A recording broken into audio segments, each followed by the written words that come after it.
and evening to everyone joining us today. This is your girl, Tope O, hanging out with you here. A big shout out to my very own Remo Brothers show for supporting us during this podcast. Thank you so much for the encouragement and always having our back. So we'll begin having a candid, open discussion shortly for the next couple of hours, focusing on respect in a relationship. Yes, I said it, respect. This is very important and crucial for the survival of any relationship, be it platonic or intimate. Should it be earned or given? Why is respect abused in relationships? Does the split system make sense? As a reminder, this is not a question and answer session.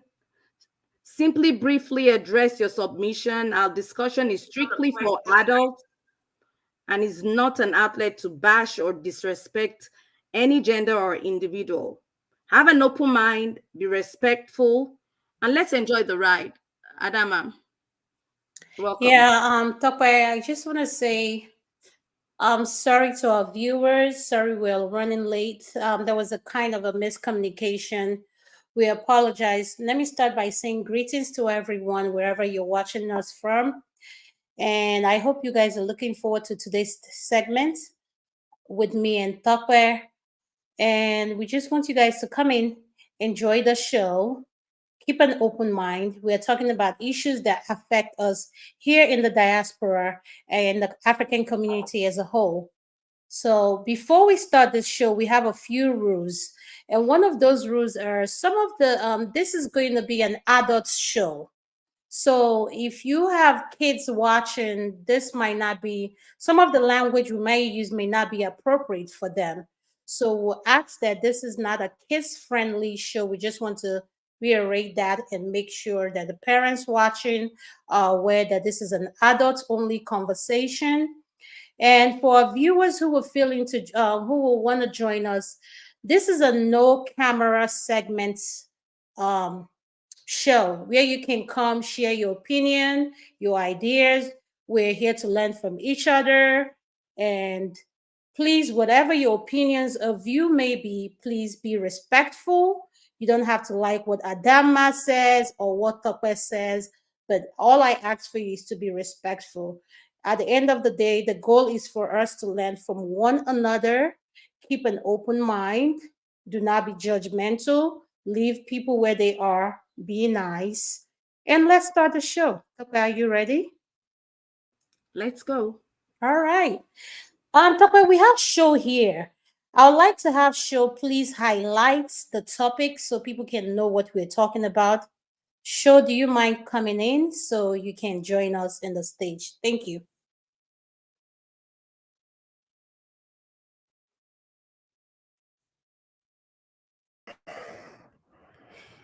Hi, show. Thank you so much for helping us out. I really appreciate it.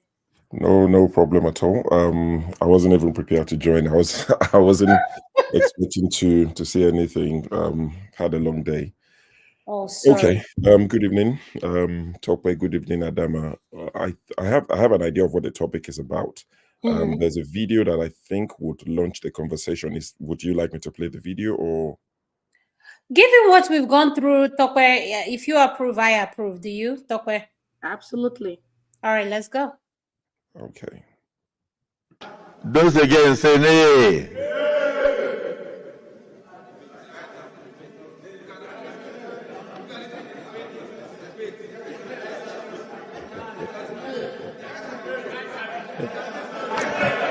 Mr. President, we don't want it to be killed. We just want a bit of modification.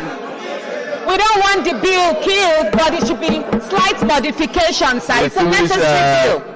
This is Natasha in the chamber. You have to be recognized before you speak. Oh, pardon me. Yeah, we are not in a nightclub. Okay, so I believe that's the video you wanted me to play. So I'm not sure how you want to lead on the conversation, but Today's topic is the split system is respect earned or given, and why oh, do we abuse respect in marriage or relationship? one second. So, show, I want to start off with you. You just watched that video. As a Well, man, as a I, man, do you think that he would have done that if that was if that was a male senator? So that's my question to you. I don't think so. I think Akpabio is not the standard for men. As a man, I can say that confidently that I wouldn't want Akpabio to be used as a standard for me or for most men. So he calls himself the uncommon governor, or he called himself the uncommon governor. He's now the uncommon senator. So he's not a very common man. It was quite condescending what he did. I think he apologized for that. I didn't watch the apology because I'm not interested. But I heard that he apologized for the comment. I don't think he would have spoken to a man like that. I know, everything to him is a joke. Everything's like banter. It's like the chief clown at the circus. But I think, the society, and maybe to a large extent, still in Nigeria and maybe Africa, is a patriarchy society. So where it's a man's world, and for someone like Akpabio, probably thinks the women should be glad or grateful that they're senators. I don't think he will speak to another man like that, and I don't think most men will take it from him lying down. We've seen other men speak out against Akpabio. I'll check before the end of your broadcast if I can find one of the videos of someone who pushed back and said, I was voted the same way you were voted in, and that person is still a senator today. When Akpabio spoke to him in a manner that he felt it was rude, he pushed back. So Akpabio is not the yardstick for men, at least not for me. So I don't think he should have spoken to her, and I'm glad that he apologized, even if I know that he doesn't mean it, but at least he apologized. Okay, Tokwe, do you have anything to say regarding our topic today? Well, Adama, in certain professions, after looking through that Akpabio clip, I've taken it that, in certain professions normally dominated by men, such as politics, where the expectation, is for women to take the back seat and to be seen and not heard, you tend to see situations like the Akpabio situation keep happening. So Akpabio is not just the only man that I expect that kind of treatment towards a woman. So And if you say Akpabio is not destined, given our topic when we said is respect given or earned, how does that play in the African community? well, I Adam, want us to look at it, and Shoy is listening to me. I want us to look at it as people who live back home and people who live here in this diaspora. What is respect?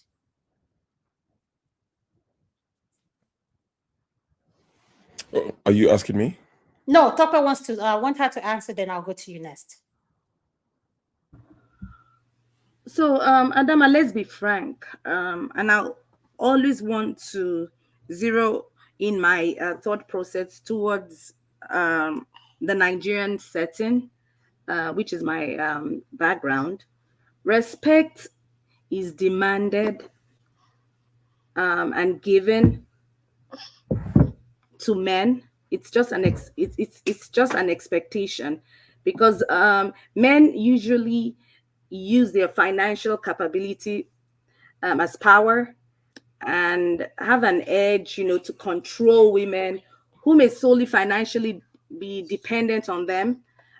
In this situation, the women have no other choice but to give that respect, or stand the chance of getting stripped of the financial benefits they receive, or they lose their chances as being either the spouses and get replaced by other women just because of respect. Religion also has played a role in constantly setting the expectation for women to be submissive, and the man being the head of the household, which men tend to sometimes take overboard and use it as a control mechanism. That's just how I see it from the Nigerian setting. All right, so what would be your opinion if you heard what Tokwe said in terms of respect? You live in the diaspora, I live in the diaspora, Tokwe live in the diaspora. And as someone who never dated back home but dated here, what would you say respect is show, speaking from a man point of view, back home and living here in the diaspora? Well, respect for either gender or for Either women or gender. Like I hear men say when women come here, we abuse the laws here. Why should I respect her? She's quick to remind me of things that I need to do. Like it's like when our women come here, they know that they have rights, they abuse it. Why back home, a man automatically expects you to respect him regardless of what his position is. okay. Well, okay. I think I get your question. So for me, I think if we look at this closer beyond the surface level, you would probably find out in most cases what exists in a lot of societies back home is probably fear of men and not necessarily respect, or maybe fear, for the lack of better word, I would say fear of men, not respect. Because if it is genuine respect, regardless of where you live in the world, it shouldn't change by much, not to the point that it breaks your home. So I think what a lot of women probably have to deal with back home is the excessive, largesse of men. So when they come to the Western world where there's parity, and it took the Western world, some time to get to where they are. They never started this way as well. There was a time where women in this UK gave everything they owned to their husbands. Women were not allowed to own anything in the UK, even in terms of voting right. The women weren't allowed to vote in the UK until 1918. They couldn't vote at all. In 1928, a decade later, women could vote at the age of 30, whereas men could vote at the age of 21. Then I think in 1969, they dropped both ages of, voting age to 18 for both. So even the Western world, it took them a while to get to where they are. And I'm not saying we should take as long as they did. But I feel what leads to most of these breakdowns of relationship and marriages that we see in the Western world is, when women have bottled in so much, or in some cases they don't even know that, they're probably enduring or quote unquote suffering. But when they come to the Western world and they speak to their colleagues at work, you know, I don't want to stereotype nursing, but you go to work 12-hour shift, you get a lot of time to talk to your colleagues who've been here or born here, and they tell them how their homes work, or no man should talk to you like that. You shouldn't be 8 months pregnant and still be cooking and kneeling down to give it to your husband. So those sort of conversations do happen. They're not fiction, they do happen. And it makes the woman who's just come from Africa think, or Nigeria think, what, hold on a second. So actually all this while someone, this guy's just been suffering me, I'm somebody's child now. Why am I enduring this, why am I enduring that?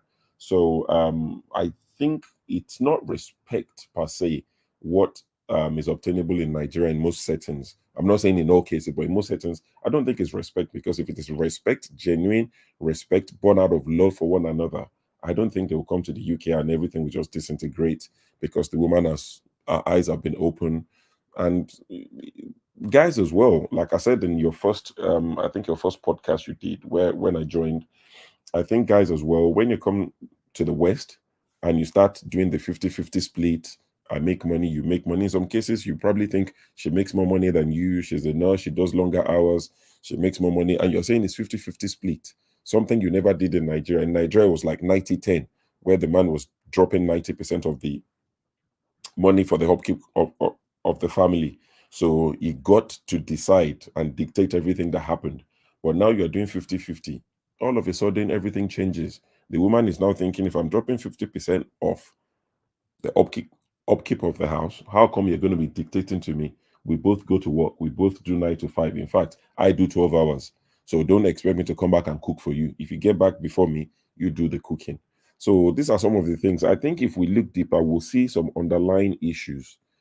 So for me personally, it's not respect that happens in most homes in Africa. It is somebody being afraid of the other one. And when she comes to the West, UK, US, Canada, she finds freedom and she escapes. Sure. Thank you for having your an open mind. And will you say coming to the diaspora kind of helped you have this open mind, or will you say your background, how you were raised? Like I It's believe, huh? Go on, Say that go again. on. No, go on. Carry on. Sorry. I believe that how you were raised plays a factor on how you treat another human being, regardless of what their sex is, if it's a male or female. If you have respect for yourself as a woman, you will treat a man with respect. If you came to the show and I approached you with a hostile voice, you're going to respond to me back that way. Mm-hmm. So my thing is, I hear our men say this thing: our women lack respect. They don't know how to. Let me use this word: submissive. They don't know. You need to be submissive. I hear that word a lot. Why do you think we use that word a lot? Well, I don't think I don't think it's something that is common or found in my dictionary. Submissive. Um, it depends on the context. To be honest, it's not necessarily a bad word to, it's not a bad thing for your wife to be submissive to you. It's one of the commandments in the Bible that wife should respect their husbands and husbands should love their wives. Um, but to answer your first question, it's a bit of both for me. The way I was raised in a home that's not similar to what I saw around me once I stepped out of our house. So I was raised differently. So I quite struggled a lot growing up in Nigeria, even with my teachers from primary school all the way till I left Nigeria. Everyone who taught me, not everyone, but most people who taught me in every classroom had an issue with me, most of them, because I asked questions, not in a way to antagonize, but in Nigeria, you're just not allowed to ask any question. Your teacher says it, your lecturer says it, and that's fine now. But I was raised in a home where I was allowed to ask questions. I was, in fact, encouraged to ask questions. And I saw a lot of respect from my dad towards my mom. Despite the fact that it was a typical, African man, a lot of, side pieces here and there, but there was still a lot of respect. I think I only saw my parents argue, like proper argument, once. And it wasn't like they were having the argument while I was there. I walked into the argument. So, and I'm sure they argued many, many times, but they kept it away from us. Um, but my dad respected my mom a lot, probably because he traveled a lot, educated. But I think I was just fortunate. But coming to the UK, of course, now sealed it for me. I saw the way people, you know, respect women, um, respect the elderly, little things that I wasn't too sure of. Then it became cemented for me, like, okay, this is the way it should be. And I'm not saying you put women above men. No, no, no, no. It's not the woke nonsense, because you can do too much of anything, and too much of anything is bad. So I'm not on the side of the woke. Oh, sure is woke. Is now, no, no, no, no, no. A man is the head of the house. That's the way I see it. That's the way I believe it should be. A man is the king of his home. You should never be the prince. Don't be the one that your wife will be rubbing your head and you become the prince. You should sit on your throne as the head of the house. I'm all for that, but I believe you should love your wife, respect her. There's no sin in respecting your wife. There's no crime in helping out your wife.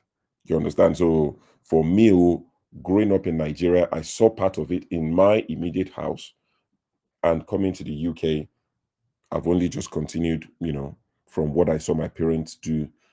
That's the way I run my house. I respect my Mr. wife. Blackstone and Mr. John Haber, you don't Is mind. I'm having a problem with my computer. I'm kind it me or you're breaking up? working. Sounds like I internet is have a bad. Adama, great you're breaking. schedule. Adama, you're Okay. breaking. We can't hear you. Oh, I'm sorry. I said I'm having a problem with my computer. I have three systems open at the same time. Sorry, Oh, but wow. sure, could you please bring in Mr. Blackstone and John Abba, please? Thank you. Okay. Yeah, sure. At least we have a pastor here now. And we have one-time guy man, Blackstone. He's repented, but he used to be a guy man, so they can bring other perspective.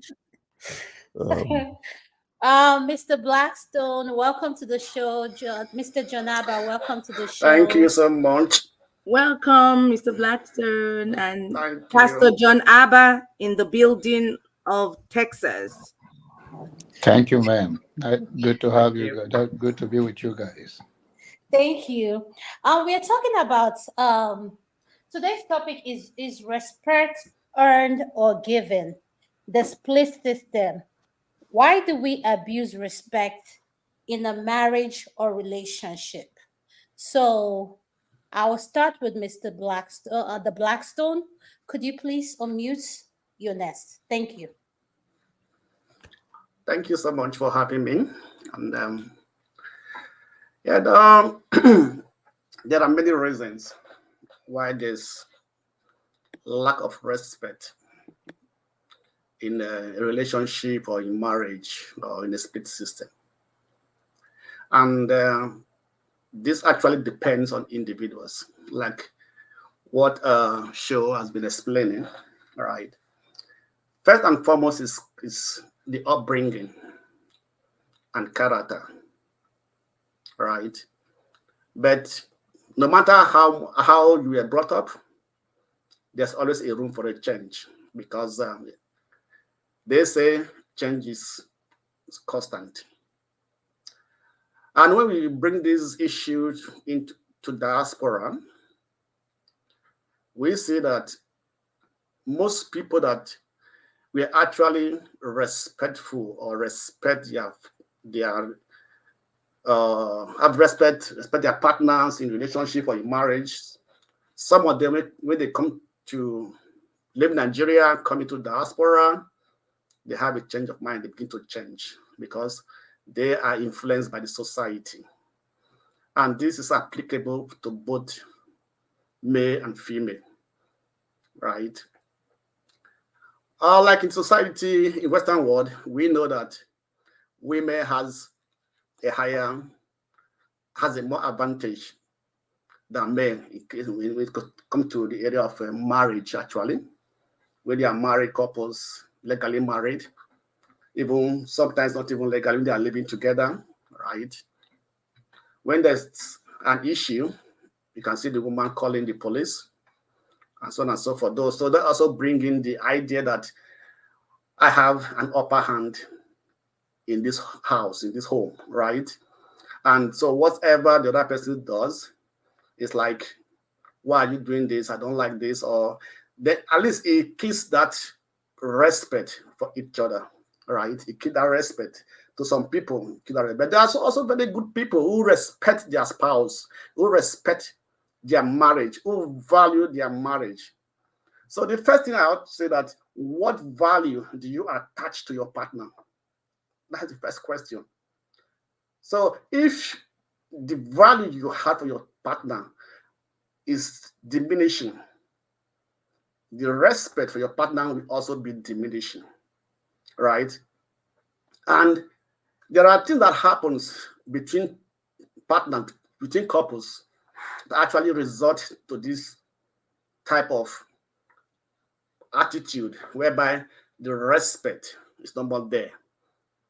And one of these things has to do sometimes with finances, sometimes how do you do things at home? Do you give support? You are supporting your wife or your partner in the kitchen? Or do you help her to take care of the home, to clean? There are many things. How do you, if there are children, how do you value the children? How do you respect the children? How do you care for the children?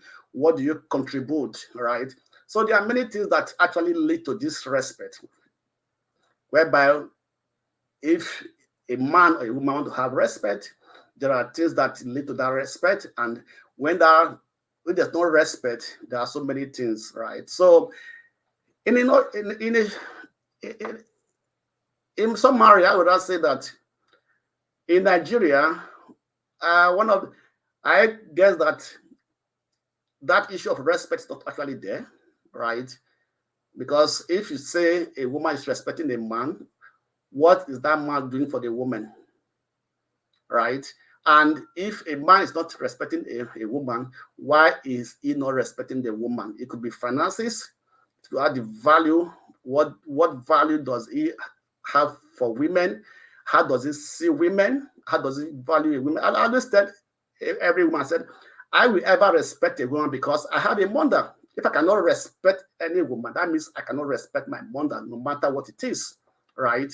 I have sisters. I tell people that if the way I treat a woman, that's also probably how a man will treat my sister. How I treat a woman, that's the way, or that's the way they will treat my female children, my daughters, right? I can give you a typical example. If you can probably put this into, try and watch it out. A man that loves women that are womanizers, if they have a daughter, they protect that their daughter because they know that what they have done to other women, probably other men may also do it to their daughters. And so if you don't respect a woman, don't also expect that a man will also respect your daughter or your sister in a relationship or in marriage. So as it's been said, what goes around comes around. So we have to be able to understand that before you marry a woman, before you go into a relationship, know that this person is a woman and he deserves that respect, right? And everybody, both the female, the male, we have to have that behind our mind, no matter what happens, right? If there's an issue, we can talk about it. So respect is reciprocal. Respect is earned, it's not given. You cannot respect an armed robber. You cannot respect a murderer. You cannot respect a person that abuses you. So respect is earned. So if you want to have that respect, do things that will make your partner to respect you, right? So the issue of being a woman being submissive, I don't believe that's what it's supposed to be. What the Bible says, woman respect your husband. It's a respect. Being submissive does not mean that that a woman is a slave. No, it is respect. A man can also be submissive to a woman. It's not one-way affair, right? It's not a one-way affair. So if you want to have a happy relationship, a peaceful home, that attitude of showing respect, appreciation to your partner is very, very important. The And black when that, please round up. yeah, so when that happens, you're going to have a happy home and a happy family, right? And then, so respect is very important and it is earned, it is not given. Thank you. Thank you so much, Blackstone. We really appreciate your views. I'll move on to John Abba now. The question I'll actually want you to first address before you go over your submission is in regards to religion, because I'd mentioned earlier on that part of the issues I believe we have from our culture and background back in Nigeria is regarding the religious sect, the churches, the mosque, the traditional groups, trying to, I just take it as brainwashing, women on this submissive issue. And yes, the man is the head of the household, but always being submissive.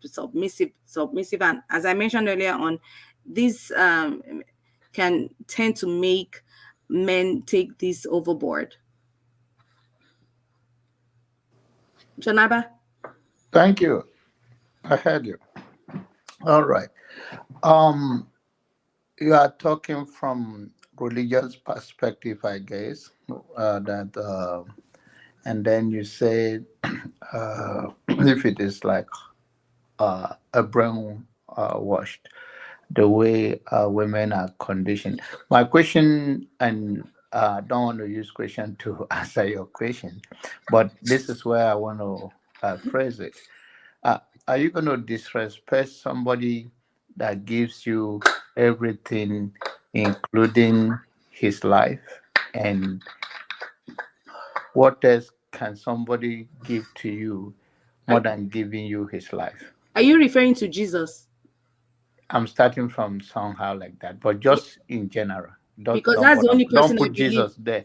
Just I'm just saying. Or let me take life dead out of it. What can someone do then do everything, respect you, giving you everything that you ever need? So Can, you're looking at it now from a materialistic point of view. no. Yeah, because you said giving When he everything. gives that, he gives you respect, he gives you everything. When you say everything, everything inclusive, will you still look that person and disrespect the person that doesn't disrespect you, is there for you, he support you, he come to your aid, he listen to you, he provide for you, he show you care, he show you unconditional love? Will you disrespect such person? Absolutely not. Okay. The more reason why I'll also I'm give trying back. to, the reason why I come from that angle, I'm trying to let you know then the human aspect of it, I don't think anybody meet that standard. Because from the religious perspective, they say just like God is the head of the church, so a man is the head of his household. So a such man have what it takes, not just a man by men or by men says. It's talking about deeper things, concern, affection, and all of those things. So if you say it's brainwash, you are very right, because it doesn't meet the criteria of you to say just respect or be submissive. Submissive for what? To abusive? Submissive to something of demeaning? Submissive that you are a collateral to something? So I don't think that that meet the standard. If you come from the religious aspect, I don't think any. I don't want to call it brainwashed, but I don't think any man meet that standard that the Bible is referring to. Do you get me? Absolutely. Yes.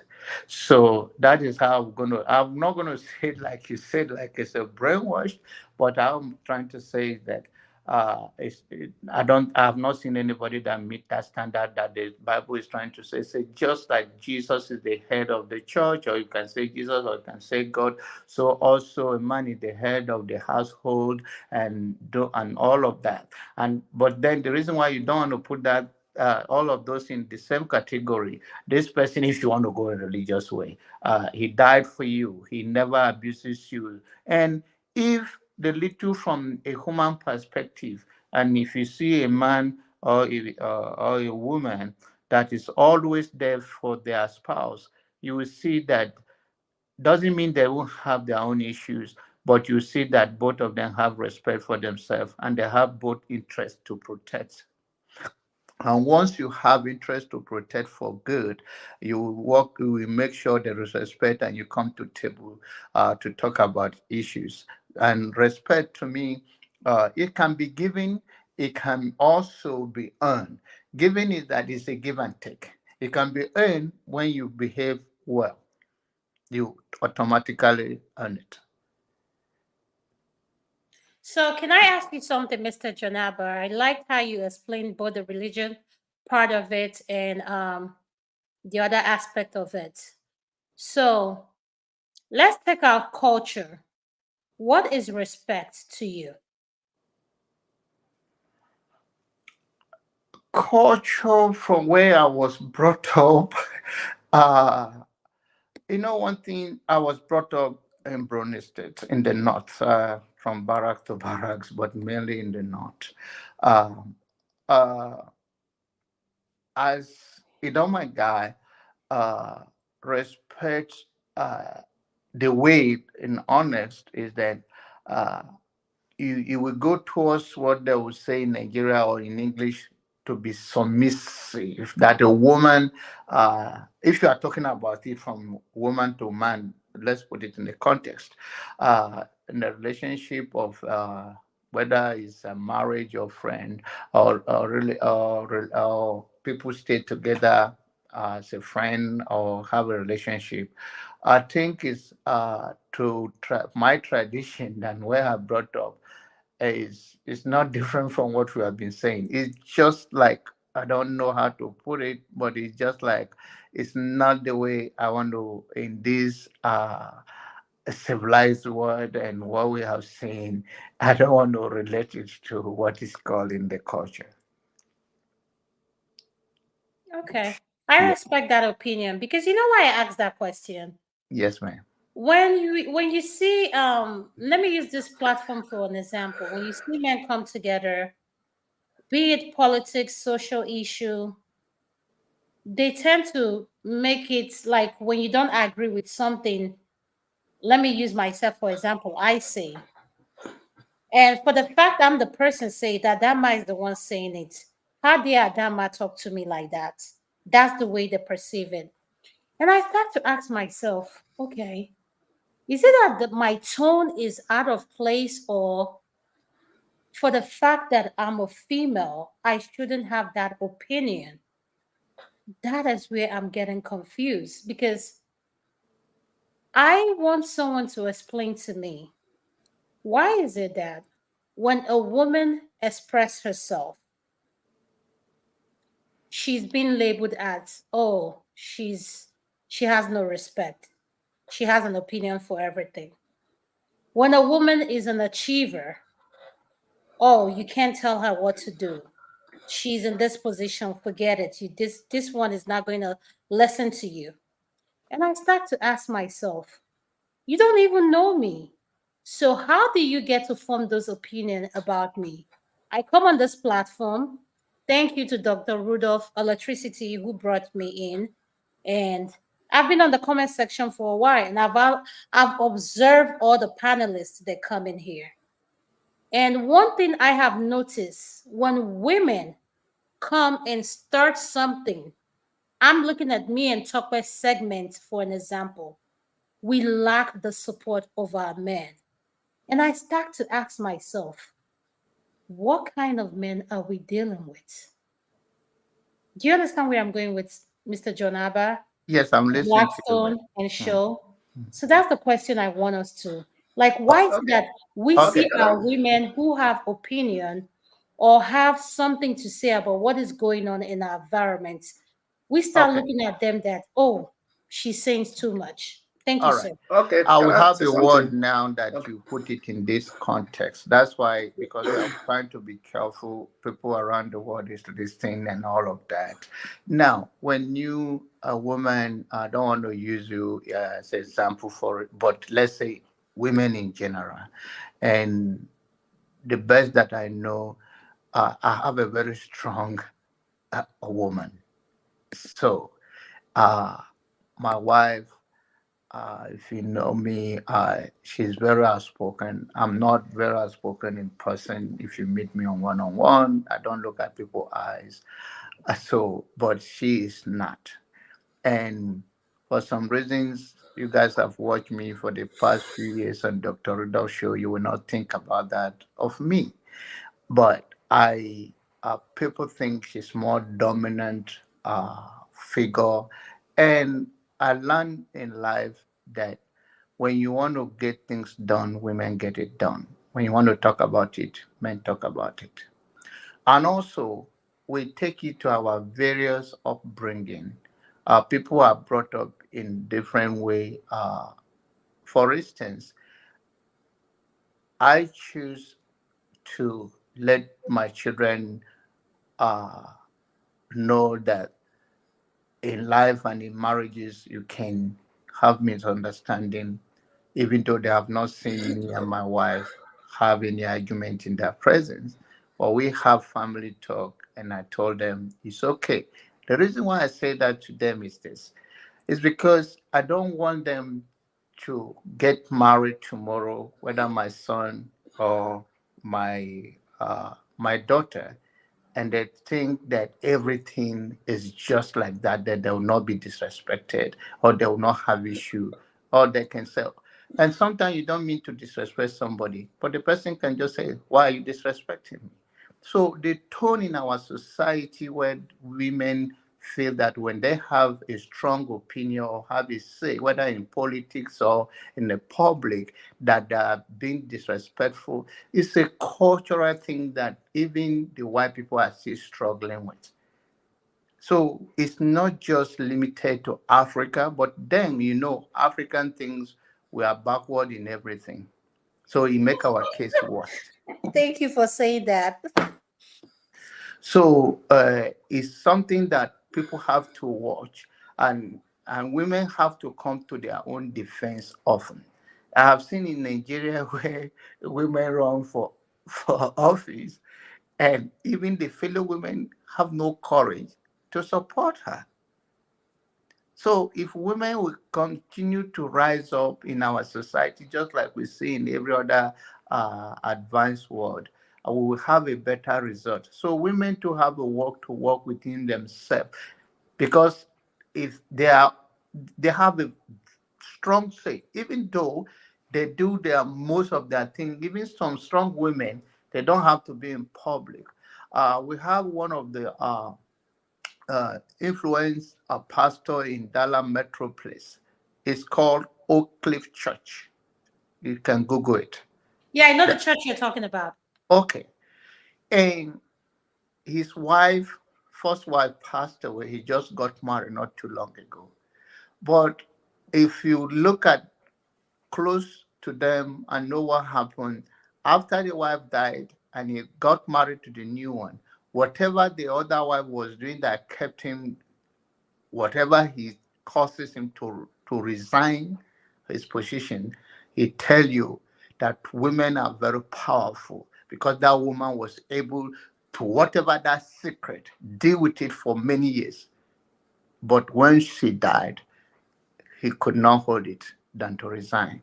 And for Pastor Irvin to resign from Oak Cliff Church is tell you that the point I'm trying to make is that it's not only because women express their opinion, women are very strong and a strong instrument in our lives. Thank you. Okay, thank you Thank so you. much. Tokwe, do you have anything to say? Okay. No, for now, I want to allow say Black. something. Okay. Oh, okay. Coming to your question or your what you're trying to bring out. I believe one thing is that there are so many men who still value women, right? Who do not downgrade any woman, no matter the woman position, no matter who she is. They still give that woman that respect.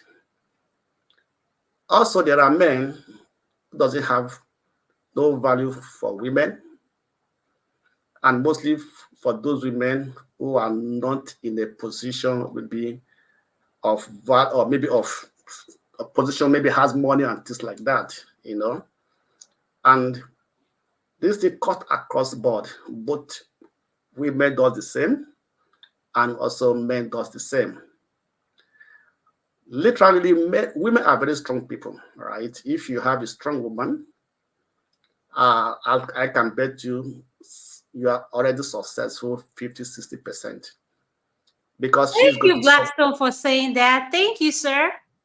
You're welcome. So because she's going to support you with all her strength, with all she has, right? I've seen women who sacrifice for their husband. I know a woman was my daddy's student, right? She was in Nigeria. She's the one that sponsored her husband to the US to go and study.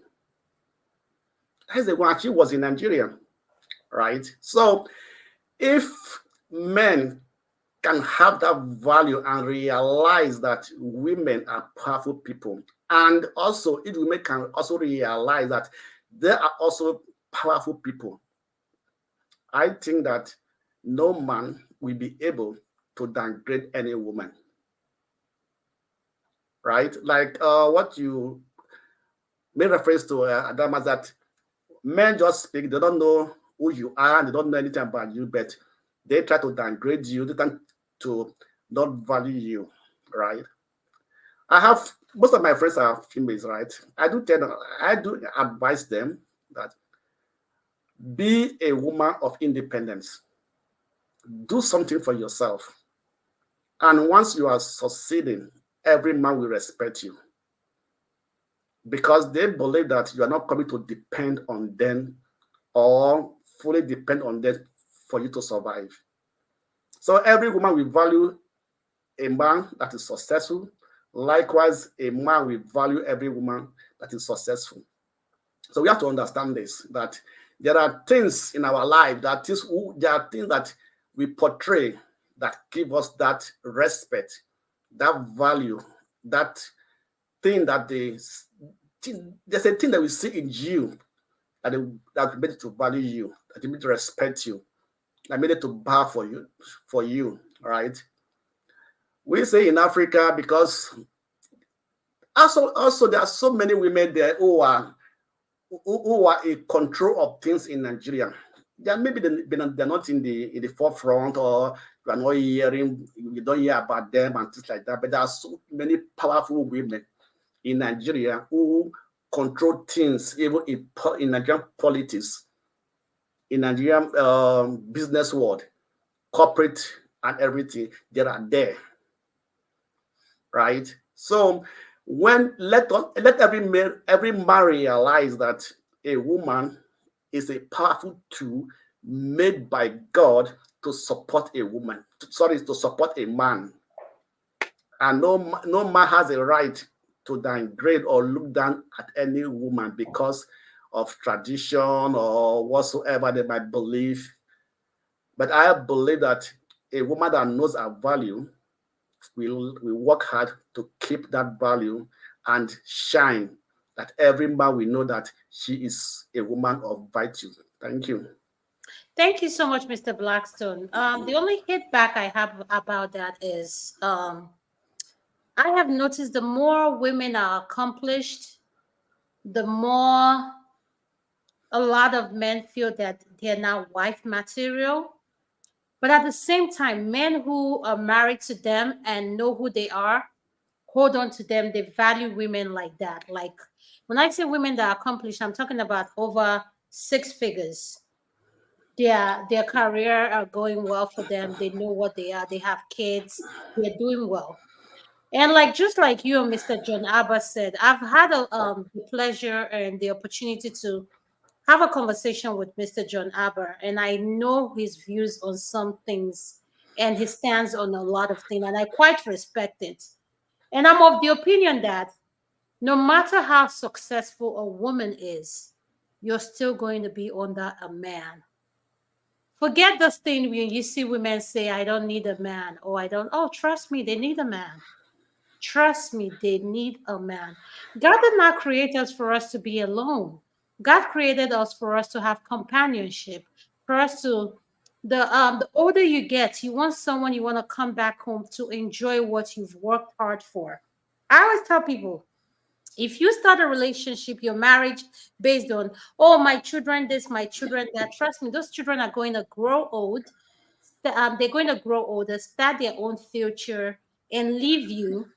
And if you center your life around them and you don't have a relationship with your spouse, you're going to end up missing out because at the end of the day, they are meant to create their own family. So learn to work out whatever the difference is you have with whoever you're married with, whatever your situation is. Embrace it and know that both of you are dynamic. Like when I say dynamic, you guys are to build combine whatever you have with each other, you're building each other up. Like I believe in generation war. There's so many things I believe in, but this show is not about me. But sure, I'm going to ask you a question, and the question we're going to go to is the split system. And Mr. Janaba, I want you to listen to this. I'm confused. What is this thing called 50-50? Because I'm not quite clear. What is 50-50? I've been hearing this 50-50. So, sure, over to you. What is 50-50? The split system. Thank you. Okay. Well, The term 50-50, I'm not sure if it's a new thing, but I believe it's a system where, couples find themselves in the Western world, both have a day job, so there's no one being a full-time dad or full-time mom. Both go to office, work, whatever, make money, and let's say your bill for the month is £4,000. That's what it takes to service your home, mortgage, car, children, food, whatever, grocery. Say it's £4,000. Imagine, if that was a Nigeria, typical Nigerian family, the guy will probably be dropping 3,000 and upwards. It could be dropping the whole thing. But in the West, you have a lot of families where it's a case of the wife is dropping 2K, the guy is dropping 2K. If they don't have a joint account, even if they have a joint account, so it's like split down the middle. In some cases, the guy might be dropping 55, 60, 40, but it's still, the term 50-50 does not necessarily mean we're paying 4K every month and you drop 2K, I drop 2K. But it's just a way of saying it's a joint effort. You drop some, I drop some. That's the term, split system. I mean, I'm hearing split system for the first time. I've had 50-50 for so many years. So I think it's probably something that you would hear a lot in the African community, because we talk about it so much because it's not something we're used to from where we came from. So we had to find a name for it. I'm sure if you speak to your Caucasian friends or your friends who grew up in the, born here, raised there, they probably won't talk about it because they see it as the way of life anyway. Everybody contributes. So 50-50 is just when you put down 40%, your husband drops 60%, or it could be the wife dropping 60% if she makes more and the guy's dropping 40%. So I think that's where the term 50-50 comes from. And Okay. it's what's affecting a lot of relationships because the guy Yes, who was, yes. Sure, because do you know why I asked this question? You yeah, hear people say, oh, finance doesn't matter. And for me, finance matter of because course it that's does. where we start everything. I want to Of know how course. much you're coming in. If you owe student loan, if you Yep, own credit card, your yep, car payment. This is yep. just me. Child support. Like I have a daughter who is in college going to medical school. So for me, it matters. I need to know those things because at the end of the day, what is left out of that payment? So why I ask this question is this. Our men, we have a culture back home. The man is responsible for 100% of everything that goes on back home. Am I right, Show? In most cases, yes. Okay. So we come here in the diaspora, we say is a 50, like 50%. I do 50, you do 50. So my question is, are you saying you do 50? Then I hear most men say, but the women sometimes don't want their income touched. Like, don't touch my income. You are the man. You're the one. You're supposed to take care of the mortgage, this, that. So please, where is that 50-50? If he's paying the mortgage, which is the bulk of the bill, if you live in a $900,000 home, I'm just making an example, and you have a mortgage of $4,000, your Hmm. bills, whatever. So where does the 50-50? That's my confusion. Like, where does that 50-50 come in? Does it mean they have a joint account where both income goes in? Or does it mean that the woman has where her own income goes in? I just don't understand it because I've never been in a situation where that 50-50 exists. So please, maybe Yeah, Mr. can The I give you an black man example? Sorry, yes. let me give you an example, right? Okay, I will tell you something about the tax system in Germany. I think in the US, you have a progressive tax system, also in the UK. But in Germany, it's not like that. I just, not this word split system, just make me think back to the tax system, your income tax system in Germany. For example, we have from class 1 to class 6, right? So class 1, as you are single, right? Class 2 is for single parents. Then class 3 is for couples, they share it.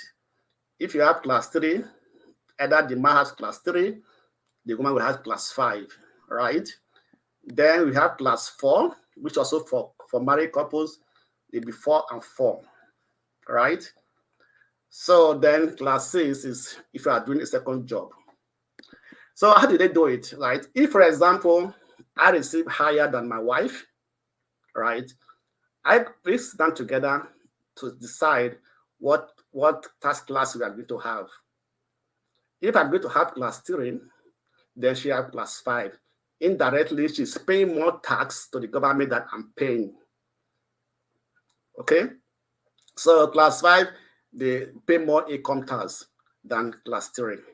Then, if it is 4-4, then we are paying the same income tax. So what family does here is that if I'm having class 3, then I have to be able to take more of the responsibility at home.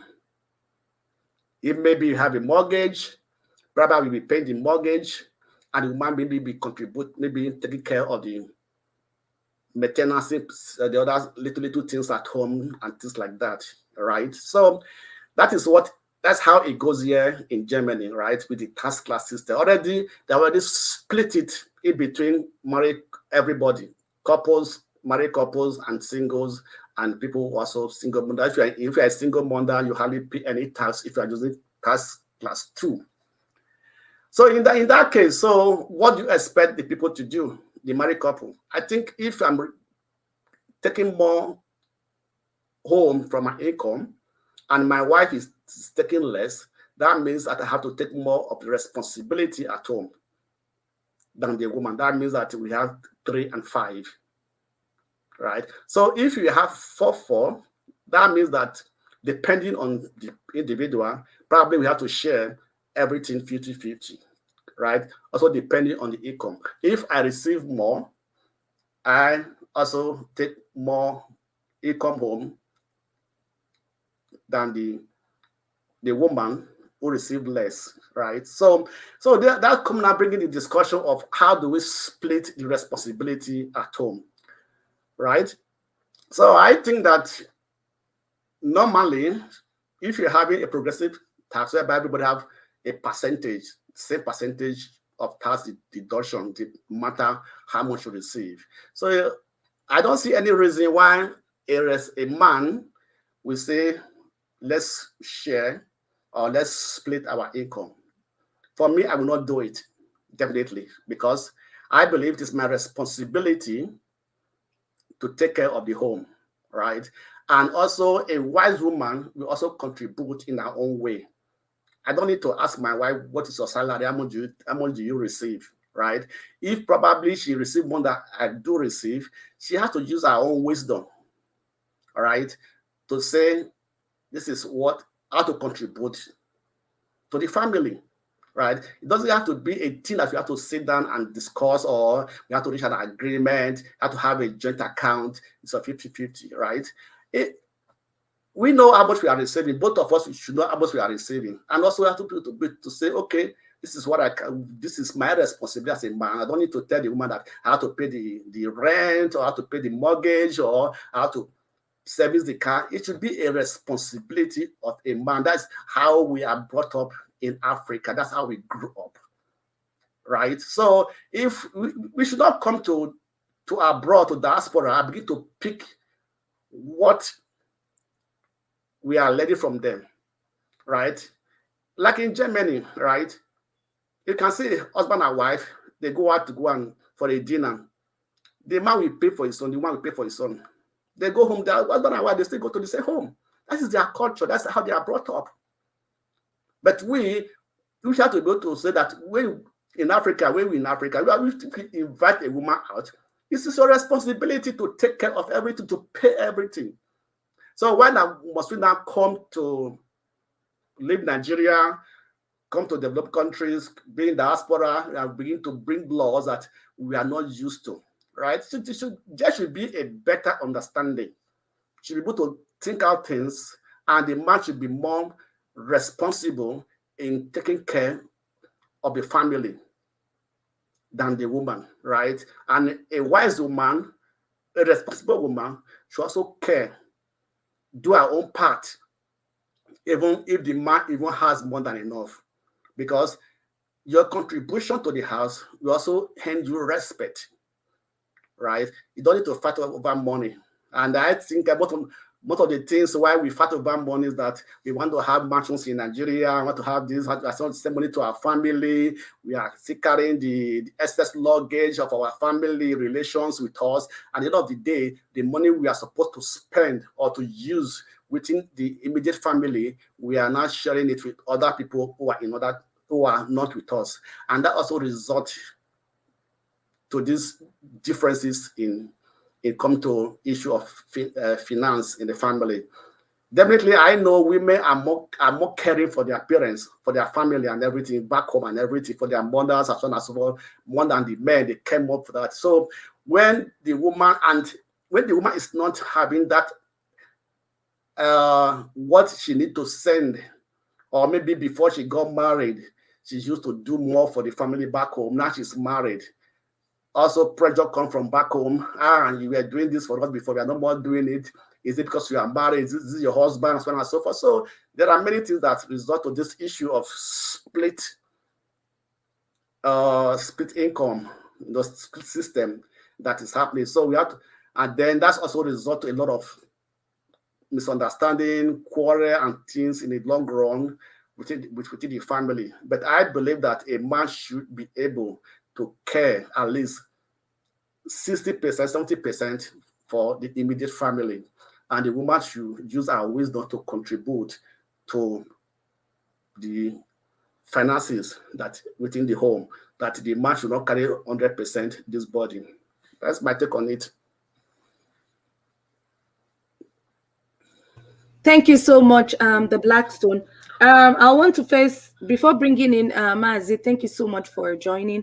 I wanted to just briefly talk about what Adama talked about on the split system. So, in my own opinion, the split system, Adama, doesn't necessarily have to be 50-50.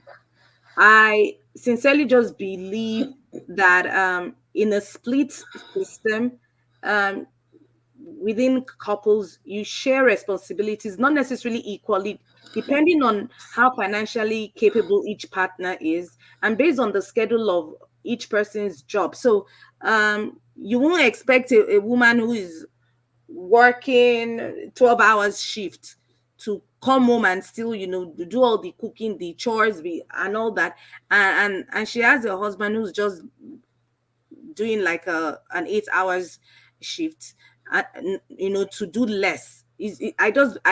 Basically just believe that if you earn more, you should drop more and not hide your money. We have men, to be candid, we have men who try to hide their money. It's not just women that don't want to touch their money. Men also want to hide their money. That's the fact. Mazi, thank you so much for joining us. We appreciate you. Your take on respect. Good evening, Talkman. Good evening, Adama. Good evening, House. Pastor John Abba, Mr. Blackstone, and Shosho. Actually, I know I joined a couple of times, but my network, where I was on top of the hill at that time. So thank God I got to where I was going to. When it comes to first, from what I understand, how we told the line of show, men, because first I would say, I'm a man who grew up knowing my parents. I never saw them, kind of like quarrel. It's not that they don't quarrel, probably they did, whichever way. The only way we notice is probably when you start hearing go and meet your dad, go and meet your dad. When you ask for something, mom says, oh, go meet dad. Then something is going on, but they will not tell us what it is. And later on, it's all they sort it out between themselves. How they do it, only God knows. Probably at midnight under the sheets, it's up to them. That's their business. But thank God, they're in a better place today. So probably they're together there. Only God knows. Um, Another thing that actually helped me was being also around women. When I mean women, I mean my elder sister. Seeing how she acted, how she kind of like lived her life, and with her husband and all that stuff. It kind of like gave me an insight of what could be a way of raising my, living my own life, you know. And I want to use this opportunity. It's not. I'm just gonna say it. It's not to brag. It's not anything. I just want to give a shout out to my wife. I happened to marry a classmate who we never dated while in school, but then, as God will have it, fate brought us together, and today we are together and we keep moving. So if you ask me, I'll tell you I've known my wife forever and all that kind of a thing. Coming to the sharing thing or whatever it is, the first thing I did when my wife came over was we talked about, you know, she knew how much I was earning, um, even before she got to America. And when she came, we opened a joint account. All my accounts are linked with my wife. She knows what goes in, she knows what goes out. The same way, you know, I know what, she earns, what she puts in, and whatever it is. Um, I kind of talk about it this way. You know, I'm not trying to equate a human being to a rat or a cat, but I don't know if anybody have actually noticed when you give a fish to a cat, there is a high probability and possibility that the cat will not just eat the fish like that. As a matter of fact, the cat will protect that fish.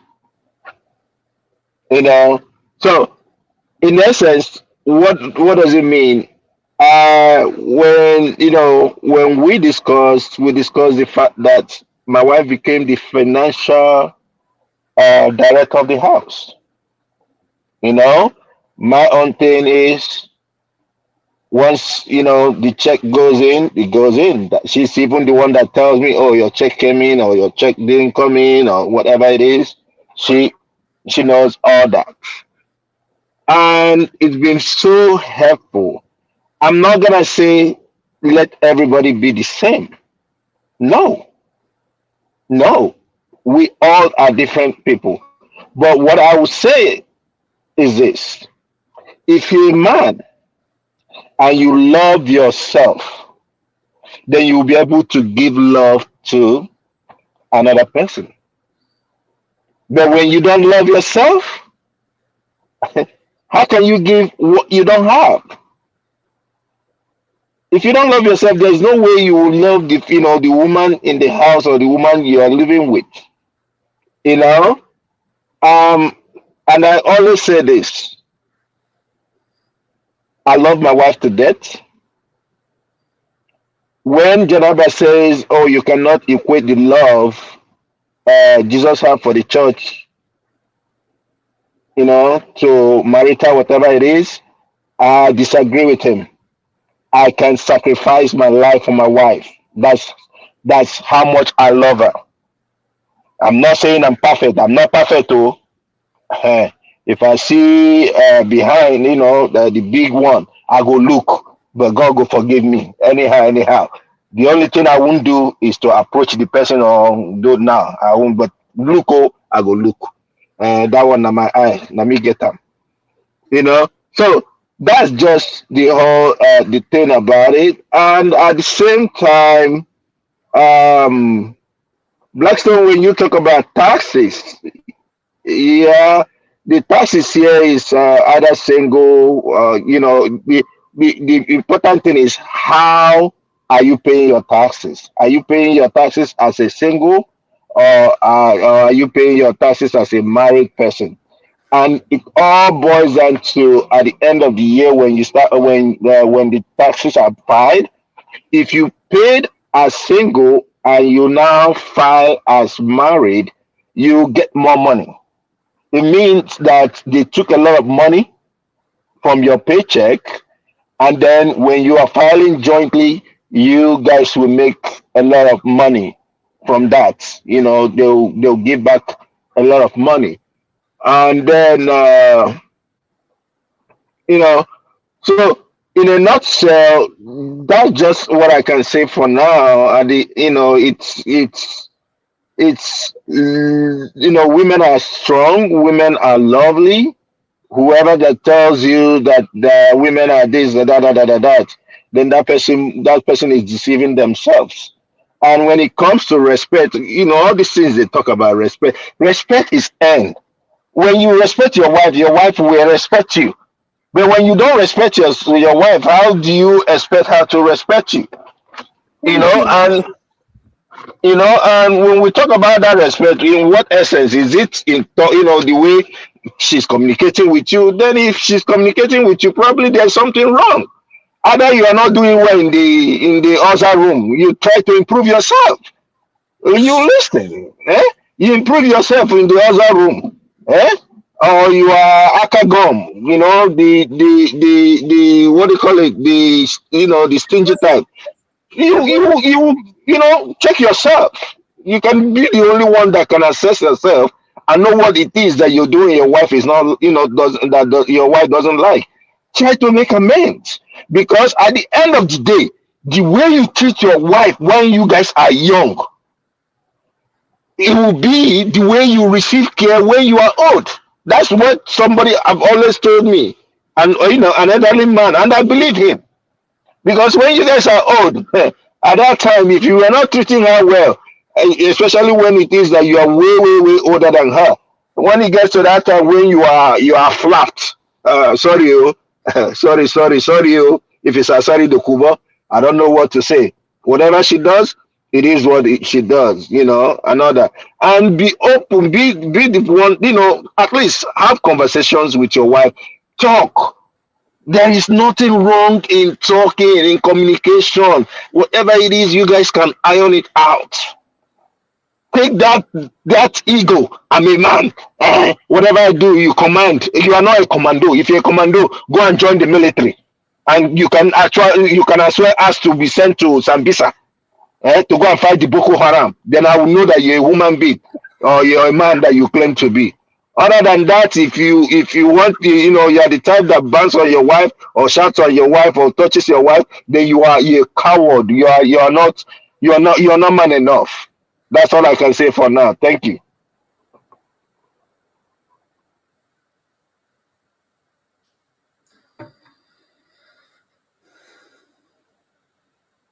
Thank you, Mazi. Thank you so much for um, being a wonderful husband. Yes, I agree. No one is perfect, but with your submission, you're doing a lot. Thank you so much. And I envy your wife. She's very blessed and lucky to have a wonderful man like you. Thank you. Um, John Abba, Yes, ma'am. anything to add? Mazi, you are looking for trouble that you will not solve. Jesus still they look behind.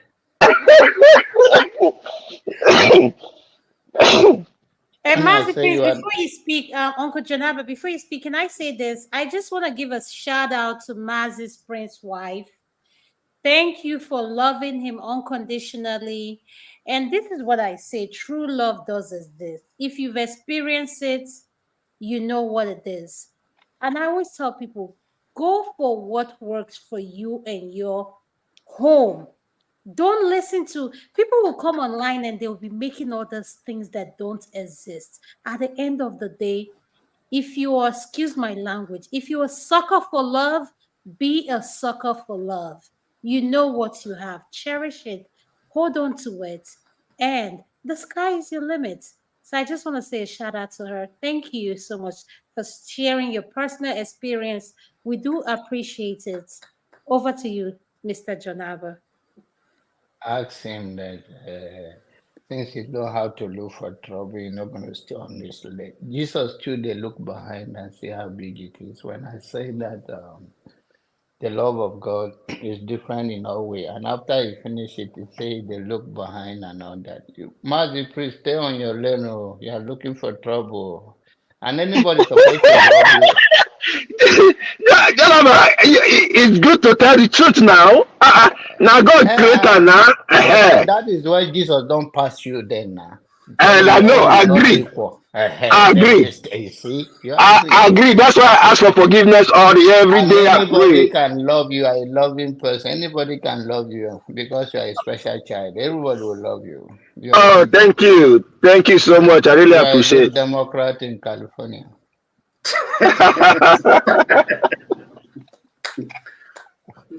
All right. When I think I'll talk about the what you guys call split of 50-50. I think I spoke about the respect aspect, right? Yeah. Okay. Um, I think all depends on the family. Uh, to whom much is given, much is expected. If your wife have to work more for some reasons, bring more to the table. I gave a instance in one of the show. I don't know whether it was on this platform or via on a politics platform. Uh, for years, my wife focused on school, and I have to take care of everything. And when she graduated and get a job, uh, I was surprised when he organized something, brought all my friends and family, and it's just what it is. But then I don't I have we have joint account. I'm using my own self. We have separate account. I can't have uh, joint account that my wife will know all the way, and she understand that because we make deals. When I do some certain things, say it's for your ego, I say yes. And what do you want me to do to compensate it? If she says you want land, we are in Texas, then we make a deal and then we go for it. The reason be because that's my nature. I give out so much in my life. So she would literally take it that way. So and it's okay. We make a deal, we're beautiful, we get together. Well, she hear me what I'm saying now. She understand. So and I don't and every home I run differently. People respect that. I don't hide it. I can give her my life already. She knows that. But it's just also it's part of my protection for her. People always say, tell me the truth, tell me the truth. How much truth can you handle? There are certain things you know today you can take it, but you still ask for truth. And not that this partner or individual is trying to lie to you. It's just the way it is in my own personal life. And she understands that. And I never doubt her for anything. She manages all the finances and everything. I don't have a problem with it. But then when it comes to that, there are things that I give out.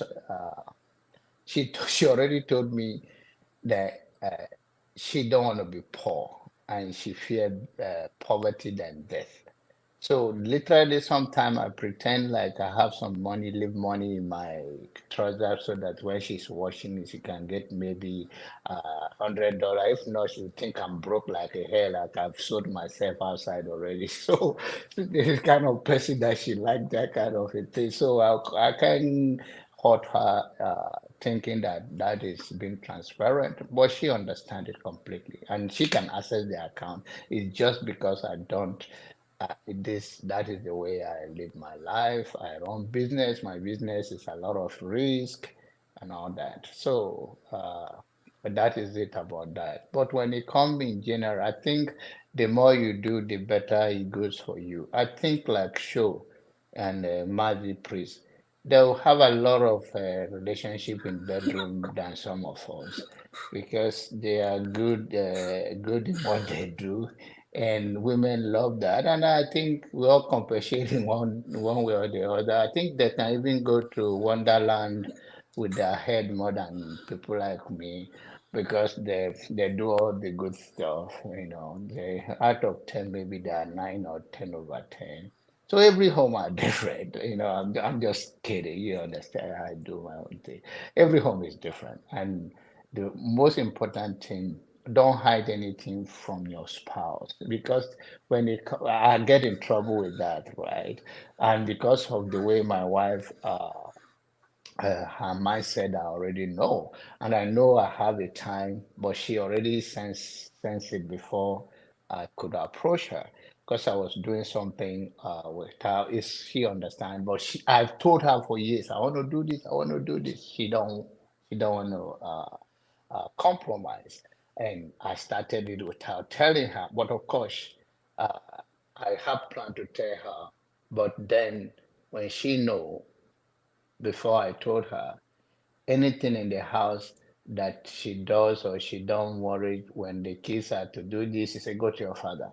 Then I know that something is not, this woman is already sensing something. Then before it gets out of hand, I call her, I say, this is unusual. You always even protect me from the kids and all of that. Why are you telling, go to your father, go to your father, go to your father? Well, okay, this is the deal. I did this thing. I said that she said to me, when you're hiding anything, you're wasting your time. We have lived together. I know you very well. And I know you are hiding something. And this is the only way I want to. So, so don't hide anything. I'm just using that as advice to men and women. But I mean, sometimes people do it for a reason, but there's no good reason enough. Um, to hide anything for your spouse. Just be honest and find a way to make a deal. Find a way to communicate right. You guys should have a decent communication. Give them. My wife is the person that if you convince her, she don't have a problem. But if you can't make your case intelligently with proof, she will have a problem with it.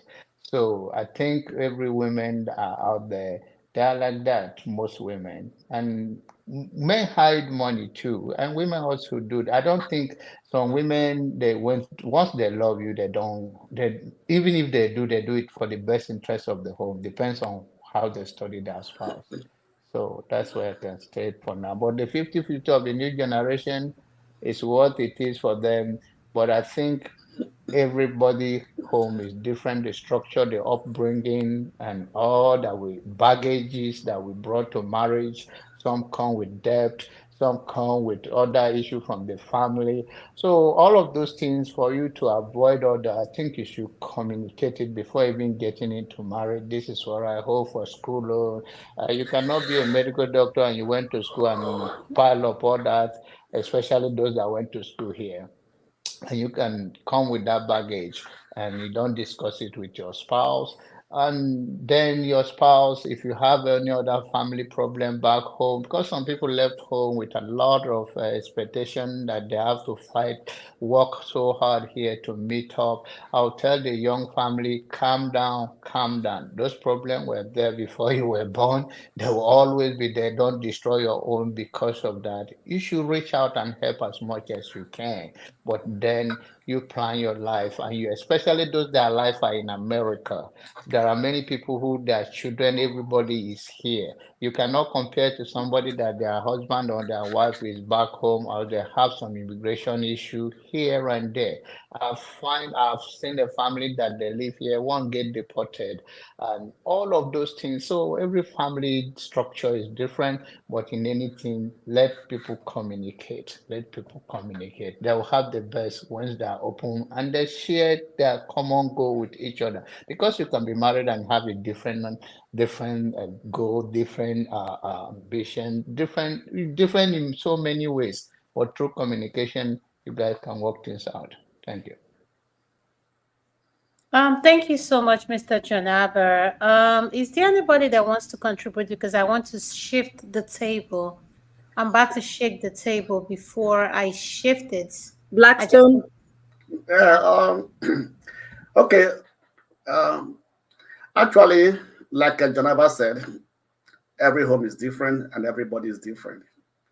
So I believe that you have to be able to run your home according to the understanding between you and your spouse. That's very important. It's not what people are saying or what you are hearing, the advice from anywhere. The success of a home depends on both the parties that are involved. And they should be able to understand that the both parties come from different home upbringing, right? There could be love. You can have love and not have characters. That's also a problem. You can love your wife, you can be a very loving man or a loving husband, but when you lack some characters, it also brings in problem. So that's, as we have said, communication is very, very, very important. When you discuss the issues that is there, because I might be doing something wrong, I might be having a plan or a thought that might be different from my spouse, but definitely we can talk about it. When we discuss about it, when we talk about it, when we communicate it out, we can find a point of agreement. And that's very, very important, right? I do not believe, and I should not believe, or I should advise anybody that money should not be a major reason why there should be an issue where the spouse, people should go on their separate ways, right? If you are able to discuss about the finances, you can be able to reach, it can be to come to a point whereby, okay, this is what I can do, this is what you can do. And that should not be an issue. That should not be an issue, no matter what you bring home, or no matter what happens. There are other things that actually that make a family work. Like Tokma was saying, if a woman is working 12 hours, will she come home, then begin to make food, prepare things for the man to eat? For me, that man is for me, that man is not a responsible man, because if your wife work longer than you do, you should be able to prepare or put some things on the table before your wife comes home. She will definitely appreciate it. So there are some little things that are very important, and these little things is what we don't talk about in relationship or in marriage. There are some very, very, sometimes we call it things that are unimportant, the small things that we don't take into consideration. We just overlook it. To some people are very important. To some women is very important. To some men is very important. Those little things, we have to be able to address it and see how it will help. There are some women that want to hear every day, I love you, from their man. Every day they want to hear it. And if they are not hearing, they feel that, oh, the man doesn't love them anymore. Same thing with a man, to a man. So there are little things we have to try to find it out, to try to see what it is. Then we can be able to put them into work in our lives, in the relationship, whereby that home will be a sweet place, right? So every home differs, every woman differs, every man differs. We have to look into our differences and let our differences unite us and not to separate us. Thank you That's so my much. take. Thank you so much, the Blackstone. I really appreciate what you said. Every home differs. Do what works for you and your home. At the end of the day, the peace of mind you get to experience, no matter who you are listening to or trying to be like, when everything is said and done, you go back to your private home. So that's what I believe. So let's try to do what works for you and not what works for everybody. So I'm going to shift the stage. Let me just say one thing. I tell people, I said, if you want to know a happy home, just go and spend 1 week, 2 weeks in that home with the family. you will see what actually takes place, not what we show outside, what we tell you, what we show, what we display outside, right? Go and visit the family, spend some few weeks with them. You will know if they are truly happily married or not. You're gonna And leave your house to go and spend 2 weeks in somebody else to know what is going on there. no, don't misbehave. They're your friends. No, they're your Janaba. friends. You know, Don't get worry. job. You know, I get will not your come own and work. visit you if I come and stay in the hotel, not to know what is happening. Me, the Blackstone, 2 weeks is enough. All I need with them is a day. A day, Okay. I'll figure everything out. I'll Out. just, I'm someone that is good at. So I don't need to spend 2 weeks with you. I just need 24 hours. That's it. That's enough for me. So I want to shift this table. I want to take advantage of the men we have, men who have open mind and have opinions. So this is a different segment. We're going to have a topic on this, and we are going to. I just want to get your inputs. Now, this is a question. I know John Abba has had this because it's something that is dear to me. And I'm speaking from someone who grew up here and everything. Now I'm going to start with Show. Show. Have you had this thing? If I die today, take my body back home and bury me back home. And I asked the question, are you requesting to be buried back home, that you have the finance, or you're requested to be buried back home because yes, I understand we're all born in Nigeria, but if you want to be buried back home and you don't have the finance, who are you expecting to take you back home? Show, over to you. Thank you.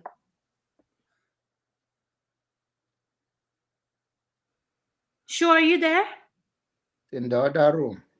Okay, let me go to Mazi Prince. Mazi. Mazi Prince, did you hear the question I asked you? I said, you know how people die here and they say, oh, I want to be taken back home to Nigeria, and they don't have the finance for it. And my question is, who do you expect to take you back home to be buried back? Mazi, before you say something, Adam, I wanted to say that's also respect, respecting the wishes, respect. But I believe in respecting the wishes. At the same time, you have to plan things ahead of time.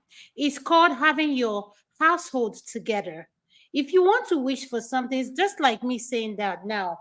I want to drive a Lamborghini, and I know all I can afford is a Mercedes.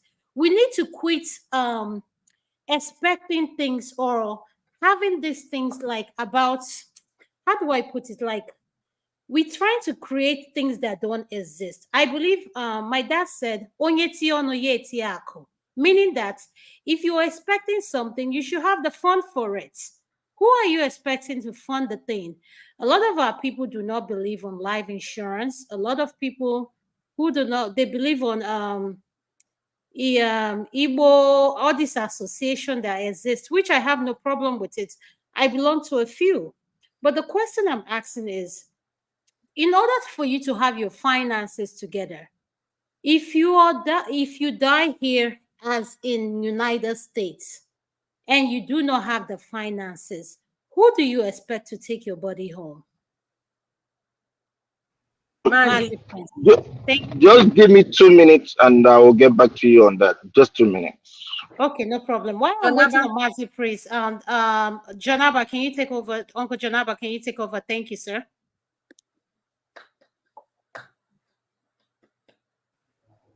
Janaba, you there? You're on mute. In the inner room. Okay, Blackstone. While we're waiting on them, Okay. This No, is no, I'm not in the other room. It's too early there. okay. okay, Okay, Blackstone. Uncle Janaba, go ahead. I want to hear your view because you're a It's pastor, so I want to hear your inputs. too early to be in the other room. The children are awake. I'm not sure.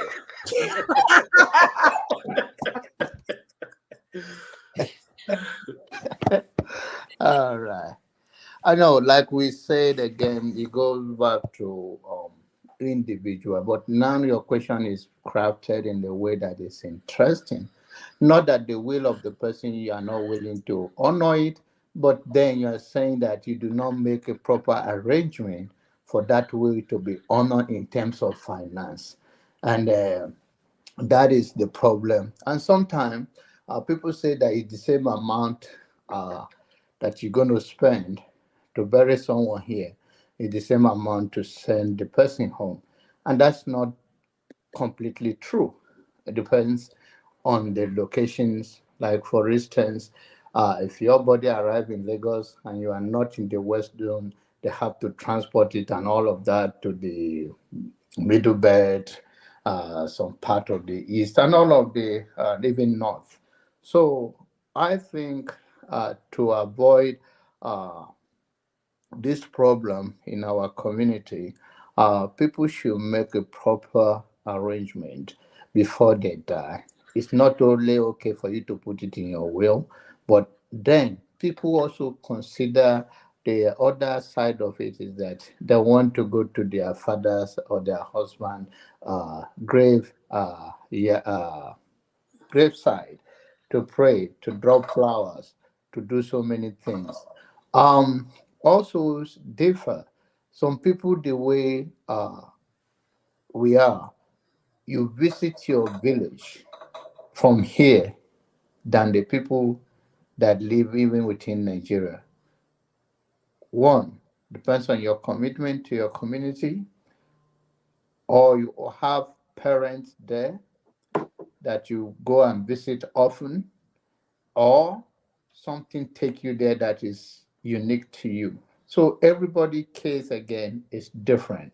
But your in terms of your body, and if you're the way you structure and bring up your children, the value you bestow upon them, if you do the same thing and take them back home. I have a very influential family here in Louisville, Texas, and he spent most of his life in Europe before he got here, and he passed away here. And he has three children. He put it in his wish to be taken home. The two sons, they are well to do, including the daughter. The daughter is yeah, a medical doctor. So, but then they do not even go. The mom went with the body. They want their father buried here.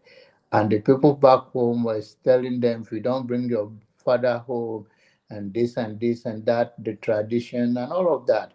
Though the guys still want his body home and they can afford it. So they took the body home. And what do we say in this case? This family, I love their father, but for some reason they don't feel safe. The insecurity in Nigeria do not allow them to even go with the body. So there are many factors. It's not one thing, even when you have the money to take the body home. Is it going to be as the insecurity get day by day? There are many of us that would love to be in that shoe of taking our body home, but time will tell. It may not even be the issue of money. For issue of money, if you don't have it and you die, if you marry to somebody like my wife, he will give ultimatum to the family, bring so money to bring your son to you. If not, goodbye. That is the way she would do it. But every family is different. But Thank you, Mr. Jonaba. Kandu, welcome to the show. I don't know if you've been watching, but we started another question. Do you want me to start with that question? Yeah. Yeah. Oh, okay. He can go Oh, ahead then. Mazi, go ahead. Mazi, go ahead. You were supposed to have done earlier. Oh, I mean, it's up All to you. right, can do. Good evening. Okay. As for me, when it comes to that question, um, I've discussed. It's a discussion I've had with my wife. I've also had it with my family. I mean, my sisters and my brothers. There is a kind of like it's not a must. However, we kind of have some tradition in my immediate family. Being the fact that my wish is to be buried close to my dad, my brothers, that passed. Um, I know I might not know what is going on, when I'm gone, but however, I believe that my spirit will be hovering around. I've also said if I'm not taken home, the people that will bury me here that day, I'll overturn the whatever, the ambulance or whatever it is, I'll turn it up and create havoc that day. But it's all, it's all talks. I wish to be taken home, and seriously, we plan towards it. We have insurance, and we put in, I'm making sure that there are some money being set aside, in as much as you wouldn't plan your own funeral. However, if it happens, my wish is to be taken home. Yes, because even if you read the Bible, you see that even when Abraham died, did they bury him where he was? They had to take him back to his village to bury him. And for me, I want my children, because if they bury me here, that means I'm telling my children never to go to my village. I want my children to be able to go to my village. Yes, let them come. If they want to see me, come over there and see daddy, and we can communicate through the dreams and whichever way that is possible. If it's possible, we'll communicate and all that. But my wish is to be taken home, and I sincerely wish for that. Oh, Yeah, but you failed to answer the question. I know you, for someone like you said who has the plan, you have yeah. your plan finance. How about for those who don't have the finance? Who do they expect to take them home? Um. Well, most people in the diaspora, it's always encouraging to belong some kind of association. I'm not saying you must be, you must be with people, but if you belong to some kind of association, I don't think that should be a hard thing to be done. You know, at least there's as I've been involved in raising some fund to have some guy, taken home, and we did that. Even somebody's father, we did that for him. Committee of friends, we donated, and the guy's father was taken back and buried successfully. You know, that's the power of dollars. You So, do know, you think it's appropriate for the wife to ask the husband's family for money to bring their son back home? if she doesn't have it, she can ask. I don't see a sin in it. You know, as a matter of fact, she should be able to relay the message to them, as in, this is what your brother said, though, you know, and Mm-hmm. then let them also, bring their own option. You understand? Mm-hmm. Let them bring their own option. Whatever option that they bring, if they feel that their brother should come back, then that's fine. They should bring the money. What did they expect the woman to do? Do they expect the woman to go and do a low show to bring their brother? No, if the money is not there, it's not there.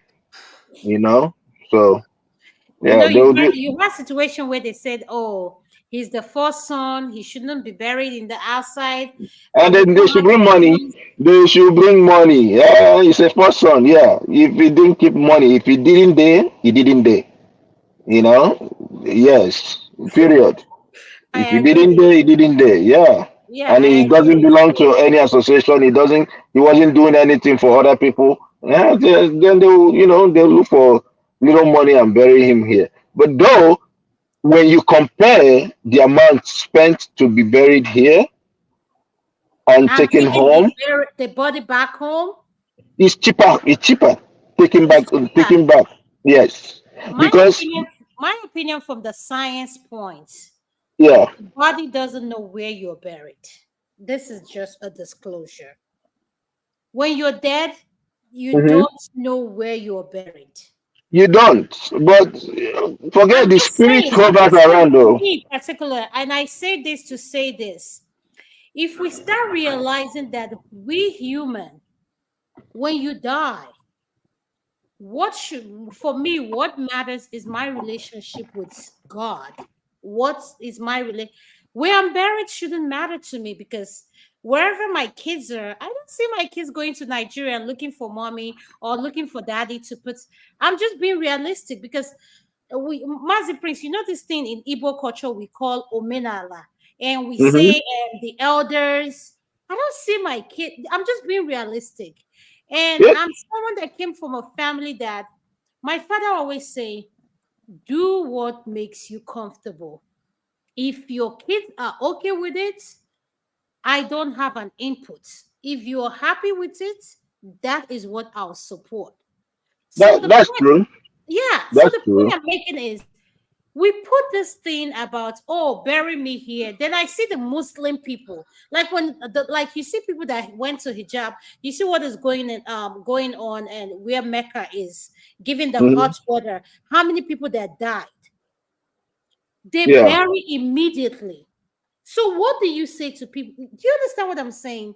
Why Yeah. do we put so much emphasis, or we try to make a big deal of, I want to be buried back home? I understand that's your wish and everything, but I'm of the belief, put your money where your mouth is. If you want this thing, plan for Keep it. the money. Yes. You're totally right. You're totally right. I agree with that. Yeah. So, I Mr. agree with that. Kandu, welcome to the show. You heard what we're talking about. I'd like to hear your input and opinion on this. Absolutely. Good evening, everyone. Good evening, sir. Um, yeah, I've actually not been on the program. I've been doing housework all day. So I literally just finished doing laundry and all that stuff. Ah, Mr. And Kandu, are you trying to tell us that your total package, you do laundry, you do cooking, you do I all that don't. stuff? It's a single man. I know how to cook, but I don't have to cook. But I mean, no, it's just natural. It's just second nature. Sweep the kitchen. If something is dirty, take the thing, sweep it. I mean, how long does it take? Thank you, Yeah. sir, for saying that. No, I mean, this is just how it is. This is how I grew up in my father's house. You can't see dirty stuff on the floor and pass it. Who is supposed to come and pick it up? I mean, I don't even know how that works. Anyway, Thank you, sir. Go um, ahead. I heard about this issue of people being buried No, back the home. first topic can do was on respect. If I can, please, can you indulge me? Because let me give my last comment because I want to log off. Can you please yield, Yeah, please? absolutely. Thank you. Okay, thank you. Blackstone. Yeah, about this last topic we are talking about, this topic we are talking about either burying somebody where in diaspora or taking the body home. Unfortunately, I and a friend were just talking about it yesterday, right? And because I lost my auntie died over there in the US till last month, right? And the children are planning to take a body home for burial. So the truth, what I look at, first of all, if you have the money to do that, you can do it. Like Adama said, if you don't have the money, what will you do? For me, wherever a person is buried, doesn't matter to me because everybody still goes down 6 feet, right? So if you are going to spend about 20K, 25K dollars to transport a dead body home, did that person actually have the opportunity to enjoy or have the opportunity to enjoy that amount of money? Probably most of us that bring our elders, our mommy or daddy to come and visit us and probably along the line, they passed away and things like that. So that there's a different ball game because they can take that person home or things like that. Not a person that is resident, he has a right to be buried in that place where he's resident. Then we are talking of taking the body home. I don't see any relevance to it. So that also depends on the family or things like that. Because if you bury the person probably where the person is resident, you have the chance to go and maintain the grave, take up the grave, put flowers. Once you bury that person in Nigeria, we're going to do the maintenance. After the burial, maybe you just build a place for the where he or she is buried and everything. You fly away. Maybe you are not going to be there for the next 5 or 6 or for next 2, 3, 4 years. So for me, I think that if you have the money, okay, fine. You can take the body home, the body anywhere to go and bury the person. And even if you have the money, you can also bury the person where the person died and also then have the opportunity to pay respect to that person regularly by going to the grave and drop flowers and things like that, right? And just like Adama said, a dead person is a dead person. Yes. It is where you are going to that matters. Where you are buried has no bearing, has no matters. Only that we live in a world today, Western world, whereby they respect the dead, right? There are some countries whereby they respect the dead even more than the living, you know. So at the end, I believe that should be a personal, it could be a wish, but if it's a wish, one want that wish, then put the funds down for them to take your body home, right? And if you don't do that, then the children, they have the resources, let them do it. It doesn't make any difference because I believe that, like I said before, wherever you are buried, you are still going down the 6 feet. You are not going to go below or higher, right? And spending that money and things like that also depends on on individuals.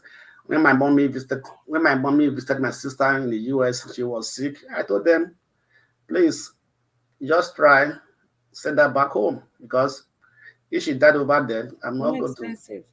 Mm-hmm. Yeah, I'm not going to spend that sort of money to transport a dead body back to Nigeria, right? Why don't she just enjoy that money in Nigeria and before she dies?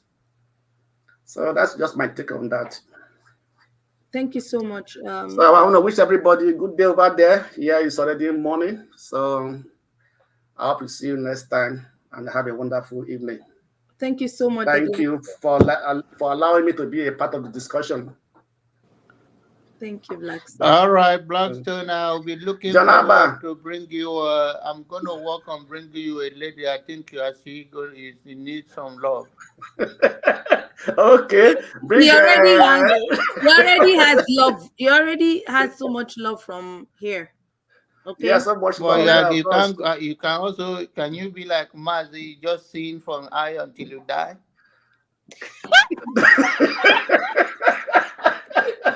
Mazio is a special case, man. Mr. Blackstone, thank you so much for Thank always you. supporting us. I really appreciate it. And I just want to Yeah, very much emphasize welcome. on this. And I know Mr. Rudolph is listening. And I just before you leave the Blackstone, I want you to hear this. Yep. For those of our listeners listening, if you know you love Mr. Rudolph, you don't his ideas is inclusive. He wants women, a platform where women can be themselves, add their opinion. It doesn't matter. Everything is not about politics. Like Sho said 2 weeks ago. Whether you come here every weekend and say your have your say 24/7, your opinion or whatever doesn't change. Nigeria, whatever the leaders decide is going to happen, is going to happen. And I just want to say this. Thank you, Dr. Rudolph, for giving Tokwe and I the platform to be ourselves. And I've seen men who I didn't expect, like they show up every week to support Tokwe and I. People are throwing tantrums that don't make sense. At the end of the day, we try to make it about the platform. What I want to say at the end of the day is the space is big enough for every one of us. You have a daughter, you have a wife. At the end of the day, you want them to have a voice, whether you like what they say or not. You want your children to be able to express how they feel, whether you agree with their opinion, but you want someone to listen to what they have to say. Whether you like what me and Tokpa is doing, at the end of the day, I'm going to keep doing this show because I believe in what Tokwe approached me for. Electricity approached me and said, Ada, you and Tokwe are the perfect people for this segment, and I'm going to do it. And I just want to say to every man that has come to this segment since Tokwe and I premiered, I appreciate you. My Saturdays are always busy. With my profession, I'm on call. I have to go to church. I have kids. I have a family, but I made this sacrifice because this is something dear to my heart. So do Tokwe. Tokwe has a very busy schedule. So for those of you that think this is a joke, we're coming here just to have conversation that makes sense. I want you to think about this. Dr. Rudolph has not been on the platform for quite a while, and he deserved the time out for him and his family. I don't care what he's going through, is none of our business. He has a right to his privacy. But if you really care about Rudolph and you are a panelist, whatever your position you have on his platform, for the fact that you get a notification when you see him on live, regardless of who is holding the segment, all I applaud of you is please subscribe to this channel, like, share, promote it. Someone somewhere will learn from what we're sharing. Politics 24/7. I'm tired of the politics going on here in America. We have an election coming up November. I can't even fathom what it because I'm so busy in my own world, and we have a protest or whatever going on August 1st with Nigeria. I can't keep up. By the end of the day, I have issues that affect me, Tokwe, Kandu, John Aber, Mazi Prince, the Blackstone. So when we come here, it's not about women trying to take over the platform or whatever. At the end of the day, this is the statement I want to make. Stop making this personal. This channel is Dr. Damage's platform.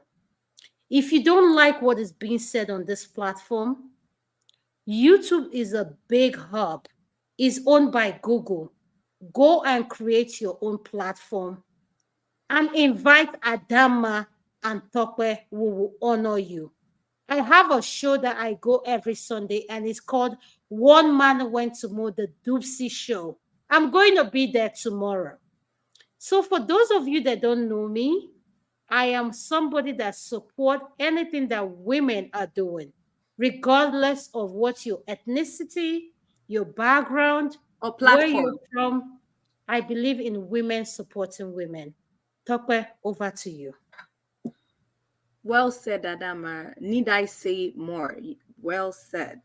Uh, Again, as Adama said, I'd like to thank every single man on this platform right now who's been supporting us from the inception of our premiere, and those on the comment section. We really appreciate you.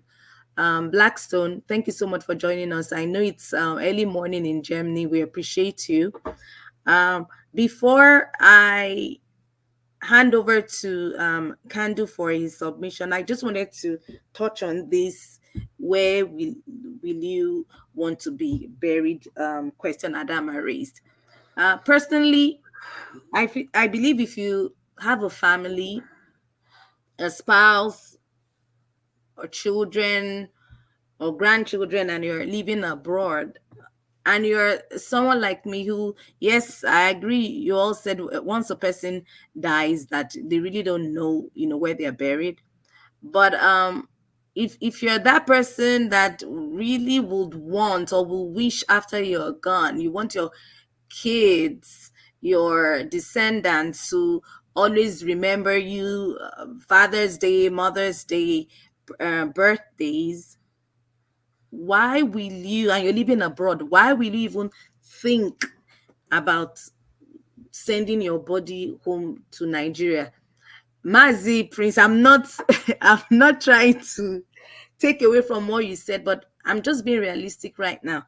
I really want my family who live where I'm at in America to share those moments, come to my graveside on birthdays, Mother's Days. Why would I want to send go through the stress of sending my body back to Nigeria? That's just me. Yes, it's expensive. It's more expensive to get buried here if you live here in dollars, but you can always make it work. There's something called cremation too. People should start considering that is a cheaper option. It's not an African thing, but it's a cheaper option. And just so you know, for those of you really want to be buried back home, there's still bodies now in cemeteries in Nigeria. I'm just saying they do. And they some use it for ritual and funny stories I've heard. So you may want to reconsider that. Um, Can do. Thank you so much for joining us. Just to keep you All right. updated. Goodbye. Thank you, Blackstone. Take care. Janaba, bye. Mazi Praise, I can do. I wish you a good day, good evening, actually. Thank Bye. you. Thank you so much. Thank you so much, the Bye, Black. Adama. Thank you, sir. Thank you. You're welcome. Thank you. Yeah, so Kandu, before you joined in, we started with discussing respect. Is it given, demanded, or is it earned? And we kind of played back to the issue that happened earlier in the week in the Nigerian space with Akpabio and Akpoti. I'm not sure whether you're aware of that. Kandu, you're on mute. Yeah, I'm not aware of that, and I don't even if it came up, I don't listen to such people. Okay, so I'm just going to give a rundown of that situation so that you have an idea of what we're talking about. Again, it was about respect, and I think sometime during the week, Miss Akpoti, the female legislator, or I don't know what one of those chambers people in Nigeria approached the floor, and I think there was noise in the background, and Akpabio made a slight comment, telling her that when you're approaching the floor, not to be loud, and this isn't a nightclub. So he got a backlash from the Nigerian space, online phone calls, his wife. It was basically attacked. So he came up, I think, a couple of days later to apologize for that. So Adama's earlier first question was, if he was a man, who was the politician, taking that space, will Akpabio have reacted that way? Was it because she's actually a lady? So we all briefly talked about respect in regards to it being within couples, and then Adama brought up this issue on where will you want to be buried. So basically, that's what we talked about before you joined Yeah, in. absolutely. I actually did see that video last week. I think it was played here last week, I believe. And the unfortunate thing is that I don't know how many years ago that Mr. Akpabio was the governor in Uyo. I don't know the actual state, but I remember I had seen a YouTube clip about this beautiful work that was being done in Uyo, and I was just so wowed. I was like, whoever this person is, because I don't really follow these people. I don't know who is who, where they govern. I was like, whoever is doing this should be made the minister for um, transportation and things like that, because the I mean the number of work projects that was being done were just so amazing to me. It, it, it was later on that I found, somehow I was told that the person's name is Akpabio. I've never heard of him before. I didn't know who he was or whatever he does. But from what he had done at that and then whatever thing that he was the director of, all the where they had the off the mic episode a few years ago. Um, that man is a non-entity of the first order. Whether he's talking to a man, a child, a woman, it's just a non-entity. I feel sad that if such a person was my father, I would disown him as a father. You Okay, know, please, can you stay there, Mr. Kandu? Why will you disown him as a father? because he does not command respect. I believe that respect is something that you command by the way you conduct yourself. The way you carry yourself is what's going to determine how people respect you. And it's not about sir, saying sir to someone. In my family, they know me. Don't call me sir. I don't need your sir. I'm older than you. Call me what Egbo or whatever. That's good enough. I don't need sir. All that foolishness. So to me, I mean, whether it's listen, I mean, seeing that video of the lady trying to, I think they were talking about a bill, and it was being talked about that they voted it down, and she interjected. Obviously, in the chambers, there's a way you go about saying something. You take permission because that's what they do. So, but given even the fact that she did not, for anyone, the man is just is just foul mouthed. Is Oh my God, I can't even believe that that's somebody's father. Honestly, You're starting to sound like Show. Show was like the words he used on the in the house of. I'm like, I don't know him. I had to go watch a couple of his video, and his mouth is not good. I'm sorry. yeah. I mean, I've seen clips played on this panel and other. I don't go and I don't go to any space to listen to whatever they're doing in their chambers because for me, you see, again, I've said this many times. Leadership brings about comes with certain things. The way you conduct yourself. You cannot be a leader and be collecting 140 or 160 million naira car. Leaders don't do stuff like that. That's not what leaders do. I don't care what that car is made of. Yeah, I don't care if it's made of platinum. You don't do that. There's certain things that you do when you're a leader. You lead, well, I lead by example. My father leads by example. My mother, when she was alive, led by example. Up till today, my mother has been gone for 16 years. People in our family still, I mean, they hold her, even when she's been gone, in high esteem. To the point that in their family, she was the first child out of 19 children. The rest of her siblings, they held her in such high regards that even when they're going to go and marry somebody, they have to go and not even to their father. They'll be like, jealous of Odo first. Let's go and get Odo's opinion. So that's the stock that I come from. That's where I operate from. That's how I grew up. That's the environment, the community that I grew up in.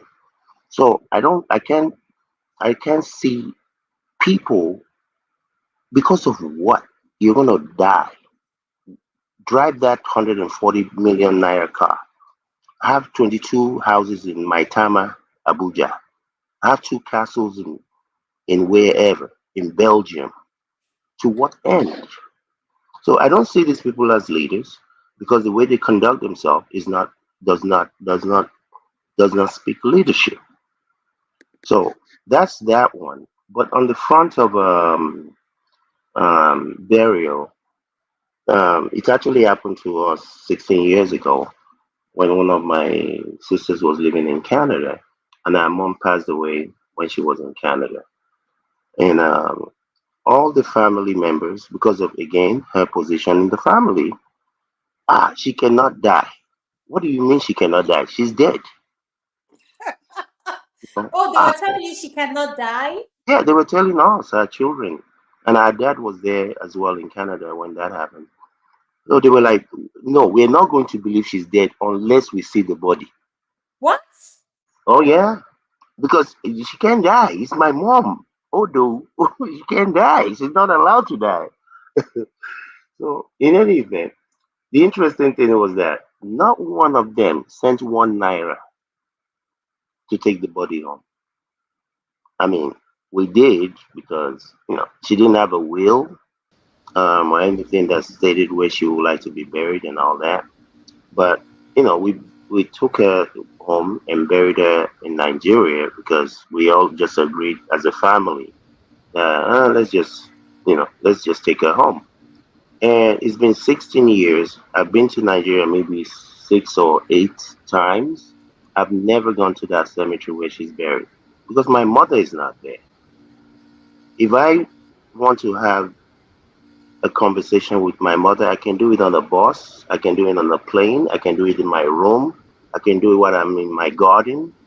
I don't need to Okay, go Mr. to a. Can you hold on right there? Do you have that belief because you've lived in the diaspora, or you have that mind frame because of how you grew up or how you view someone being dead?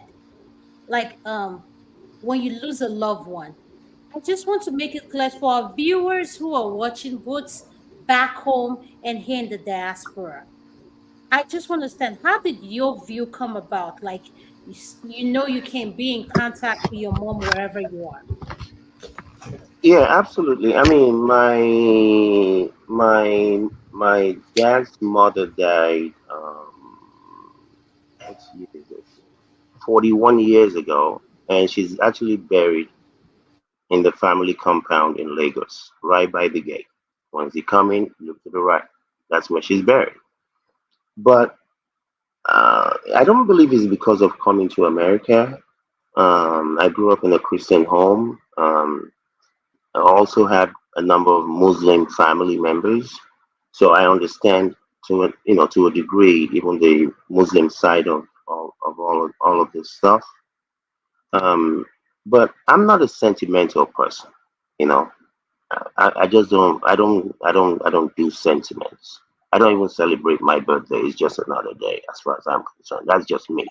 But anyone is entitled to do whatever they pleases them, whatever works for them. But I mean, we've all heard about plane crashes, ML 30 whatever in Malaysia, the one that was blown over Ukraine by Russia. Um, so if your body, if somebody died or died in a plane and the body was never found, what difference does it make?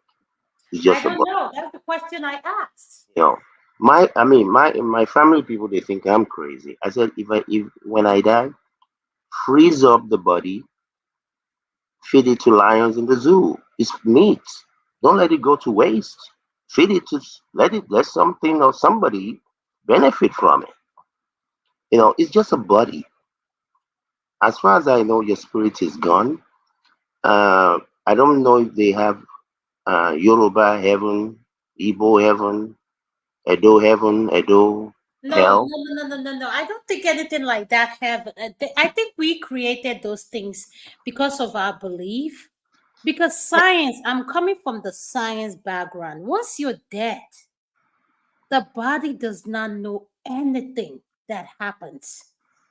So Yeah, this thing they say you but bury Miss me in but Nigeria. Miss but Miss Adama, at the same time, we don't know whether you go somewhere, you don't go anywhere. If this is the end of it, or you come But back. okay, can I say something? I'm Sure. speaking from the science background, the research that have been done.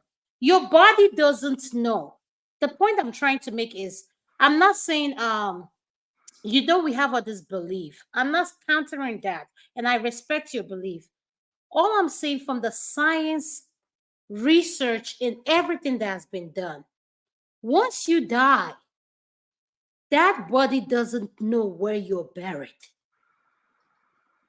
I think my contention is from the science point because I mean, I'm not a scientist, but I operate. I love to learn. I Mhm. learn about everything that I can everywhere. But I don't think there's any definitive thing that says that this is what happens or this is what does not happen. And my contention is we don't know. We don't even know if there's a heaven or no heaven, or there's a hell or no hell. I mean, all we Jonathan is here. know. Okay, Jonathan is here. Ask him if there's heaven or no hell. No, I don't need me. I don't even if the Pope was here. The Pope cannot answer that. It's a belief system. Mm-hmm. I It's a agree belief with you. system. So just because someone is a chief imam of Mecca or the archdiocese of Kittenbridge doesn't mean anything. It's just an opinion based on a belief system. So I don't go by whatever whoever it's just another individual that has a belief system. From a biblical standpoint, the ascension of Jesus into heaven, and the interpretation can be done in so many different ways. Whether, I mean, is there a motor park where you park until Jesus comes? I don't know. I have Okay, no okay, clue. Mr. Kandu, I'm asking you now. The question is, if your law, if okay, for someone like you who is into finance, that much I know about you. You're someone who plan. That's one thing I like about people who are in finance. They plan like they have their finances in sometimes in order. I use that word. So for someone who says, I want to be buried in Nigeria, but don't have that finances, how do I go about it? Does the spouse, the wife, have the right to say, oh, Mr. A doesn't, we don't have this money to bring your son. The last one I know about that happened, this the seas left from Texas. It was close to $25,000. Okay, Yeah. so Oh, sorry. how do we go about financing things without having planned for it? That's the question. Absolutely. I think, people, my economic background tells me want is the willingness and ability to afford something. You can wish, but if you don't have the willingness and the ability, it's not a want, it's a wish or hope. So, for those who are young enough in their 20s or even early 30s, I would suggest to people, even aside from this burial issue, I'll get back to it. Even aside from this, there's something called Index Universal Life Policy. It is the best thing since I sliced know bread. what you're talking about. I know what you're talking about. It is the best thing since sliced bread. Aside from your 401k or your 4, 401k and all that stuff. yeah, Yes. all that stuff, this Yes, I stuff, know what you're talking about. yeah, for those who don't know, it gives you a retirement package, which also provides you with a life insurance policy. Policy, So, yep. yeah. So, as an example, if someone is 30 years old, for example, and you start the policy and you're paying $500 a year into it, the beauty of it is this: the insurance policy continues to grow, and the Mm-hmm. retirement portion of it continues to grow as well. But the Yep. beauty is this: if you retire at the age of 65, the entire amount that was contributed over that period, 35 years, so that's that's about 180, no, 195,000 90,000, that yeah. you've actually Mhm. contributed. You actually get a check for that entire Correct. amount. Yes. But the insurance policy portion of it continues to grow. If Mm-hmm. you live to be 100 years old, I haven't done the numbers in a while, that policy will grow up to about $1.8 million. Million. So if you want them to go and bury you in Mars, you will have the money. If you want them to Okay, go so and bury can you stay right there? Can you stay right you, there? When we have parents come here from diaspora, coming from Nigeria to bring them, my parents, my dad worked here in the States, so did my mom. So they had policy. And my dad is going to be 82 years old coming this September, and my mom around that age. So their policy and everything, we know. My dad worked here, his retirement, everything. So the point I'm trying to make is this. For people who have parents they file for, and I have our listeners listening, who are just green card holders, whatever their situation is, you can start a plan for them. Kandu, do you agree with that? Yes or no? oh, absolutely. Like I think yourself or someone else said earlier, not just Nigerian culture, there are a number of cultures around the world that they don't believe in life insurance policy. Yeah. It's unfortunate, but everybody's going to go sooner or later. So, yeah, if you bring your parents here, start a policy, it might be expensive compared to, Yeah. Yes, someone. it's very expensive. I tried it with my when my mom was in her 70s and she's in her 80s now. And my husband is like, it's cheaper for her. Talk about it's just cheaper for her to take a flight home for like $2,000 flight back to Nigeria alive than to than for her to go dead. No, no, actually, well, I mean, I don't know what the No, price. we don't want to turn this to a finance segment, but I know what Kandu is coming about because Kandu, my younger brother, is into finance and everything. He's a CPA by profession, and what the knowledge I got from him has exposed me to so many things, and my parents. I'm using myself as an example. My parents are so much big. Both parents are not college educated, but they accumulated wealth for their children that they are able to line up everything. And I the point I'm trying to make is there's one thing my dad always says: talk about these things as uncomfortable it might make both of you. It saves you from the burden and that headache of if something happened. And I say this, I've seen it happen. Someone died in the family. There is no finance. I see a WhatsApp group created that I didn't ask to be in, and I see my name popping up. And I'm sorry, I'm so busy. When I see my name popping up in things, I'll just take myself out of it. It's not trying to be ignorant and everything. But the thing is, I think our people are so ignorant about a lot of things when it comes to finance.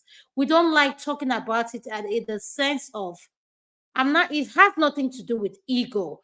I don't know why Kandu and Tokwe probably who know me more than and Uncle Jonaba knows me. Ngozika is joining us, and she's probably getting to know me. And what I'm trying to say is, when you speak about finance with our people, it makes them uncomfortable in a way that I've never seen. And I'm like, why is finance making you uncomfortable? Is math. The difference is I'm trying to educate you, you're trying to educate me. Adama, this is what is my portfolio. This is what I'm learning from you. At the end of the day, the difference is Adama lives here in the United States. You live here in Nigeria. I don't know if Nigeria has insurance policy or anything. And I'm Yes, glad we they have do. Ngozika. Yes, they do. Thank you for telling me that. You see, I never knew that. I don't, we haven't got a capital. But my Yeah, problem is this is when a family dies, I'm seeing in the Igbo culture that I know, they will bring up this meeting. Ah, this person just died though. We need to take the bear at the body home at a certain time. There is no money. We need to raise this fund. And I'm And Mama, asking this it's question. not just Igbo, it's Okay, not you're just Igbo saying, culture. okay, They go do it ahead, in Yoruba Kotope. too. yeah. I think at the end of the day, like I said, personally, I don't believe in sentiments about anything in life. It is how you prepare yourself that you're going to meet yourself. For the most part, all things being equal, Mm-hmm. I have met a man who never went to. I think he finished high school. Um, 2 years ago, he passed away at the age of 82. And not only did this man leave his children with 600 and something thousand dollars in cash, he built houses for he literally himself and a bunch of his friends. They built four houses, one for him and three for the three children. I mean, they built those houses more than 20 years ago. But this is a man that never went to college, you know. But it was a person that was disciplined, and that's what a lot of people don't have. A lot of people don't have discipline. You want what you want now, now, now, now, and you don't prepare for the future. And some people will say, well, you have to enjoy your life. What the future will take care of itself. Well, I don't believe in such foolishness. And But I agree with you. I agree with you. So, you know why I agree with you? Can just stay right there. When I say I agree with you, Kandu, I know what you stand for. Do you know that it's surprising to know as much as we Africans work? I'm saying this, we don't know a lot of things about generation wealth. Do you see the curveball I threw to you, Kandu? Can you see what the curveball I'm throwing to you? Can I see the what? Can you see the curveball I'm throwing to you? I said, do you know that a Oh, lot of oh our yeah, people yeah. don't know what generation wealth is? Yeah, actually, a lot of people around the world, is a relatively new phenomenon. In America, for example, you have a lot of people that say, "Oh, white people this, white people that." They've been creating generational wealth. It's not true. Even among the white people, well, all you need to do is go back to 1929, go back to 1929, go back to the 70s. Even among white people, wealth families were wiped out, wiped out. So people had to rebuild. And like I say, being rich is is simple. It's not easy. Find something that people need, figure out a way to provide it, you'll be rich. People need water, figure out how to provide it. People need healthcare, figure out how to provide it, and so on and so forth. But the main aspect of this thing is discipline. If people can be disciplined, save $200 in America, for example. Can you save $200 a month, every month? If you do that from age 25 to age 65, you have $1 million. I mean, it's not rocket science, but discipline. Even for the disciplined people, it's hard to be disciplined. So again, when people, to your original question about if somebody passes away, in the abroad, and they have left a request or demand, you cannot demand something that you have not provided for. You know, I don't even, my brain cannot even comprehend such a thing. But You have not, Tope says something is that is their last wish. That's what Tope said. yeah. Tope said it's When their when you last wish. get when you get to Jesus or Yes, devil, let them last execute wish. that those wish for you. You cannot wish some. It's even evil for you to be leaving your Huh? burden on your children. It's Oh, That's well. evil. Okay. In my opinion, you have not. Well, in any event, generational wealth is a relatively new thing all around the world. Again, money is good, but life is really about people. Create all the wealth you want to, live the life that you want to, and you're gonna go at the end of the day. Like, my greatest example is always the Sultan of Brunei. He's worth 80 billion. The day that he passes away, he'll be buried within 24 hours. They're not God gonna bless you. they're not gonna put an American Express in his coffin. You know, Can't do I that- agree with you're you. not Thank gonna you. go. Thank you. Ngozika, welcome to the show, sis. I really appreciate you Thank tuning in you. from Nigeria. Ngozi, Thank you. welcome. Thank you. Dewo, my Thank you. sister. Thank you, Emailer. Thank you. So Good please morning, keep Mr. up the Kandu. work Good you are morning, Mr. doing. I Jonah. know you've been watching, Good so morning, just Mr. take it where you want Good to take it. morning, Mr. Thank you. It feels so good to be here. Good I morning. just Good. I just had to join in. These days I find it difficult to sleep anytime before 2 or 3. So I might as well be making good use of the time to catch up some work and some conversation. So I don't know where I'm supposed to weigh in. I got in when you were talking about last wishes and that somebody Yeah, dies in the diaspora. we were talking about, okay, the topic started off respect. Is respect earned or given in a relationship, and why do we abuse it? Then What I sort of treated, relationship? Any we're type of talking about relationship? we're talking about marriage and whatever situationship you have going on. Okay.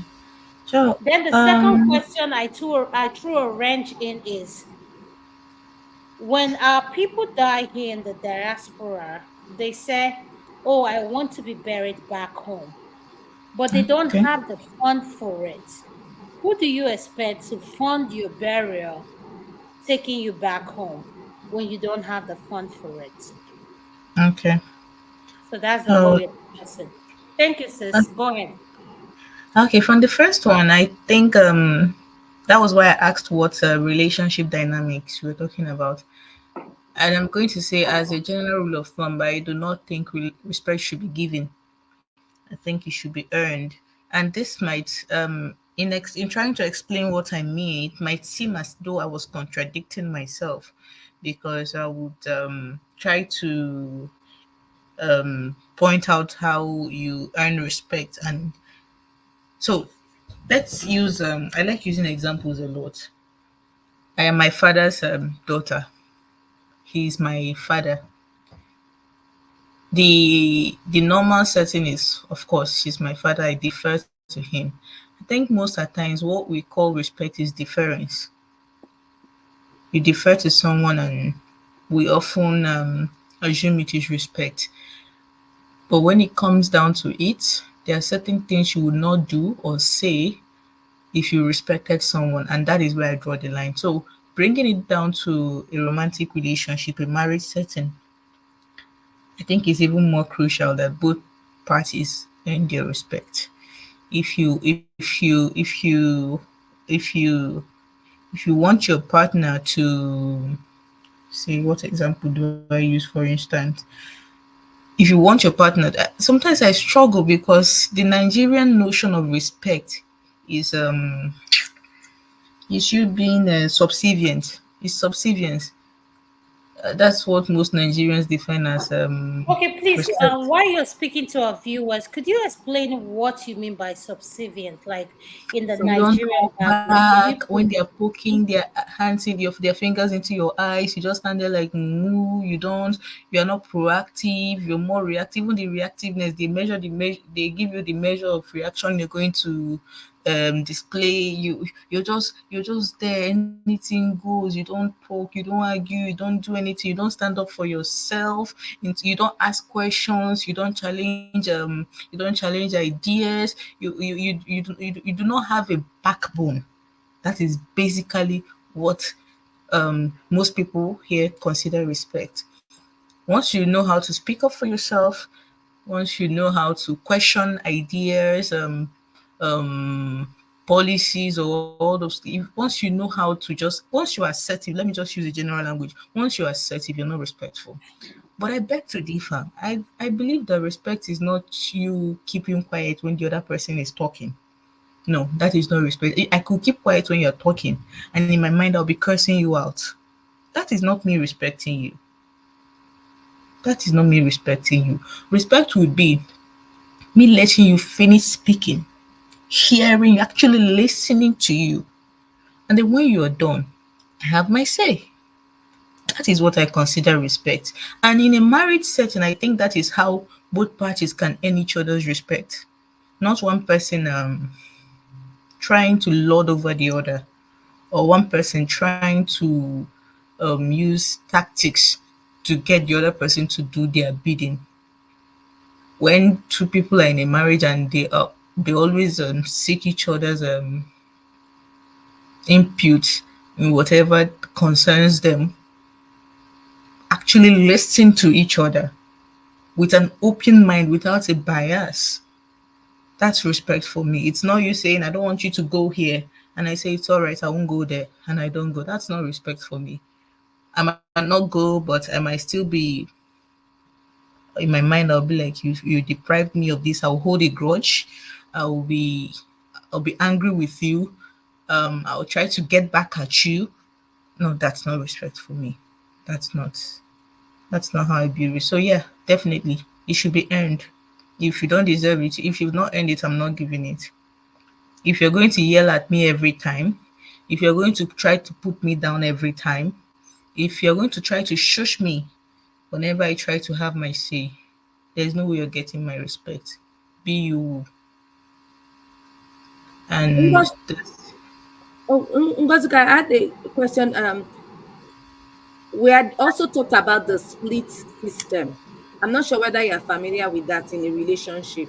Like this idea of, sharing responsibility with your partner 50-50. It can be, responsibilities in regards to household chores or finances. What's your take on that? So I have never really been big on marriage. For me, marriage is a 50-50. I might get married, I might not get married. I'm not really it's not something I'm certain or I'm definite about. But a couple of years ago, a few years ago actually, I was in a relationship and we were talking long term, and I wanted to have all the conversations that we could think of. I wanted to talk about how to raise a child, how many kids, because when it comes to the number of kids that should be had in a marriage or in a relationship, I believe the woman should have the final say. She's going to be the one to carry the she go through the pregnancy. So whatever number she can do, that is what I know. I'm not even accepting opinions on this one. The person that is going to go through the pregnancy should determine how many times she wants to go through it. Okay, no, no, no, Then no. Ngozi, okay, okay. Can I ask you, stay right there? Why yeah, should you say the person that is going to go through the pregnancy should determine the number of pregnancy if the they man is want the to go one through. financing everything? He's not the one carrying the pregnancy now, is he? Yeah, he might not be the one carrying And everything, so the but person the person whose body, mind and soul is going to go through it should be the one. And it's really not a big deal. If I want 2 kids and you want 3 kids, you can go on and get somebody that that wants 3 kids. Or if we could find a middle ground and you tell me, babe, I really want 3 kids, and I accept, that's okay. But to make it a no, I want 3 kids, you have to be okay by it. It's if she agrees that okay, I wanted two, but since you want three, I don't mind doing three, that's perfectly okay. But to come and say I want three and is that three that will have, whether you like it or not, no, it's not going to happen. That's for me, and nobody has to go for me. So we're talking about number of kids, parenting styles, finances, and I remember saying something that, in retrospect, I think was very, very, very. I don't want to use the word silly, but that's the only thing I can think. So I said, I want to do, financially at least, I want to do a 50-50. Not that if you bring 50,000, I bring 50,000. 50-50 in the sense that whatever you're earning, you bring 50% of it. And whatever I'm earning, I bring 50% of it. And we'll have a joint account, and that is where the money will be. And this money will be specifically for everything concerning the family, the children, the house, just everything concerning it. This is where we'll make the expenses from. Then whatever you do with the other 50 part of your money, it is not my business. Whatever I do with the other 50 part of my money, it is not your business. But you see that 50 we put in there, it will not go to charity, it will not go to our families, it will only be for our kids, our home expenses, and all those kind of things. So, and my then partner was like, no, I can't do 50-50 with you. He said, no, I can't do 50-50. I'm not splitting that kind of bill with you. Even if we're going to split bills, it's going to be 70-30 or 80-20. And I said, okay. Now that I think about it, I must really have been high on love or something to think of something like. Anyway, I just felt it was fair. But now that I think about it, the older I get, the more I realize that it's not workable, at least not in the Nigerian setting. And I'll tell you why. In a typical Nigerian home, the woman does almost all the work that has to do with the house. no, no, no. But because I don't agree. I've seen women who have three maids with just one kid. See, you are talking about outliers. I'm talking the typical mankichi that is your neighbor. I'm not talking about. I'm Okay, talking Ngozi. about Okay, Ngozi, does the man Kechi have maid? no. No, they do it Mankechi is all. probably selling. Mankechi is probably selling vegetable in the market. The idea of maid is totally non-existent to her. You are thinking about middle class to upper class Nigerians. I'm talking about the regular Nigerians, the people that are selling fruits in the markets, the ones that are selling all these local spices, the ones that are selling yam, the ones that are selling pepper, the ones that are selling oil. Where would they see maid? Have they finished training their own children or physical maid? Where would you see maid? The people that before they even close from work, before they even close from market, they're already buying food stuff to come and cook. The people that while they are at the market, their children are doing homework because they can't afford to do it once they get home because they'll be busy. So while she's selling to you, you are hearing, and mommy number two is what? The people that once the children come back to school, they can't be left alone because there's nobody to mind them. They'll have to come stay with her in the shop. Is that the person that has a maid? And the person that will wake up on Saturday morning and wash her children's clothes, wash her clothes, wash that of her husband's. If her kids are still too young to help, clean the whole house before she goes on with her day. And then she still has to cook Ngozika. That is it now. So somebody and I thought to myself, so if a woman is supposed to be doing all this, and we know, as much as I don't like admitting it on air, Nigerian men are not the most handsome when it comes to housework. It's not a norm for them to be hands on. Probably be the society or the way they were raised, but it's not a norm. So you're telling me that if I'm supposed to be doing all these things, I'll still at the end of the day bring the same percentage of finance you bring to the family. That's unfair. That is totally, totally unfair. And that was when I thought to myself, no, if we are going to do 50-50, we might as well do it across board.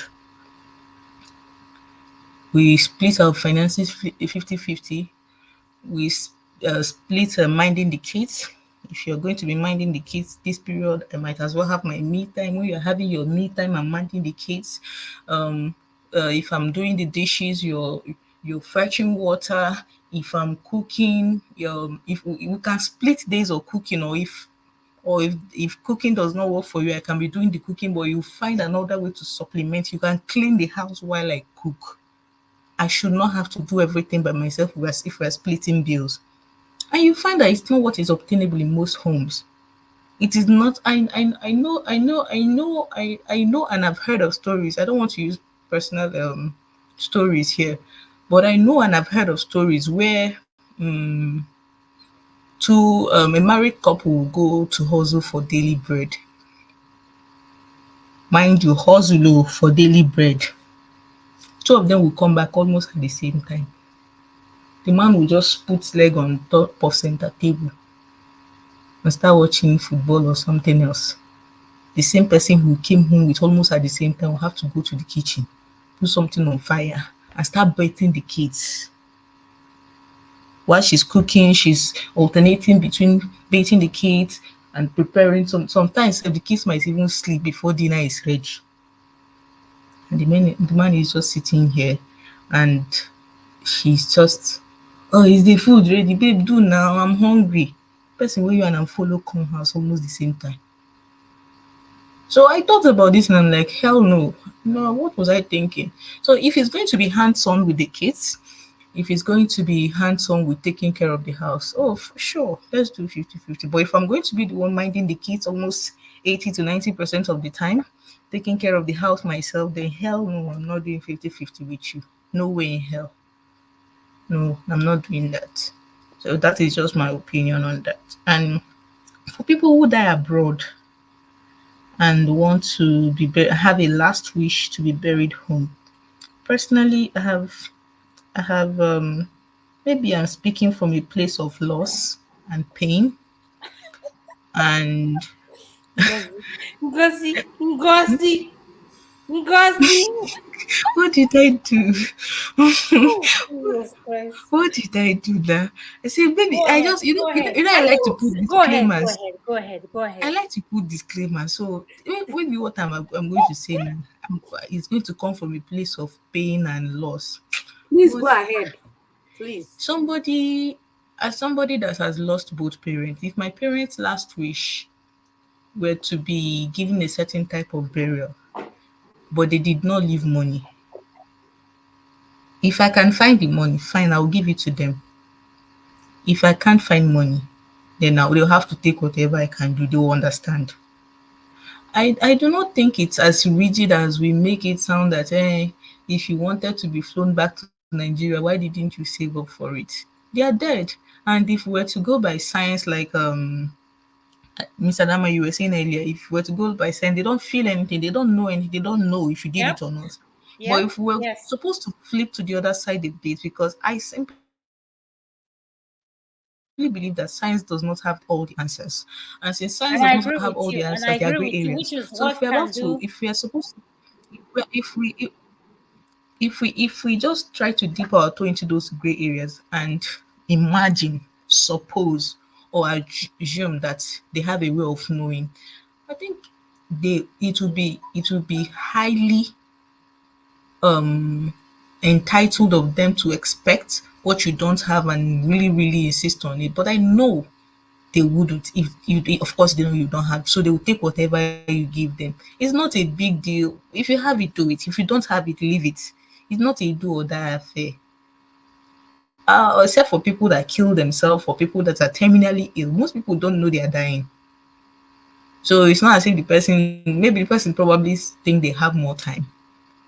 Maybe since I became an adult, even before I became an adult, when I was a teenager, I kept saying it. I don't want to be buried in a coffin. I don't want it. I don't want a burial ceremony. It irks me. I don't like it.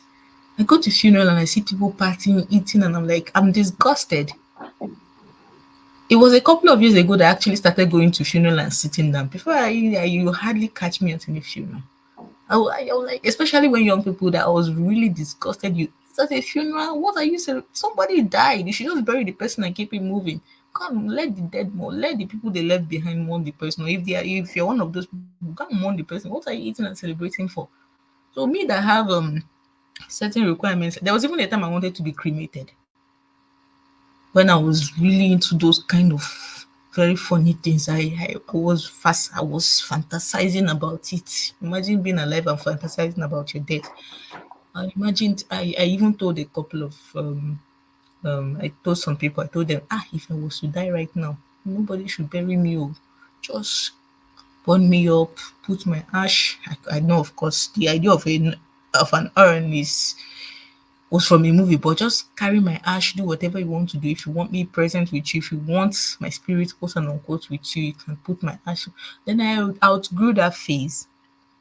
And then from wanting my corpse to be burned, I think it was the first time I saw a Muslim burial.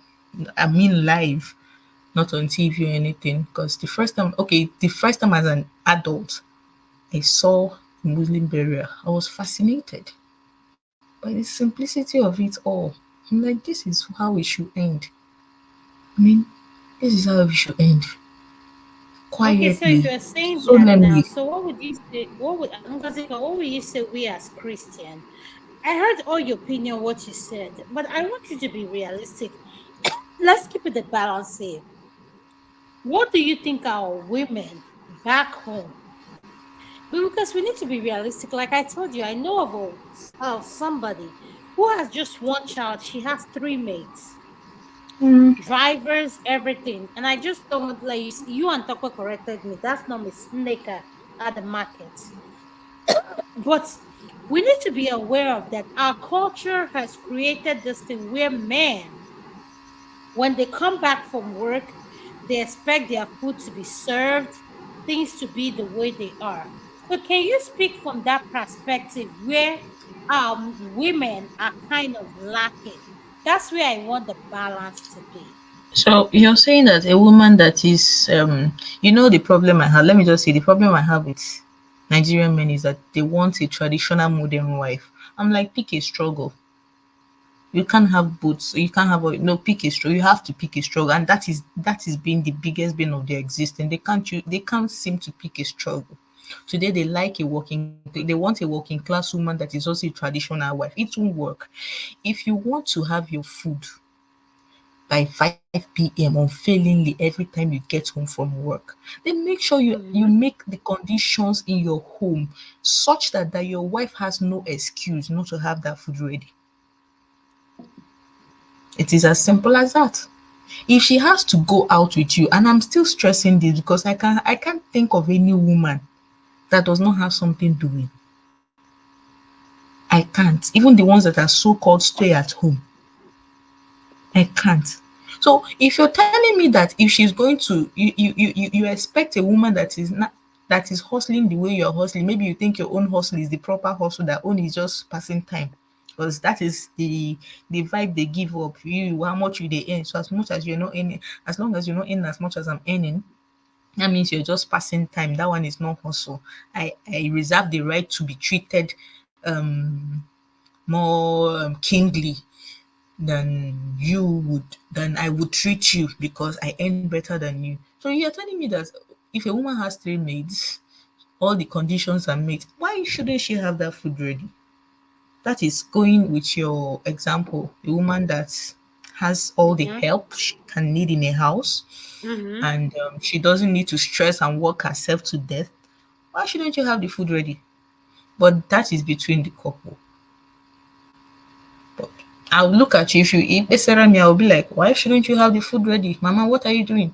Why is the food not ready? What's your excuse?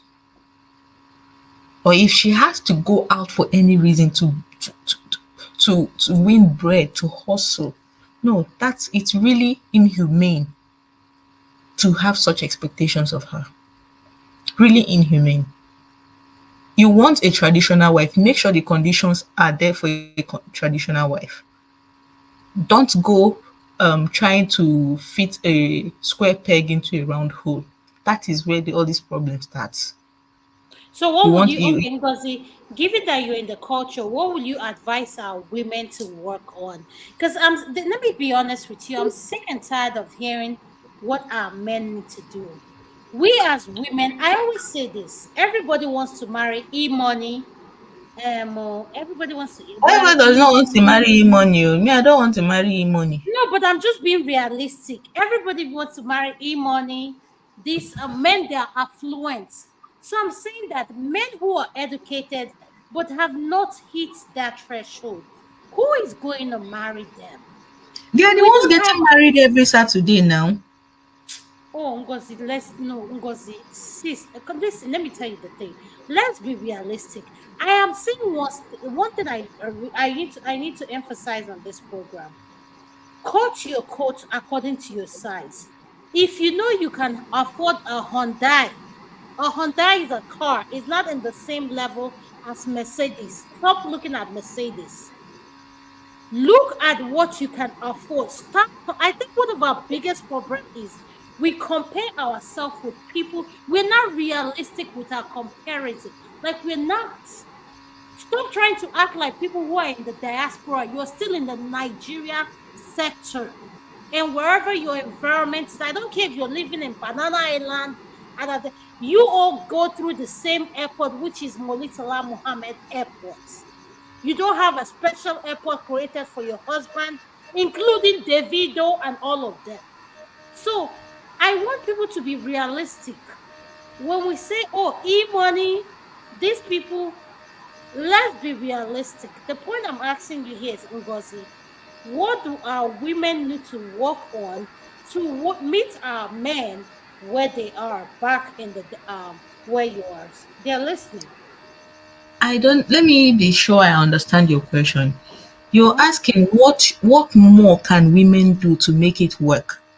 Yes. In terms of, like I gave you a situation I know of, and I don't want to name that person. They are listening.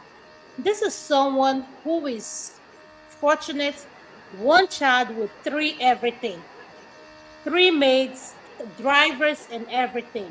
And I'm not saying they are the typical mama and Mecca. All I'm saying is when you marry a man you know earns this certain bracket, he earns 50K naira. Why can't you work with 50,000 naira of what his threshold is? Why must you have ambition of someone who is on a 300,000 household? It doesn't make sense to me. You're not being realistic. Okay, I think I understand you better now. Thank You're you. saying- you said you're trying to say why would you're trying to say that women who live above their means, uh, Yes. that They'll what be could looking be at that instead e-money. of They'll trying see on the to live picture among e-money above. like me and you now listening to you. Ngozi, I don't know you, you don't know me. But you're going from what you were saying. We have this platform where we exchange idea. Someone will come tomorrow and say, Ngozi said, if I want to marry a man, she should. No, don't go with Ngozi's idea. Go with what works for your situation. Ngozi had figured out her situation. Women tend to go with what the Joneses are saying and forgetting they are not the Joneses. That's what we call them, keeping up with the Joneses in here in America. You're not the Joneses. So you don't earn that kind of bracket, the money they earn. Their men can throw out that kind of money. You don't. For a woman like me, I know how much I earn. So forget me. I'm not using me as an example. This topic is not about Dharma. I'm saying that women need to be realistic. If you know you're going into a marriage with this person that in a certain bracket, cut your coat according to your size. Period. And okay, let me come at it from this way. Let's say a woman marries a man that earns 150,000 naira a month, but the life she wants, or the life she thinks she wants, or the life she looks for, or she's working towards, is for a man that earns from 300. I think we that is starting from the middle. We need to go back from the beginning. How did they get there to start with? If you want different things, you have no business getting married. It is simple. So I do not have anything to tell you. I don't Women are doing too much as it is. So I honestly cannot tell you what more to do. I don't know any woman that I can tell what more to do. The ones that are killing themselves and bending over and becoming unrecognizable just to please the men in their lives. The ones that are losing body parts just to please the men in their lives. The ones that haven't seen smile in 6 years just to please their husband, sorry. The ones that have become unrecognizable all round. What haven't they done? Women are the highest population in most churches. It's either they are praying, they are changing the way they talk, they're changing the way they dress, they are changing their taste. I know women who used to have very high tastes. They marry men whose finances are not what they're used to, and they cut down. They are changing every single thing about them to make relationships work. So what else do you want to tell them to do? The example you're citing, Mr. Nama, it's yes, it would be very disingenuous, dishonest of me to say those ones do not exist. But how many are they? How many are there? Okay, even if we want to talk to those ones, what are you going to tell them? That because they have a condition that allows food to be ready by 6 p.m. and it is not ready, the man has the right to go be sick. Is that what you're going to tell them? And we should tell them that for no reason under the sun should food not be ready at a particular time because they have all the help they need. Is that what you're going to tell them? I think what we should be telling them is before it gets to that situation, if you're going to marry somebody, people, like I keep saying it, what do people talk about when they are dating, when they are courting? For God's sakes, what do they talk about? Because God bless you, my sister. God What do they bless you. talk God about? bless you.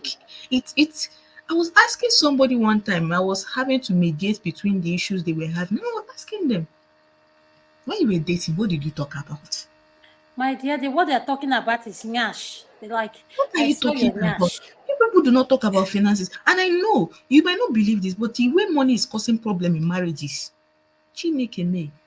No, Ngozi, don't say that. No, Ngozi.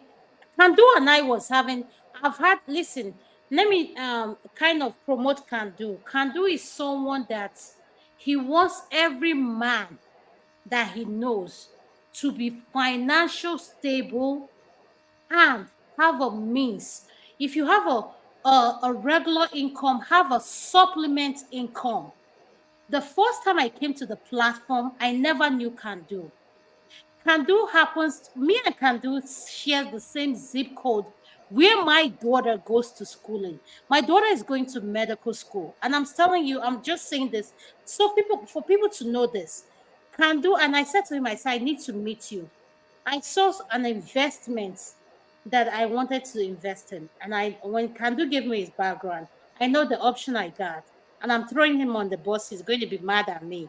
I'm just putting it out there. I don't care.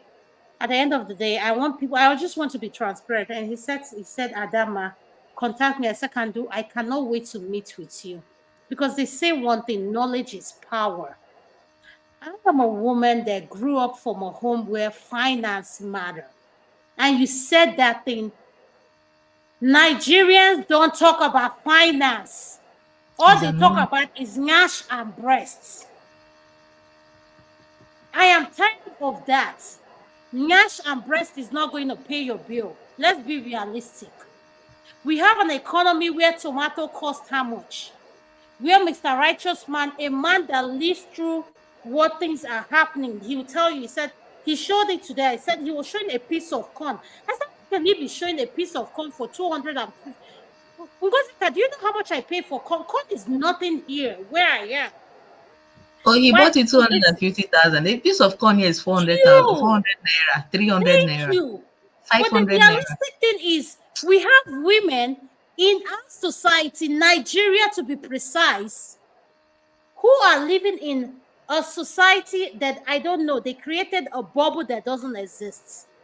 And they want to give women who do not know what things are going on. They create this, oh, I live this lifestyle, I drive this, I drive that. Ngozika, if you know how much I earn, I drive a used car and I'm so happy about my used car. My car is paid off. I don't have monthly payments. I don't believe in that. But the thing that gives me joy is I'm able to, both of my children's their school. None of my children pay for school loans. The point I'm trying to make for you is here. Nigerians hate finances and they like living above their means. They like pretending. They try to be something they are not. And that's why when I started the show with Tokwe, I told Tokwe, I said, listen, Adama is a different breed. Adama is someone that lived here, grew up here. My parents grew up here. My parents worked here. You coming from back home gives us a background. You said something now. You said our women don't talk about finance. Ngozi, give me a reason why our women shy off from It's finance. not just our women, no. It's not just our women. You'll be dating a man and you have no idea how much he earns. You're planning to get married to a man who will not disclose to you how much he earns. Tells you it's none of your business. I know somebody till today, she has no idea how the husband's business works. And she has asked. It has caused problem. They won't tell you because to them, these are not the kind of things you should be concerning yourself with. But I'm talking because about if a woman like me that wants to know how much it takes, I know how much it takes to run my household every month. they won't tell you. And will you beat the person? My problem is they won't tell you fine. So why will you end up with the person? The only place I have problem with women. This person has shown you who they are. Are we talking about the same Nigerian men that buy lands and put it in their family's name, in their brother's name? Yes, God bless. I have that situation now. I have that. Their Thank business, they you. buy a car for you and the car is in their name. Is that what you call creating? That is why I told you that. That is one way you were talking about a woman that the husband has. She has a maid, she has domestic staff, and she just has one child. I was like, really, really. If you check that car now, it's not even in her name. Absolutely, Down to even those pad, ones. down Land, to the pad, house they are living in, nothing is in down their to name. pad. It's in She the has to man's name. collect the money from him. Down to pad, and for most of them in the beginning they like the feeling of that absolute control because now when they give you food they control you. They don't born you well talk to person wey dey give you food anyhow they mad you wan starve. You see, respect. so That's automatic so respect. so as in you see it. So somebody that is that dependent on another human being, if I want pad I go ask you, if Hi, I want Jesus. new God pants I go forbid. ask you. If I want to buy I something, I'll ask a man like, "Can I have yes, money for pad?" Yes, and that is the reality, Adama. I'm not allowed to know how much you make. I don't even you I am not even supposed in my wildest dream to ask you anything about your business. So God forbid it. You made me a traditional wife, Abby. God forbid it anything happens to you. Me and my children, we are fucked up. Can God I for come in after Miss Yes, Ngozi? Mr. Kandu, you can come No, in. is I is know, she done? Mr. No, Kandu. I'm after sorry her. for using After you. her. Kandu, I'm sorry for using as a reference. I respect you, so I hope you permitted what I used. Yeah, you didn't say anything wrong, you know. But Miss Ngozi, are you done? Oh, please go ahead. Go ahead. Uh, you know, I think a few points have been made. Um, like in these cases that you're talking about, um, I know condition can make crayfish bend, but I don't understand why anybody will be mad. I mean, I don't, marriage is not even about love. Love is just one of the components. You don't marry somebody because you love them. That's not enough. Of course. Love is not enough for a reason to marry somebody. There has to be respect. There have to be understanding. So why? And that's why I said maybe condition make crayfish bend. Why would you go and marry somebody that is not willing, even without you asking, that this is what I make? I But agree. unfortunately, I have run into Nigerian men. Well, I mean, there are only a few. I mean, so I won't say Nigerian men, but that would be like, I don't want my wife to know how much I make, and I'm stupefied by such notion. It's If you common, Mr. Kandu. It's a no, but common phenomenon. It's a common phenomenon among them all. They yeah, but won't let you know. to somebody, to the type of brain that God gave me is beyond foolish. If you Very buy foolish. Thank tomorrow, you, uncle, Kandu. You're seeing the way I'm seeing it. if you buy tomorrow, what will happen? That is what I'm saying. That's where I have a problem with the women in these cases. Why agree to such a person? Why? And that's what I'm saying. Why would and that's why I started by saying maybe it's condition that make crayfish bend. I don't Okay, care what Kandu, the what kind condition of Whatever that is. condition Shit. will make you know, Kandu? What kind of condition will make you not know how much it takes to run your household? I would never be able to understand that. So that's why I'm saying maybe some of these people that you're talking about in Nigeria, we're even talking about women in Nigeria, maybe their long throat is too much. But from a personal standpoint, okay, when my parents got married, they lived in one room, not one bedroom, one room. That's where the one bed was. That's where the kitchen stove and everything were in that one room.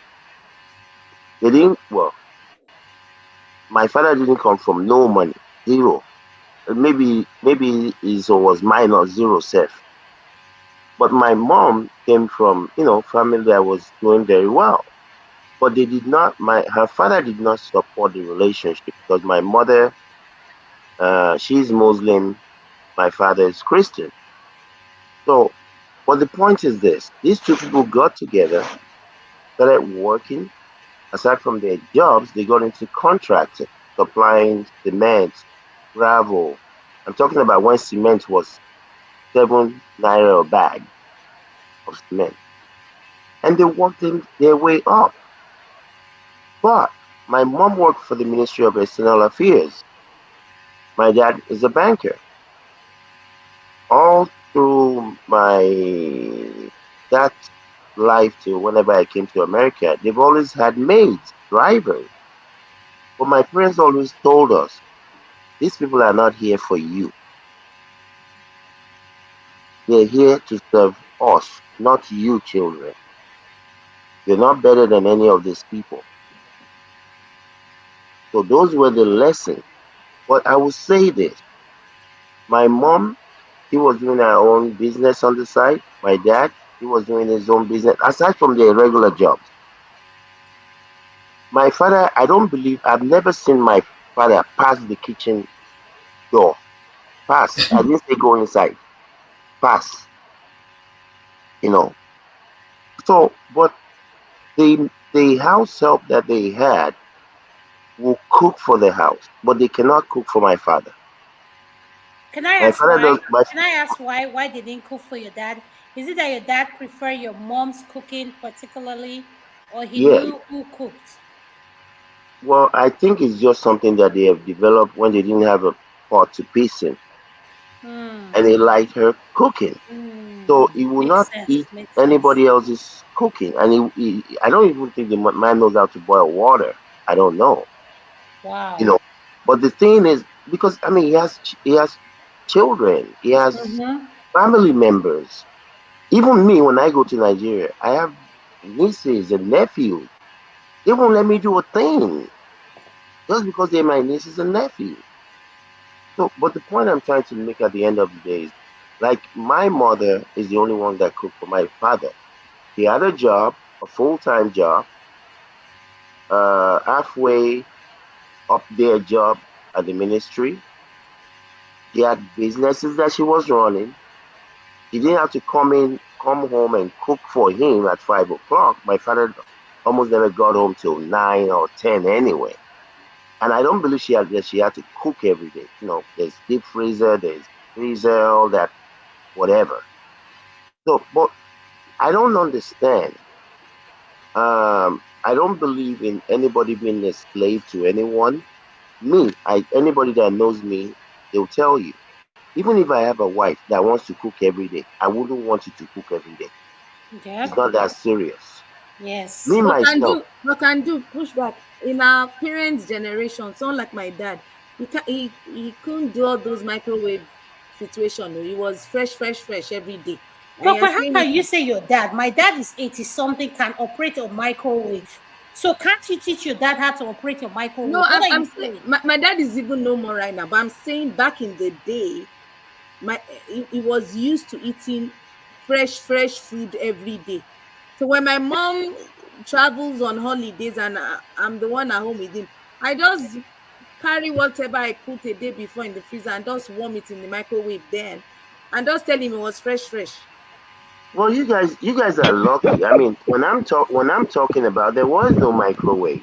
At least there was Thank no you. Thank microwave you, in Kandu. Nigeria. Thank you, Kandu, for saying There that. were no microwave in Nigeria, and I But agree with. there was freezer, you Yeah, bring there it was deep out. freezer. Yeah, there was deep freezer, and I agree with Miss Ngozika, and I think Miss Adama also kind of came to that point. The people we're talking about, or that she was talking about, is not even just the market woman selling vegetable. It's the teacher. Thank you, Kandu. It's the God high bless school you. teacher. People, not these are not even quote unquote, and even if we'll have to forgive ourselves to a degree because over the last 7, 8 years, the dynamics of the economy in Nigeria has changed so drastically. Even people that were comfortable making decent money 7, 8 years ago, the value of that money has depreciated so much, and it's very hard for them to be able to the vast. I'm not talking about 0.01% of the population. I'm talking about the average, even less than average. It is hard for them. If you were making 400,000 a month 8 years ago, the value of that money is one-fifth of that today. God bless you. Thank you. So So the preach. buying power of the people, I feel sorry for even the men. I'm talking about the reasonable, the responsible men. I'm not talking about the one that has a wife and 32 girlfriends. That's not the one I'm talking about. I'm talking about the regular man who is a whatever, maybe he's a pastor or works at the bank or whatever it is. I feel sorry for these people. I remember seeing that basket of tomato for 40,000. I said, now waiting the inside. So the dynamics of our economy has drastically changed. But in any society, If I this is what I've always believed. If you cut your coat, me, I cut my coat below my size. I According don't to cut your it. I cut size. no, Thank me, I cut you. it below. Below, my dear. God bless And you. there's no. I was joking with someone today. I said, um, well, there was something that I saw that they needed, and I said, you know what? This week you're gonna get that thing. If I have to go out to a restaurant and wash plates to get the money this week, they said, how can you go and wash plates? I said, within the inside plates. Don't be two eyes Oh, like get. yes. They don't understand. They don't understand. I can do any work. I mean, thank God I don't need to, but it's not a big deal. It's a job. It's not gonna kill me. There is no oga kwata kwata in my own life. I don't have any oga kwata, and I don't see anybody as any oga anything. You're just another guy. You put your pants on just like I do every day. Well, Thank you, Miss. the days that I put the pants on, that is.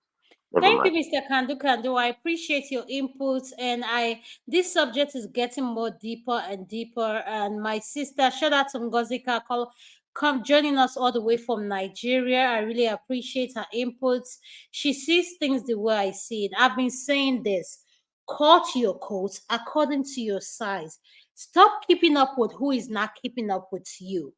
At the end of the day, when we all die, we are going to be buried in the same ground. It doesn't, there's not a special ground for Dangote or Tedola, Davido. Stop fooling yourself. It's the same ground we all are going to go to. So let's be realistic. Manage your finance and control your home according to what worked for you. Don't listen to anybody. You know your personal life. At the end of the day, do what makes you happy. But I want to recognize Mr. Triumph and not me. And Mr. Triumph, can you please unmute and you're the next person to speak and join us in what we are saying. Thank you. Welcome to the show. Good day, everyone. Good day, good day, good day. Thank Eh, you, sir. Kadama, how are My you? dear, how are you doing? I'm doing good. Oh, I'm in I'm France. I doing came to great. watch the Olympic. I've called you Na several. You lie, didn't answer your phone. na lie, na lie, na lie. You know the Mr. France. Triumph, good morning. Good, good morning, good evening. Where you day? I say na day evening there. Triumph, I'm watching Good the evening. Olympic. Oh, I'm in Paris. You're not answering your phone. The only thing my patient said is in Paris. I said, okay, let me join in Paris. You're not answering your phone. Triumph, it's because you heard that I'm in Paris. Your phone stop Na working. lie, Topper and you as I'm know speaking to the, you, Topper is the in Paris right now. France. na lie, na no day France. If say na there, I go don't know. At the monitor in, no say they call me monitor spirit. I've been watching you guys since. Topper, go ahead on mute. I I promise to be nice to Mr. Triumph today, so Okay, just Adama, have you your too. You say to say you and promise. let's go in peace. If it to, I want hear from her too. Say she promised to. She never talk am because I know say she know the flitter was before she go talk. No say I be candidate now. I beg. I'm a future candidate too. Which future candidate, Mr. Triumph, I beg. People that know me, Malife, please. If you need anything Mali. about Triumph, let me advertise you. Let me help No, you no, no, to. no, no advertise, no advertise, no No, I advertise. won't I help beg, you now. I beg, No, let me I help beg, you. I'm I trying to beg, tell I them beg, you're a good person. I beg. You're a good. I'm a good person now. I'm a good person now. Eh? Biko. It's for future proposal. Okay, ask your question. So I'm the here. question I'm having for you is this: we were talking about is respect earned, and why is it that when our people die, Let's do you live in the let's diaspora? do one after the other. I beg. No, you Okay, is women are respect multitask. earned or given, and why do we abuse respect in a relationship? Respect is for me is reciprocal. You understand? Respect for me is reciprocal. Understand? One thing is that you scratch my back, I scratch your back. I normally tell people that if I see that you don't respect the way I talk, I block you or I cut you off. If I warned you once, two times, they say according to you guys in America, eh, shame on me the first time. Sorry, shame on you the first time, second time, shame on me. So I don't like, how will I put it? I don't like people disagreeing when I like now what I just learned of recent from my in the formation I went to. They say that when you talk to people that doesn't, that you know that you're talking the truth and the person is like doesn't know what he's talking about, agree with the person just to bring peace. Understand? Just go on, continue with your before yourself. Understand? Just that's just it for now. But respect is end, my sister. Let me go correct, quick sharp. Okay, so can I Understand? ask you, why do you think respect is earned? Are you speaking from a perspective of where you live in currently, or are you speaking from a perspective of someone who has dated someone in Africa? When I say Africa, Nigerian setting. Una beggar with date to I talk of business term. Uh, do you know that there's something you guys were talking really that touched me a lot. No, I was dreaming. I was listening to you guys, even in my dream. Everything you guys were saying was in my dream. You are When Kano dreaming was us in talking, your dream. Try off my yes, hold to up again. uh, uh, Ezokudo, Ezokudo. Then I just stood up. I said, make her they continue. When Kando was talking, I was listening to everything. There's something there that in every relationship, respect comes with trust. When you trust somebody, you respect that person. Go to anywhere. That's in a formula we use. When you trust somebody, you respect that person. When you don't trust that person, the respect is not there. The respect is not there. You can only just pretend, according to Ngosika, formality sake. Formality sake. Huh? Just to like that. But no, no. One thing is that trust goes with respect. You understand? So for me to aim my trust, you have to merit it too. The moment I trust you, even though you do anything, I won't say anything. Because that trust is there. But the moment you break that trust, it is finished. No going back. Because me, I used to tell people that in every relationship, there's two things I hate: lying and stealing. Anything you just want to tell me, I give it to you. And anything you've done, just tell me. Open up. I can't. Yes, I will shout. I won't do anything else now. I'm not the man that beats women, no, God forbid. And I hate friends that does it too. So that's it. I just say, okay, I understand. Because it's a situation that brings you there. That's just it. So trust comes to respect. Who you don't trust, you can't respect now. Mm-hmm. Understand? That's it. Mm-hmm. Are you okay with the answer? Talk about you I'm okay too. with the answer. The next question I Yes. have for you is why okay, if people who let's say you know you where you are in the diaspora, when Yes. someone pass away and they say, "Oh, bury me here," and they don't have the finance, what is your opinion on that? Is it as a rich man or as a poor man? Let me know. A regular person. A regular care. By you know you be If acting like you're flexing. How much you get stuff where they make noise? Ah, they flex. I beg. Adama, I we go promise dim to you be my nice to account. him. No, So, Adama, I Cry go off my dim you my sweetheart, account my number. darling. I know you. I know I you. know Don't now. you don't need to expose. Eh? After talking all this thing, just send us $100 in your this thing, in the Dr. Damages this thing to show us love. If I don't see your money, all these ones you're making us is just don't disgrace yourself. But they If are there seeing you goes, now. talk about you see. One thing that I don't deal with dollars, so I deal with naira. Okay, So you you know. deal with heroes. You deal with Huh? heroes. Nah, nah, nah. I give everybody in naira. I'm promoting naira everywhere I go. Me, I'm promoting naira. If there goes, I'm promoting naira at least to appreciate our Please don't give currency. us Naira because Dr. Why? Damages is located in a USA zip code. So he deals with dollars. So you will stay where euros is being exchanged. So I just want to make the Ingo give me disclaimer.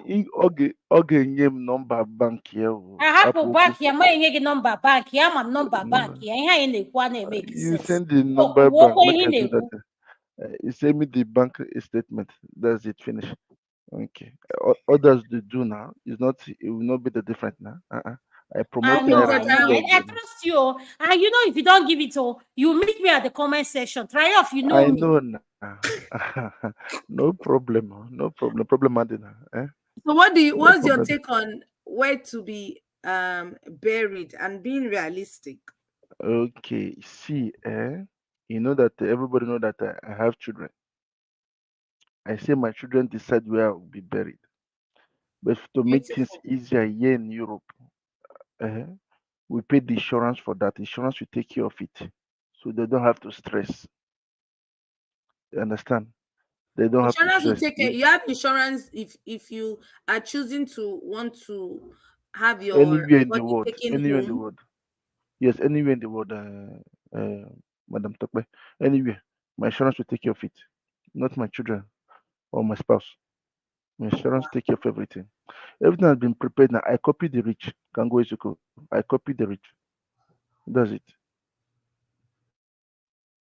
Hello, which one they are putting Fatah in front of my? Are you I guys don't there? know what happened. Keep talking. I'm here.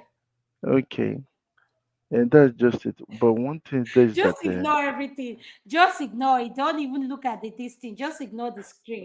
I'm okay, just messing with okay, it. It's me. Just ignore it. okay, okay. One thing there is that we just quote according to you people. You say me, I say cut your coat according to your cloth. Oh. That's my own Cut language. your coat according to your size.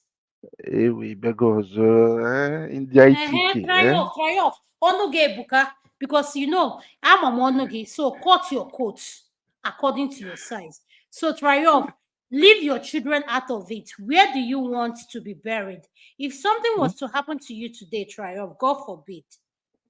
Do you have your finances planned where you say your children will carry it or your spouse will carry out your wish without your family having to interfere or give her an ultimatum to accomplish or carry out your But last my will? family doesn't talk now. They don't talk. One thing is that you are going. Let us go deeper. Mm-hmm. I tell we if you know better, I will still open up. Okay, I just do it this way that I don't like stress and I don't like stressing other people. Kangwe izuku, unuchabe, and people hearing. I don't like stress and I don't like stressing people. So for me, everything has been planned. I'm not be typical African man. See people think. Oh, one thing that I think about the future. Everything before I do anything, I sit down and reason. I will not. I'll bring it out for you guys. You understand? If there's a lie detecting here now, you people to test it. You see that I'm telling you guys the truth. I look at the future, then try to make everything relate to me. You understand? Everything has been planned. Nothing for no stress for my children. They will enjoy it. They will do everything here. If you cannot come, they will send you But the you still picture. didn't answer the question. The question is They will bury people me who here in don't have Europe. the Oh, finances like you do, that want okay. to be buried and they live in the diaspora and want their remains taken back home, how do they go They will about borrow the finance? money now. They will borrow the money now. Everybody should contribute now. The family is big now. What they are borrow. They will borrow the money now. So Somebody is do that a your doing final burial. submission? Because of let me tell you, in burial, all African people in burial, money comes out easily. To start business in Nigeria, money doesn't come out if you want to borrow, if you're looking money. But in burial, money will come from left and right. I I can don't know bet you why with. Nganeli Madden and the Madden Aputa. My dear, Triumph, I'm sorry, I forgot that my thing is on mute. Thank you so much. I want to recognize my sister Ify. Ify, day one, day one, day one, day one. Please Ifuga, Welcome, unmute. Ifuga, Ify. Ifuga, Good Ifuga, evening, Please, Ifuga, guys. Triumph, mute Ifuga, yourself. Mute yourself. I beg, I beg, I beg, I beg. Everything you've been saying is just promoting yourself. If I don't see your super chat, all these things you're saying is it won't go anywhere.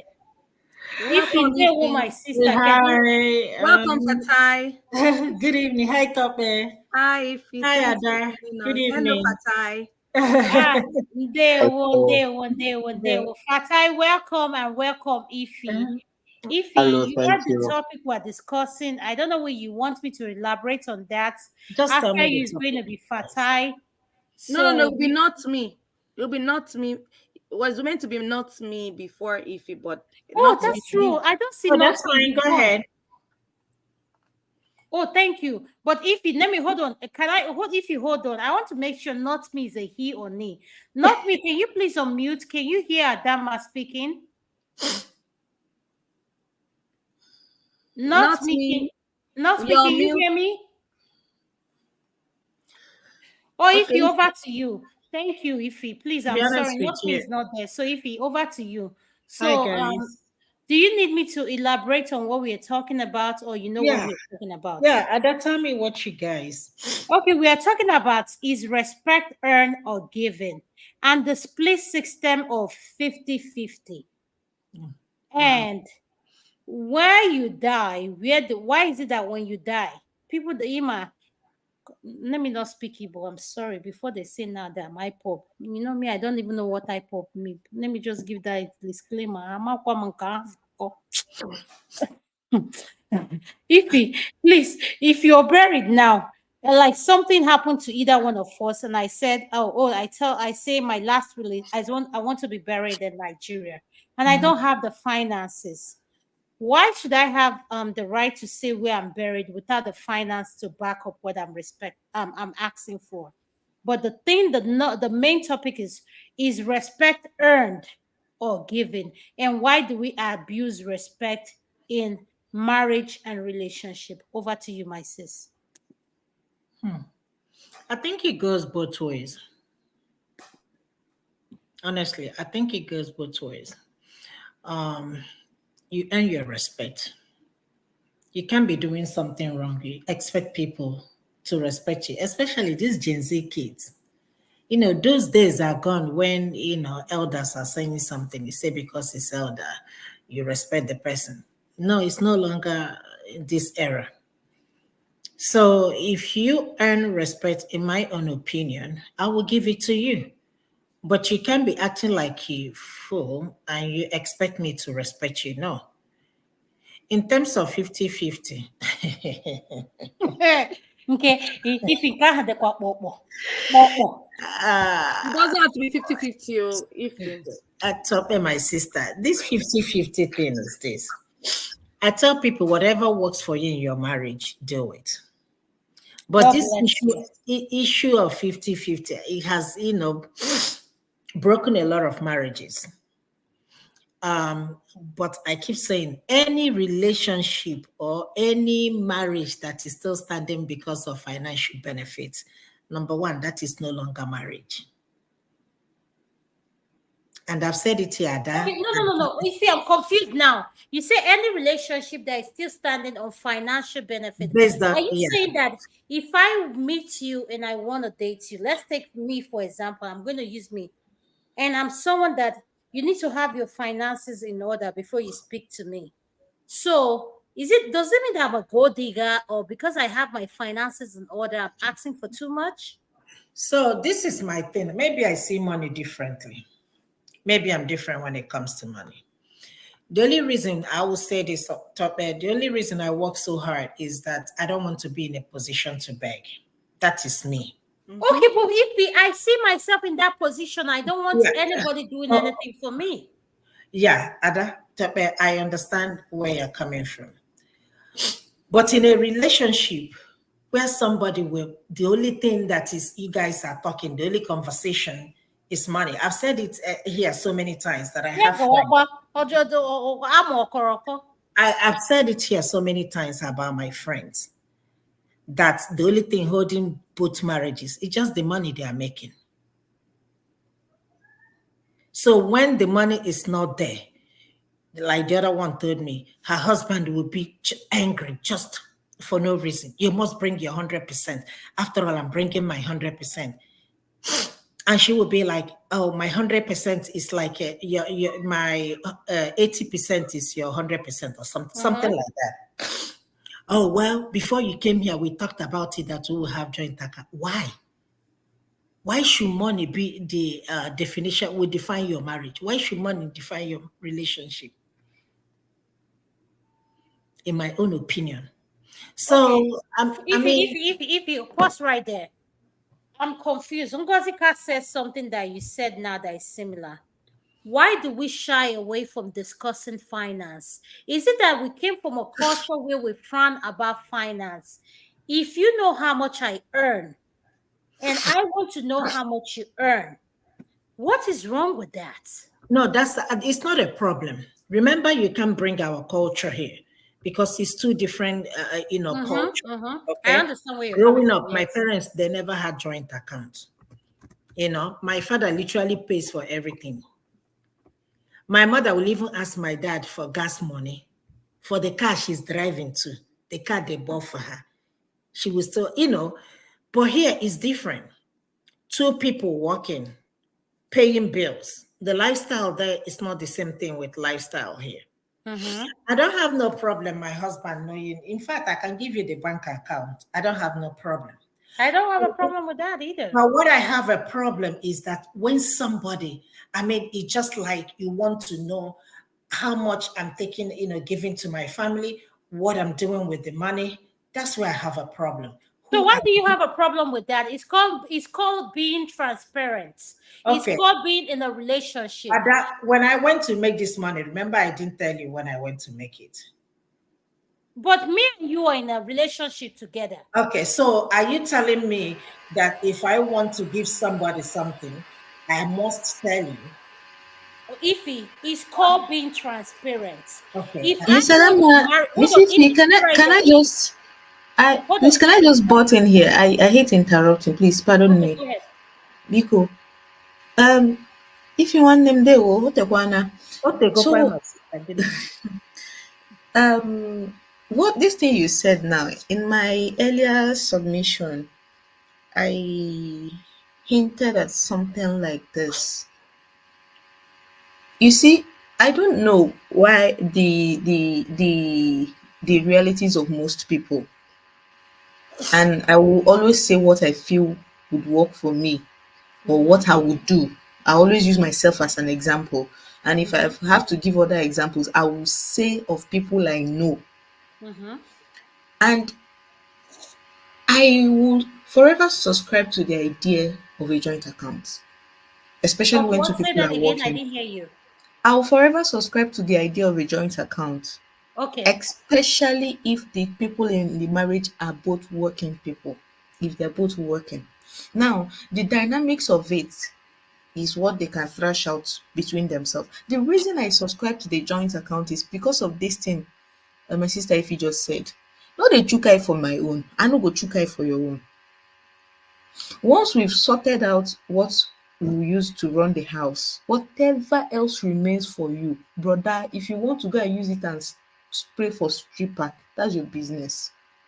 If I want to use my own and go and stand on top of a stage in a club and be shouting, yeah, I'm just be spraying it, that is my business. But the one that has to do, because I draw the line where kids are involved. And this is me assuming that in a marriage, kids are involved. When it comes to the kids, anything that has to do with them, we will sort it out first. And the only way to sort it out first for me, without us being in each other's business, is to have a separate account for that alone. So that at the end of the day, once you've put your own, whatever you're supposed to put, be it 10%, be it 1%, be it 2%, once you've put it there, whatever you want to do with the remaining one is not it's none of my business. Whatever I want to do with the remaining one, even if the remaining one is like times 100 of what is in the joint account, Mm-hmm. it is none of your business. That is the way, because sometimes people forget that there are two individuals in a marriage. Thank This you. whole Thank this whole you. this whole this whole this whole thing of two have become one. It's just a farce. Two have But not Ngozi, become one anything. but can you put this disclaimer? Women, when it comes to money, I just want us to be transparent. When it comes to what Basare ego, women are very manipulative. Oh, Kaiges, Imego too. No, Bang bang I before. exempt myself. That's a No, very no, no. blanket Hold on, hold statement. on. No, hold on. Ngozi, let me make myself transparent. When I say this is this, and I say that's where money matters. If you come into a situation, because I have a child, you don't have a child, and we meet. You know my finances, I know your finances. If he doesn't have, if he, for example, I asked her the question, we've ironed all our finances, and I said it's very important. You see people come now, they say finances doesn't matter. It matters, oh, it matters. It's the core of the matter. It matters a lot. And someone will say, oh, if he makes this brackets, I make this thing. I have a child. You know, my paycheck goes a certain percent goes to child support. If is this thing, she has no child, all this income. I expect Ify to carry that load of where the percentage of my child support goes to. Ify to fill in that bracket because she has no child. So what is wrong with that? Me expecting that from Ify. It is, in my opinion, I think it's a very entitled thing to expect of another person. Your Yeah, child is your child. yes. They shouldn't Ngo, have to be my they shouldn't have to be my responsibility unless I willingly take on that responsibility. It is not something you put on me because I am with you. It is something see, at the end of the day, it all boils down to this thing I've said earlier from the beginning. Talk about it. If I had a child and you don't have a child and we're going into a marriage, these mhm, are the things we should talk about. mhm. See, we've decided that we're going to be putting this amount of money into our joint account. But Bobo, Okay. you know I have a child from a previous relationship.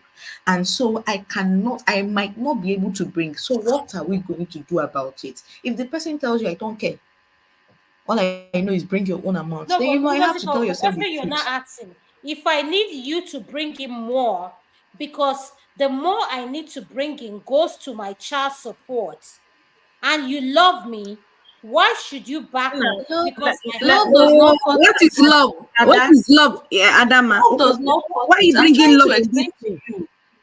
I'm trying to explain to you that it shouldn't even get to the part where you're already in there.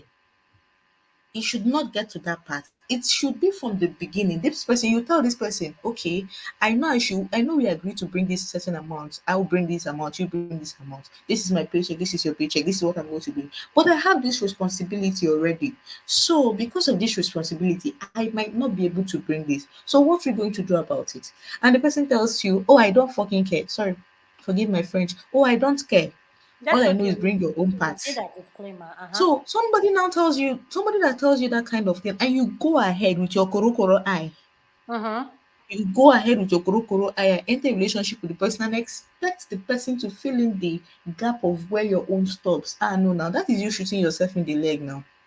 But oh That no, but is you. Ngozika, I quite know I agree with you, because when it comes to our Okay. society, if I'm going to like you speak, when it comes to men, we throw everything at our men because in the name of he's in love with you. You are going to university, all of a sudden, your brother that is want to go to America, he will fulfill the bill. He will take all the responsibility. And now I'm saying I'm putting you in the position of you earn more than I do, and I have a child in the relationship, and I'm saying that we agreed on a certain amount going to our joint accounts for our savings, but I cannot produce that amount because of how much I pay for child support for my child. You don't have a child. Why can't you meet me halfway because Ada, you love me? It is Ada, his Ada, decision to or Ada, not to. Ada. So Okay, go look ahead, at it. Ify. Look at it. So if you don't meet me, does it mean that you cannot afford to pay your child support? No, it doesn't mean that I cannot meet to Okay. pay my child support. So This is what I don't want you Ada, telling me. Ify, this is what I don't want you telling me. That I'm falling short and I'm paying for a child that you have nothing to do with. okay. And now I feel less of a man because I'm taking care of my responsibility. But at the same time, I want to feel committed to But you. just like Ngozi said, these are the things that need to be discussed prior to, getting together. Getting these are the discussions you have now. Communication. You'd have Mm-hmm. had this discussion before going into this now. You can't Okay, now say because you are paying child support, the responsibility in this particular relationship, you will now push down on it because you have but And child then okay, my, support. If you guys had sorry. that discussion prior to, starting that relation, I don't think it would be a problem. The okay, only if time Exactly. okay, it will And be let a me if even hold bring problem on, it hold on, home. hold I on. am Why trying would to it be bring a it home. problem I'm to trying to you? bring it home. There's an example I want to give you. So this is a very personal example. So I'm not going to go into the details. Two people got married. The man has a lot of responsibility from his family. He's like the only person that is really financially stable in his family, and he's got quite a lot of siblings. So the woman, from her own immediate family, she has little to no responsibility.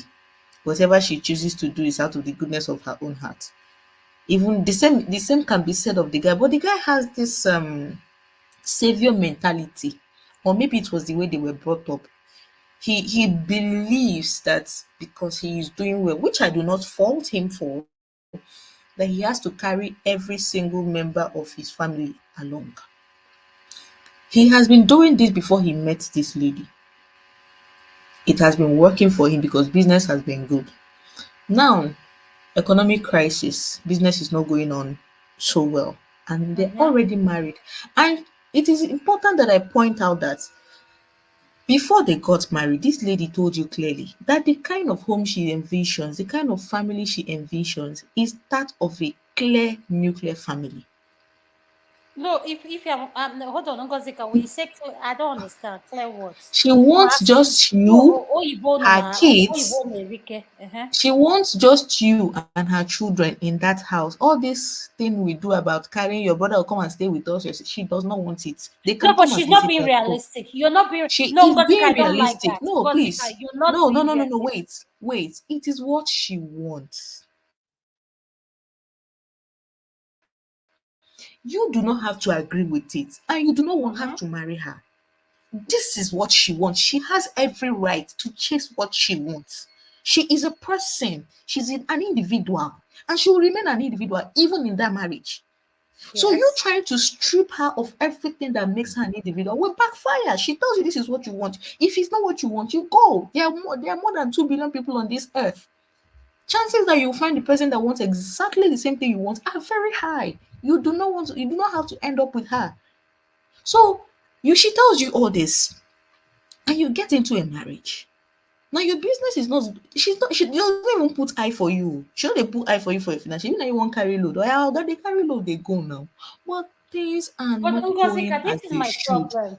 Have our women gotten so comfortable when it comes to finance because our Like, men take up that responsibility that they choose to stay naive and not know what goes on in their home finances? I'm just let me saying, I'm not saying all women, some of our women. just finish what I was saying. I'll come to that. So you get into it. I'm trying to bring it back to this thing we had good about earlier on about um if I had responsibility, I'm not meeting up Mm-hmm. and I won't be able to contribute. Aren't you supposed to meet me halfway? That is why I'm bringing this story. So you get married now and you are still insisting of carrying responsibilities that have nothing to do with your wife. Now you With choose that responsibility yourself. You are the one that decided that you want to be carrying every Tom, Dick, and Harry. Now you decide. She had already told you and you agreed before you got married that she just wants you and her kids. You can help whoever you want to help, but she no want make people come dey live with her, your family or her family. She doesn't want it, and you agreed. Now into the marriage, next thing you bring your younger brother. He's coming to learn a trade. Aunty push, push, push, push, push. Everybody is like you sef. What is it? Are you trying to chase your brother? Aunty simmered down. But deep inside her, she was unhappy. That is the thing with human beings. See, if you can force somebody to accept a situation, but they're going to resent you and they're going to resent that situation, and it will pile up and it will blow up in your faces. And this is the problem we keep having. Now you're trying really hard. You're stretching yourself really hard to keep up with these responsibilities you took on by yourself. And you're trying to make your wife understand, you see that I'm carrying a lot of load. Oh, yeah, you now help me. Did she send you message? Did she send you? You are carrying other people and your family is suffering it. And when she talks, you tell her, am I supposed to leave them? Are you supposed to leave them? Don't aren't they adults? Why That should is she the and her point. children have to suffer because you want to carry adults on your back? And she told you from the beginning. And now you expect her that whatever she makes, she has to first of all make sure the home is sorted. Even the ones that you people agreed will not be for her to do. She has to do it whenever you can't meet up because you are carrying other people. So these are the issues. You talk about it, and some people just like in this lady's situation, they talked about it and she was clear about it. See what I can do. And you're like, okay, I don't have a problem with it. Let's just go ahead. And now you are trying to force her to do. Yeah, let me just even tie it into this analogy. So let's say they had this kind of conversation. Oh, see, I have a child. I'm paying. The man says, okay, I have a child. child. I'm paying child for support for my child. So I'm supposed to be bringing let's say 30,000, and well, because of this child support I'm paying, I can't bring in 30,000. So you are going to have to supplement whatever is left of the 5,000. And the lady tells you, no, I can't do that. And you go like, okay, it's not a problem. I still want you. I still want to be with you. And you go into the marriage. And the child support you are paying really starts to stretch you because now you have other responsibility. And you tell her, you say, why are you wicked? Why are you watching me suffer and you can't help me? Are you serious? That's gaslighting at its peak. That is a horrible way to treat somebody you claim you love, because no way in God's name should you put somebody you care about through that kind of thing. It's unfair. I know life happens, I know things change, but there is no way you should deliberately hoodwink somebody into a situation like that because you know that along the line you are going to exploit it. It is not fair. And I've always said this. I think I may be people say I don't reason like the average Nigerian. I don't even know what that means, but I don't care. I don't I have know. told I don't myself care what this that a is. lot of times. I have told Mhm. myself a lot of times. I might not get married. The only reason I sometimes seriously consider marriage is because I want a child. And because of the life I envision for myself, I cannot raise a child alone. And I do not want strangers raising my child for me. And let me explain why. I lost my mom early. I was 4 years old when I lost my mom. So I barely know my mom. It taught me something. I grew up with a sense of always being an afterthought whenever my dad was not involved.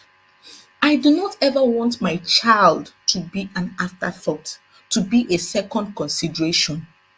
I want the person I made that child with, all things being equal, to be in the life of that child. And the only way to ensure they are continually in the life of that child is to be married to them.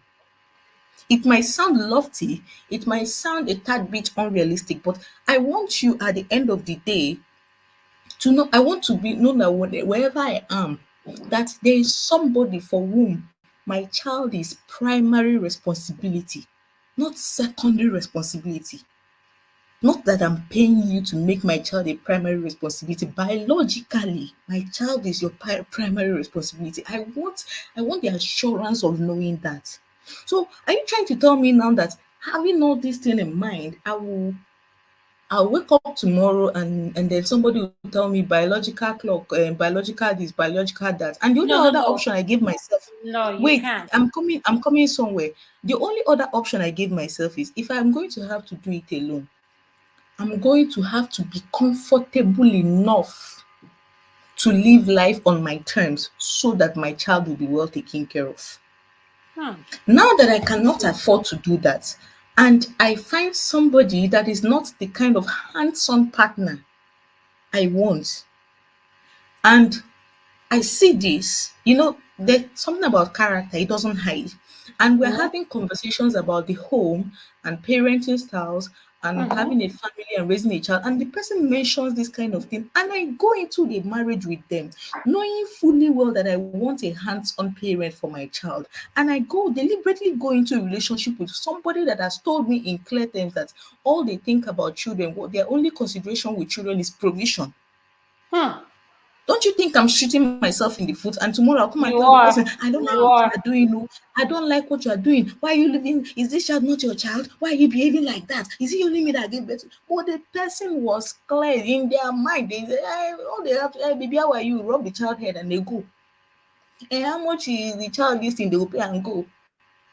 They don't know what the child likes. Like they are more or less a providing stranger to the child. And then tomorrow I'll enter a relationship with the person. I'm like, hey, is this how this is not what I want to this is not I don't know why you're treating our child like this. It will cause problem, but I knew. So why didn't I avoid it to start with?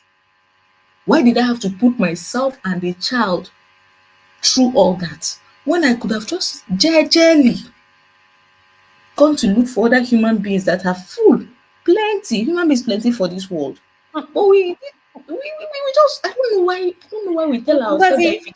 Ngozika, you're touching a segment that we discussed, which is called, um, we have so much topic coming up. It's called trauma. Why our people don't discuss trauma before going into a relationship? What are your expectations? Tapa is listening to me, and I know electricity.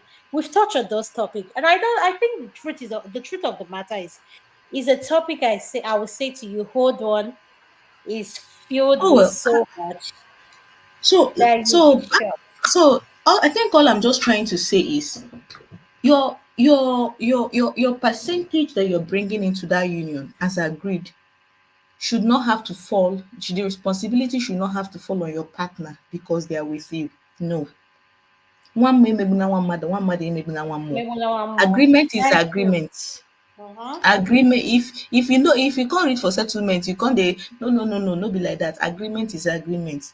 If you sort your child out, it is now me, out of the goodness of my own heart, as somebody that loves you and doesn't want to see you stretched, I'll be like, you know what, don't worry, for whatever you are not able to bring, I'll add up to it. You take care of your business.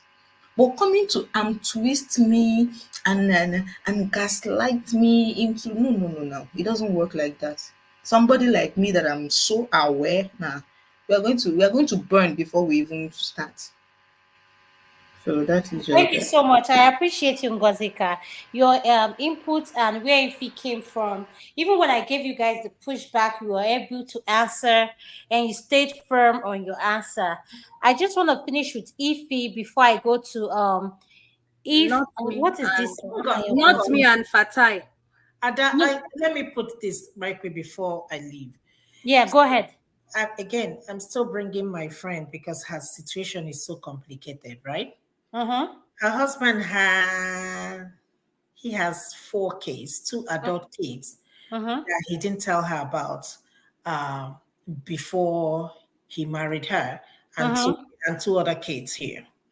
This one, the 2 older adults that lives in New Jersey, she Uh-huh. found out about 2 years ago.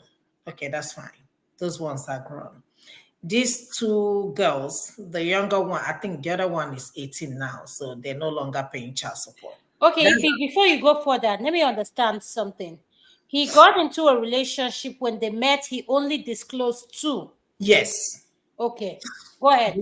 Okay, so and both of them were okay, less than 18 years, and Okay. they started paying school fees for the other one to get in college. But she called me. She said, "If that's not even the problem. The problem is this girl will come to my house. She will not respect me. Come on to wash dishes. She will not wash. If Now she the back again. come on to wash dishes, she will not wash. She will be in the room. Or in fact, sometimes her husband will go and buy food for her, for the girl. Even when I'm telling you, then even when she eats, she will not wash the plate. And she called the girl and said, this is not going to happen in the house. And this girl went and told her mom. And her mom called my friend and left a voicemail, nasty voicemail. If you see this voicemail, I swear, if it's me, that child will never step into my house again. If it's me that got that voicemail, I'm sorry. That child will never. There is nothing. But even most of the things she said was apparently the guys told the woman. Most of the things the woman said to my friend. I told my friend, I said, don't respond. This is your house. You make the rules. If the girl is not comfortable, let her not come. Let her stay with her mom.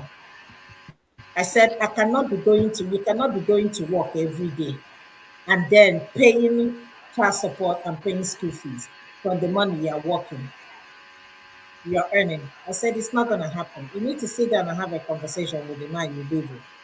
I said, your husband is 20 years older than you. He's almost going into retirement.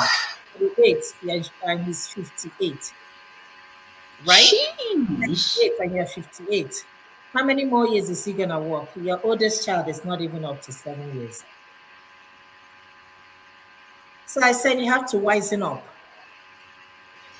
I said, this girl, you're paying school fees. Your husband opened his mouth and told you, I know she will be the one that will take care of him. I said, this thing that I'm seeing will take care of him. At what age? The girl that is beginning life, 58. So, I mean, now she was like, enough of that, enough of it. So, once they paid all their bills and the husband tries to take money for that school, she pulls the money out. She said, as you're taking, I'm taking for my three sons too. Correct. That's You're paying the for, I'm sharp taking woman. money, I'm investing for my three kids. They will go to college too. Since this one will take care of you, these ones will take care of me. Now, I said if he doesn't like it, tell him to tell his daughter to go get a loan. There is something called student loan, to go get it. You did your master's, you did it with student loan. You did not, both of you did not pay for your master's. So let him tell his daughter to go get a student loan. What am I trying to say? If you didn't marry this girl, would you afford to pay that school fees? No, but you were hoping on the money this woman is making. The lifestyle you are living your lifestyle based on what this woman is making. You don't have money, but you just want to buy another car. The little money people got from income tax, you want to use it and pay. Your wife told you, do not take that money. You took it and went and make a down payment and took another car for no reason, just because you want to live a comfortable life. Why? You've been living in this country for over 30 something years, working as a CNA, but you went to Nigeria to marry a nurse and bring the girl over here. Even prior to bringing her here, you told the girl, oh, we will have joint accounts. And then Oh the Lord. tell her, oh, I told you we had this discussion before I brought you.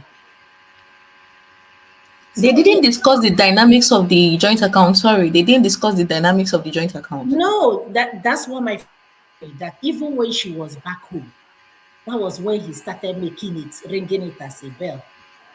Hey, when you come here, we're gonna have a joint account. We're gonna have a joint account. Oh, So it depends on the circumstances, Adama. Are you telling me that if this girl, if had even this man met this girl in this country, do you think he's gonna be the same? No. Every little thing, I brought you here to give you a good life. And my friend was not like, for what there. is good life? You were living in an apartment when I met you. Look at the car you were driving when I met you. The life you're living now, and I'm giving it to you. So who is giving you a good life? So why would you even tell a woman that you're living with in the same, I'm giving you a good life? I brought you. You don't want any of her family to come. You don't want any of her family to come. So, sometimes we don't know the full story why people act or behave the way they act in their marriage. I'm So telling you, if how is she meant to respect that kind of man? huh? How is she meant to respect that kind of man? Remember I said something here.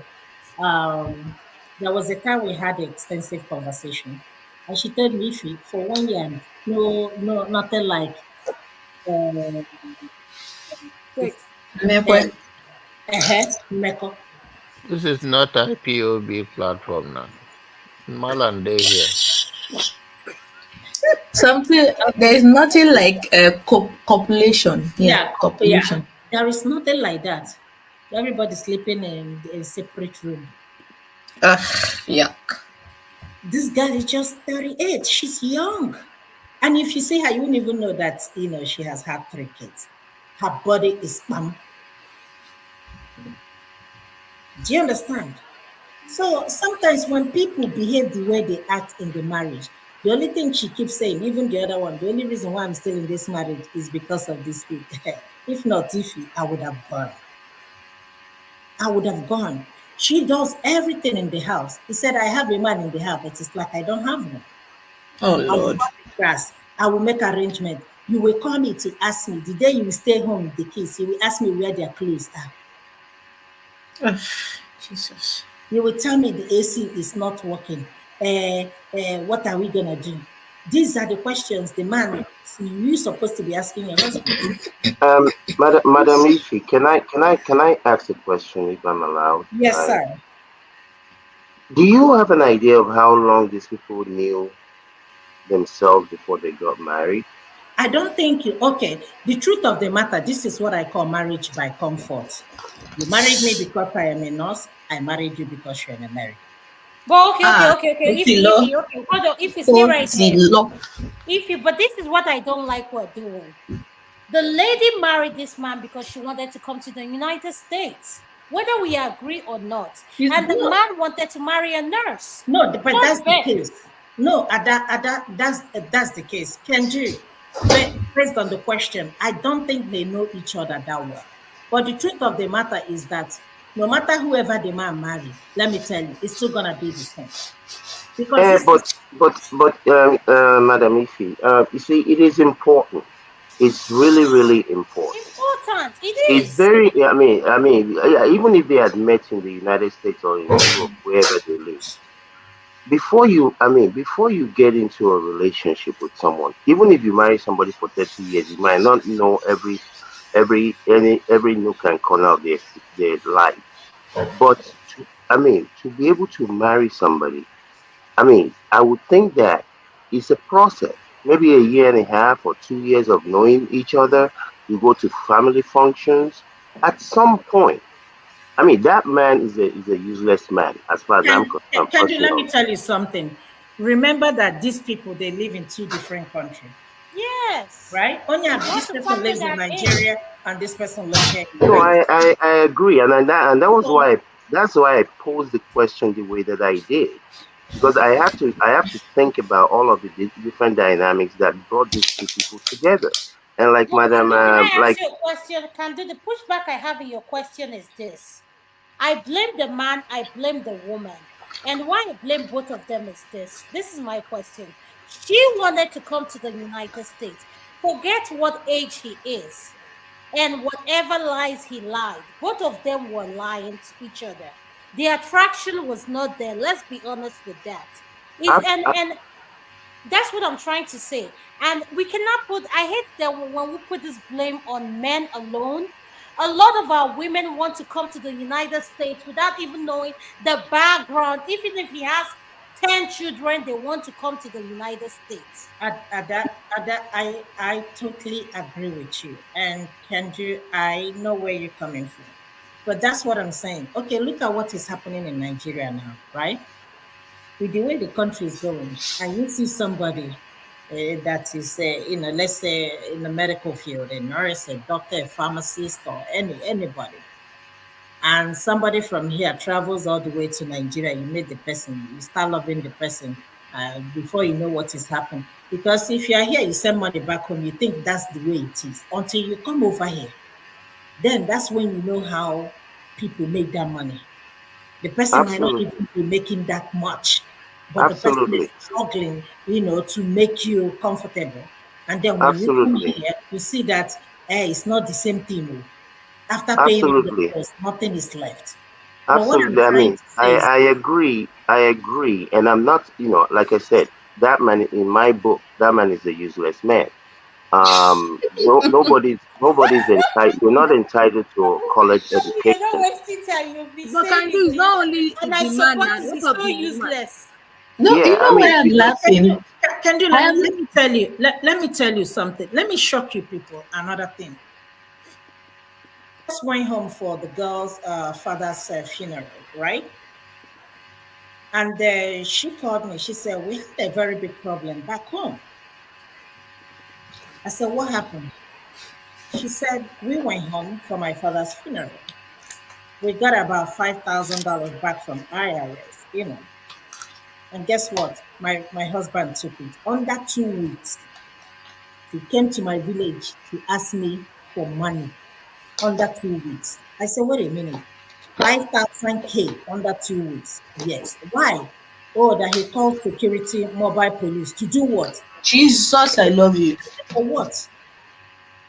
He yeah, said, but you see, it's like you see again. It's like Adama said. I have, I have a sister who is worth some millions of dollars. She has never bought a new car. She will tell you, "What do I need it for?" okay. You know, but the young woman, she get money very well. So you say something about this useless man buying another car. Mm-hmm. Is what where does your priority lie? Let me And shock you. again, I'm not saying that this woman inherently did something wrong, But to not even to be in a situation where you don't even know that this man has other children, be they grown or not. Well, all I'm saying is, if these people, and I understand she was in Nigeria, or if it had been the other way around, he was in Nigeria and she was here. But what I'm saying is, when you don't take the time, maybe because of your situation, the condition that makes the fish bend, or whatever it is, some of these dynamics can be in place. And again, we have a lot of Nigerian people. Well, not I don't some that go to Nigeria. I don't even understand the issue. What how you flex on people? Me, I don't even understand because you can't flex on me. Nobody you dey. If Nigeria I get, I go drink. I don't need anything from you. So when people don't have a mindset of being content. I mean, I don't care how many cars you get. I don't care how many houses you get. You no consign me with what you get. I no go even see them, honestly, because I'm content within myself. Whatever I have is more than enough for me. So, and I That's understand that it's not everybody that is like that. But if it's a woman trying to go and marry a guy, if it's a guy going to go and marry a woman, you should at least at the very, very, you know, bottom basic, try to understand who this person is. Try go out with them, see how they treat a waiter at a restaurant. See how they conduct themselves. That when you are among people that are quote unquote not on their level. Me, I know it will even call you again. That will be the last day you hear from me or you ever see me. can do. I'm done. The only offense my friend committed was just to say that she married this guy. Again, because she don't know people's circumstances, you know, when they go into marriage. Do you understand? I totally understand.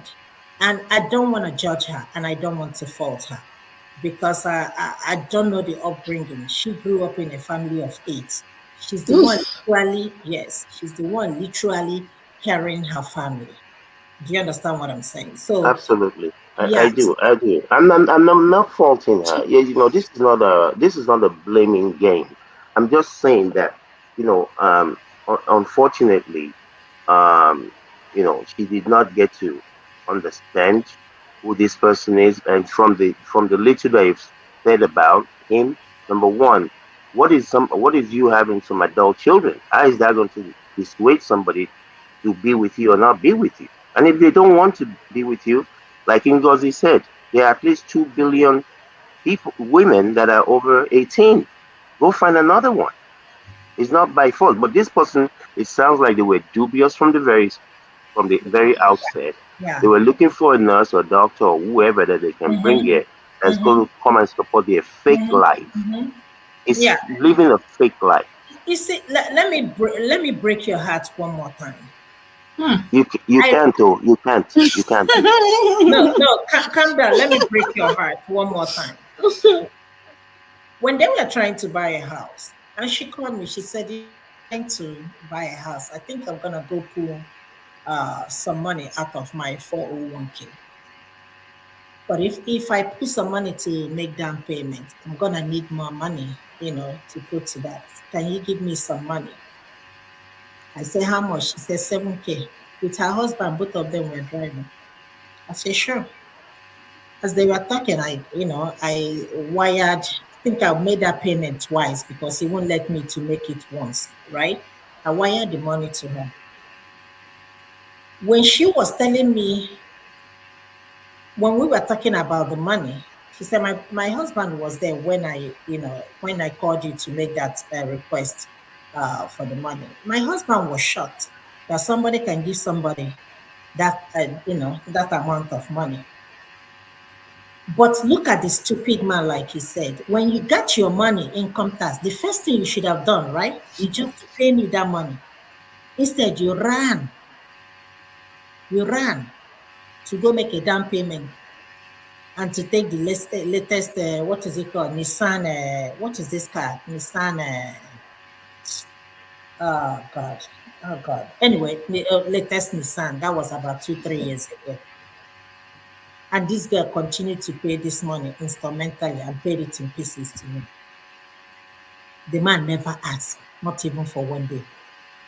Did you pay And for you, amount you, of money? you see, those who think that I'm calling, You know. calling the man useless. So So that's some why. people are just, yeah, some people are just, I mean, again, you said something earlier that your relationship with money is the, and even though I don't know you, I hear even what people don't say, not just what they say. And in a way, I think I kind of understand the dynamics of of who you are when it comes to certain things, just from listening to you for a year and 4 months on this panel. I know you've been in exile for quite a while, but it's okay. But again, there are a lot of people that like to live a fake life. They don't have a life insurance policy to protect their family. Stop it right there. You're not even protecting your Stop wife, it. your Stop it family. right there. If Can something happens, you talking about life insurance? Let me break your heart one more time. Oh Lord, not again. how many times No, in one night? If no. in one night, how many times you go let me break let my me heart? break your heart one more time. So this my friend, she's a nurse, and then she has another side also, that Now, she's doing. And Jared, I Okay, came okay. to. If you, before you go into that, please, before don't go. Can you round up? I want to bring Mr. Fatai in. Okay, let me Yes. say something right quick because I'm going to sleep. Okay, go So ahead. Finish up. yeah, so she, we met on the floor. She said, "Hi, Ify, I'm coming. I want you to have this life insurance, blah blah blah blah."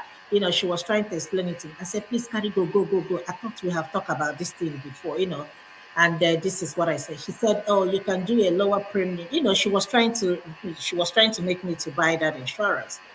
And then because she's a case manager now, she said, "You need to come and see the case I just handled. I keep telling people buy insurance, buy insurance." And she said something to me. "My husband is relying on my insurance, Ify. This is a man that has never worked a full-time job for 30 something years in this country. That one go kill am o. 30 something years can do. I told you I'm going to break your heart tonight in this country. You are relying on this woman." He said, "If anything happens to this man at 58, I am in trouble. But thank God I've been taking care of my side." Meaning, she has been saving up money. And that is the same money the husband wants her to bring 100%. She said, "I'm not going to bring it." And that's why I'm telling everybody, have life insurance. Have life, even if 100,000, even if 50,000, have life Absolutely, insurance. absolutely. It's, I mean, So, again, for anyone that is listening, look at universal life insurance policy. Is the best thing since sliced bread. Yeah. Not only will it help you while you're alive, it will help whoever whoever you can, if you like, donate it to the dog society. If you like, donate it to whoever you like, Can but it's do. there. Can do. I support what you're saying, and this program was created to keep our people informed, and let's discuss matter that affect us here in the diaspora. And one of those things that we don't talk about, we frown upon, is life insurance, is benefits. yeah, Even we have insurance that takes care of. There's one I have at work. It's called AFLAG. When you get sick, AFLAG. I Okay. remember when I had my surgery, I was out for 3 years. All my bills were covered. Yep, Even though I was able to pay everything, all my bills were covered for the 3 years I was yep, gone, and all my benefits. So the point I'm trying to make is, let's be realistic. Plan your life, because things we do not foresee would happen is called life. And at the end of the day, be realistic in whatever situation you're going to embark on. But like I said, it stands on this thing. Cut your coat according to your side. Stop keeping up with who is not keeping up with you. If you know you can afford something, stop looking at it. It's not about Adama. You don't need to like Adama. At the end of the day, if that thing hits you, Adama is where she is. Adama will be okay. So you need to worry about yourself, not Adama. So you don't need to believe what I'm saying. So at the end of the day, cut your coat, according to your size. I'm going to ask, if not now, are you there before I come to Fatai? Because if not now is here.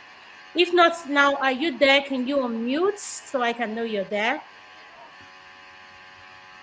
If not now, are you Still there? not If there.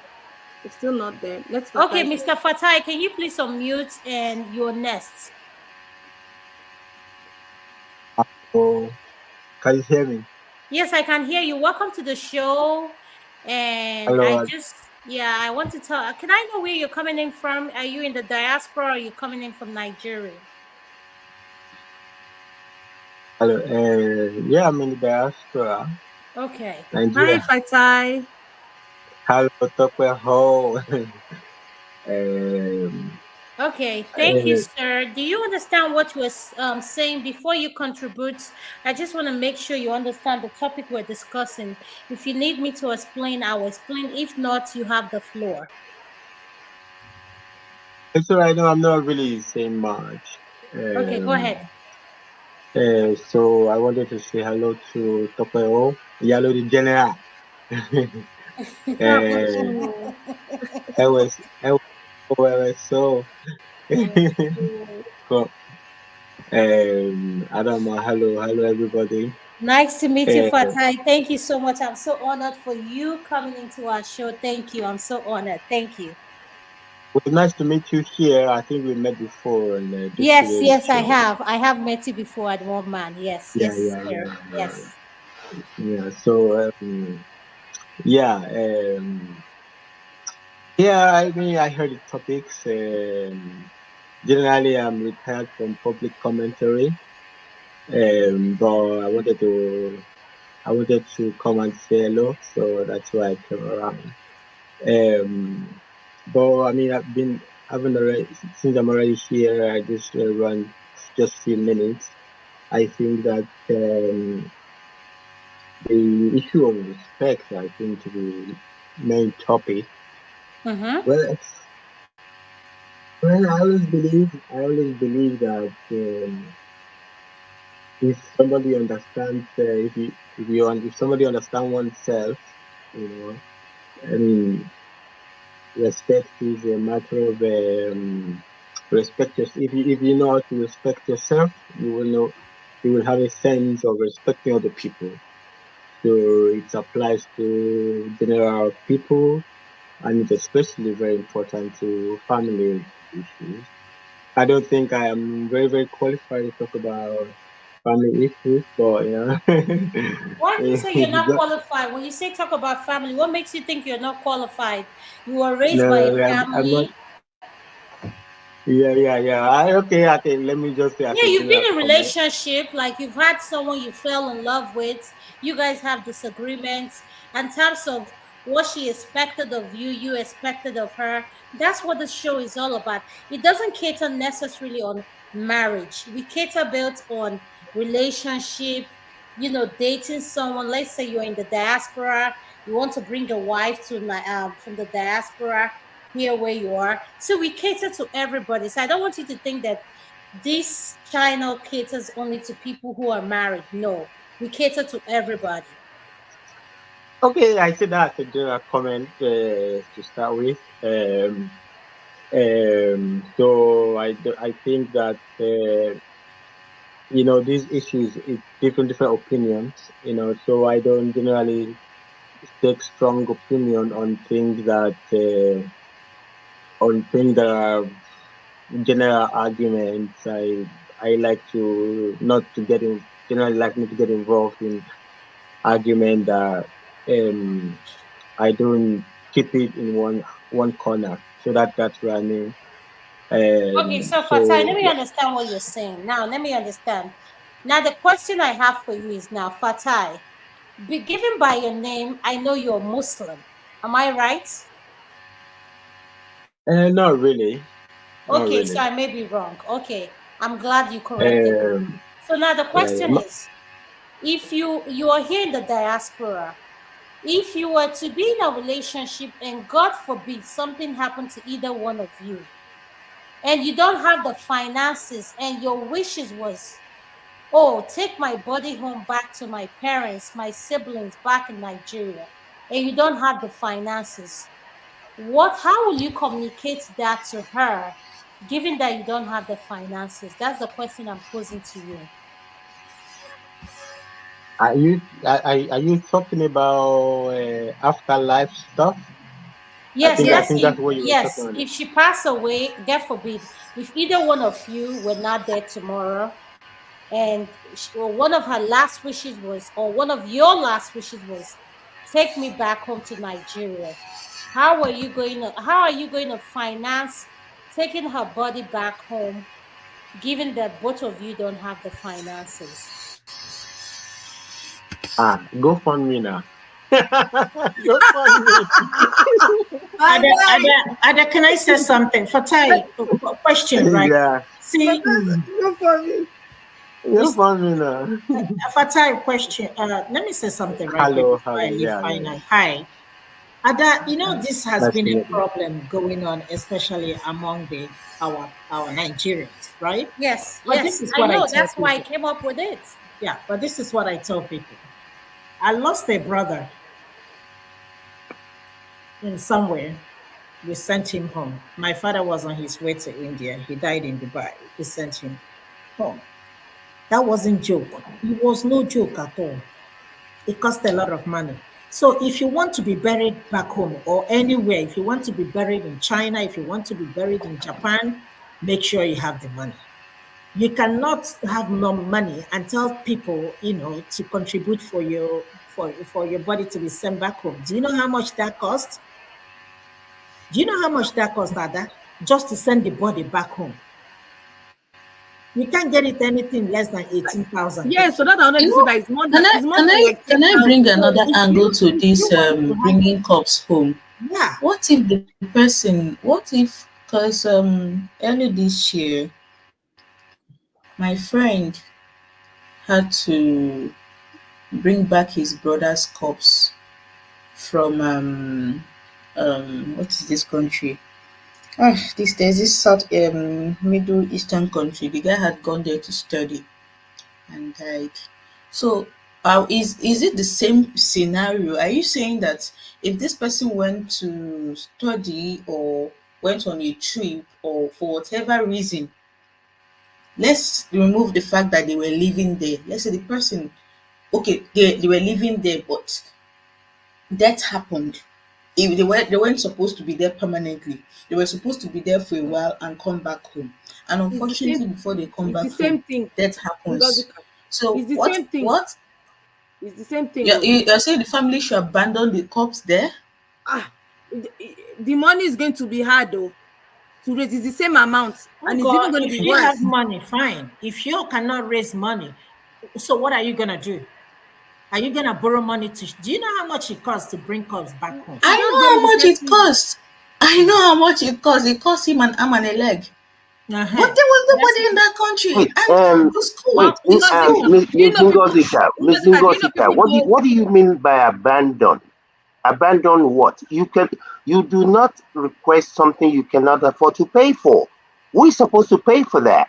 People have Fertilize. children's people have their college people have their children's um college fund to cater for. They have their own That is what retirement I'm to cater saying. for. His What is this family, issue of if you what you cannot afford, you are not entitled to? he is dead. You He did cannot. see. What The about so person is what? dead. You're dead dead. They bury you wherever you die. Wait, Ngozika, do you know see, some people go to for Hajj and die there, and die there right? and they bury them. I know Very someone in good. Nigeria years ago, someone's father, well known in Nigeria, Yoruba Muslim. He went for Hajj and he died during that Hajj. His body is in that. They buried him there. The children don't have access to their father's grave or anything because he You was know, buried. you know, in Actually, the there is a beginning when I religious. spoke when I spoke about this topic earlier, I said this thing is not it's not set in stone. Oh. If it is there, do it. If it is not there, leave it. But I brought in this angle because all this while we've been talking about people who are living there, working there, and made no plans for this. Now I'm bringing another dimension that somebody went on a business trip, for instance, or went for a study. He was supposed to do this and come back home. But before he came back home, that happened. Mind you, there is no family there. In this guy's case, it was the school. It was the school that got his corpse together and a few of his items and sent But it to Nigeria. Miss Ngozi, you said, are they supposed to abandon? That is what I'm saying. Are you saying the family should have left the corpse there? For who to Yes, deal they with it? should. That For corpse who is to deal dead. with it? For That who? for what? Feed it to vultures. Is a piece of meat. You Feed it to see, vultures. that is the thing. I that Can It's a I? you piece are of meat. okay. Whether you cremate the body, do you know what happens when somebody is buried? Whether you use golden casket or you use whatever casket, after 7 days, It will the body, decompose. no, the body swells up and then it bursts. I'm not even talking in terms. The reason it seems I have a So very what's the varied big deal? opinion on this. It's not even about the body. Candy is I don't sentiment. It's I sentiment. don't I don't I don't even I don't even see it from the physical angle. You're not just bringing back the body. This is about closure. Till Okay, Ngozi, date. I'm kind of confused. Ngozi, I'm kind of confused. You went on a trip and you've passed on that trip in another country. Yeah. So Yes. you're expecting, let me ask you, that's why I'm saying this. Before you travel, there's something called benefit. Those are things that, listen, Ngozi, if the government of that country, I don't know how, your question is right, but what can do is saying is this. Who are you leaving that responsibility of bringing that body home to? And If the I family answered, I cannot said if afford it, his family I said if his family can afford it, why will anybody not be against them bringing it back? If they that No, can is if what afford it, it, you see, if I me, said it's not safe. I hate people going on whatever GoFundMe God to bless go you and can do do them the any No, same foolish way. thing, Papa is talking about sentiment. I said Sentiment any is bad. foolish Oh. I said thing, it whether from it the is bury beginning that somebody or if the if, money look, is if you there, want to get married, if you don't have money, go to the Don't look at, courthouse. don't get I married. have done it.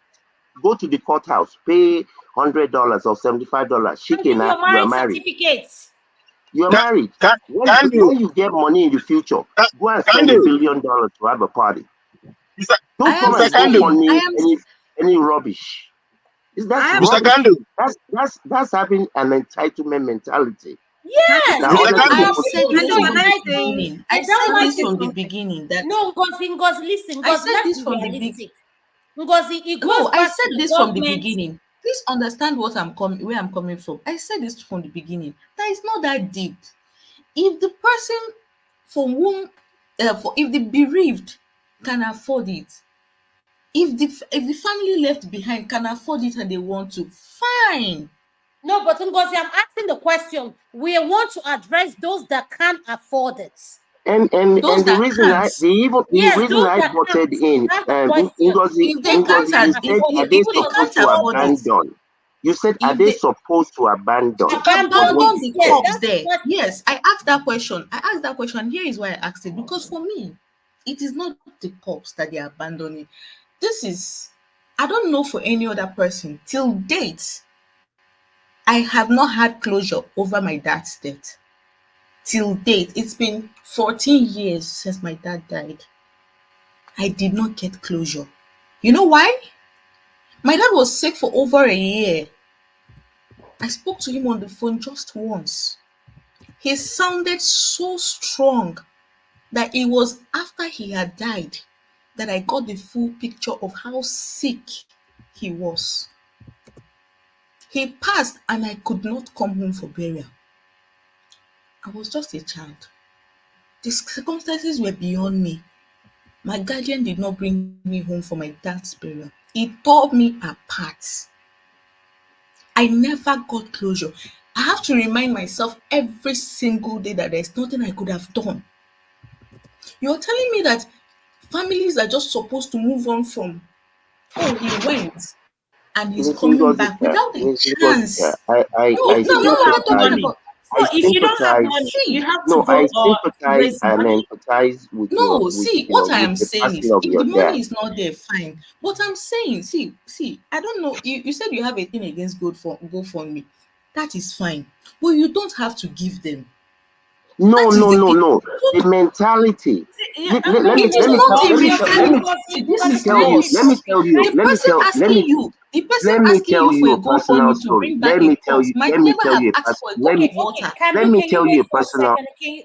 Can you wait for a second? Ngozi, let me understand your question so that we all know where you're coming from. Are you saying that you have a problem that we feel that some of our people have this mentality of entitled mentality? That's the question we're posing to you. We're not saying that we don't donate to There's all these nothing authors. entitled about everything I've been saying. There is nothing. Remember my first statement. If it can be done, don't just do it.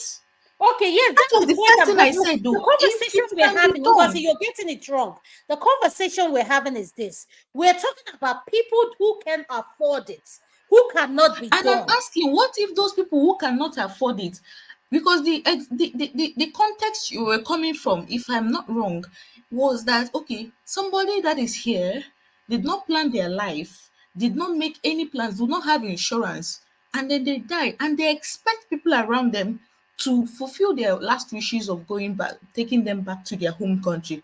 That was the context you gave. Then, Yes. as the conversation progressed, and I brought another context. What if the person did not was not living there?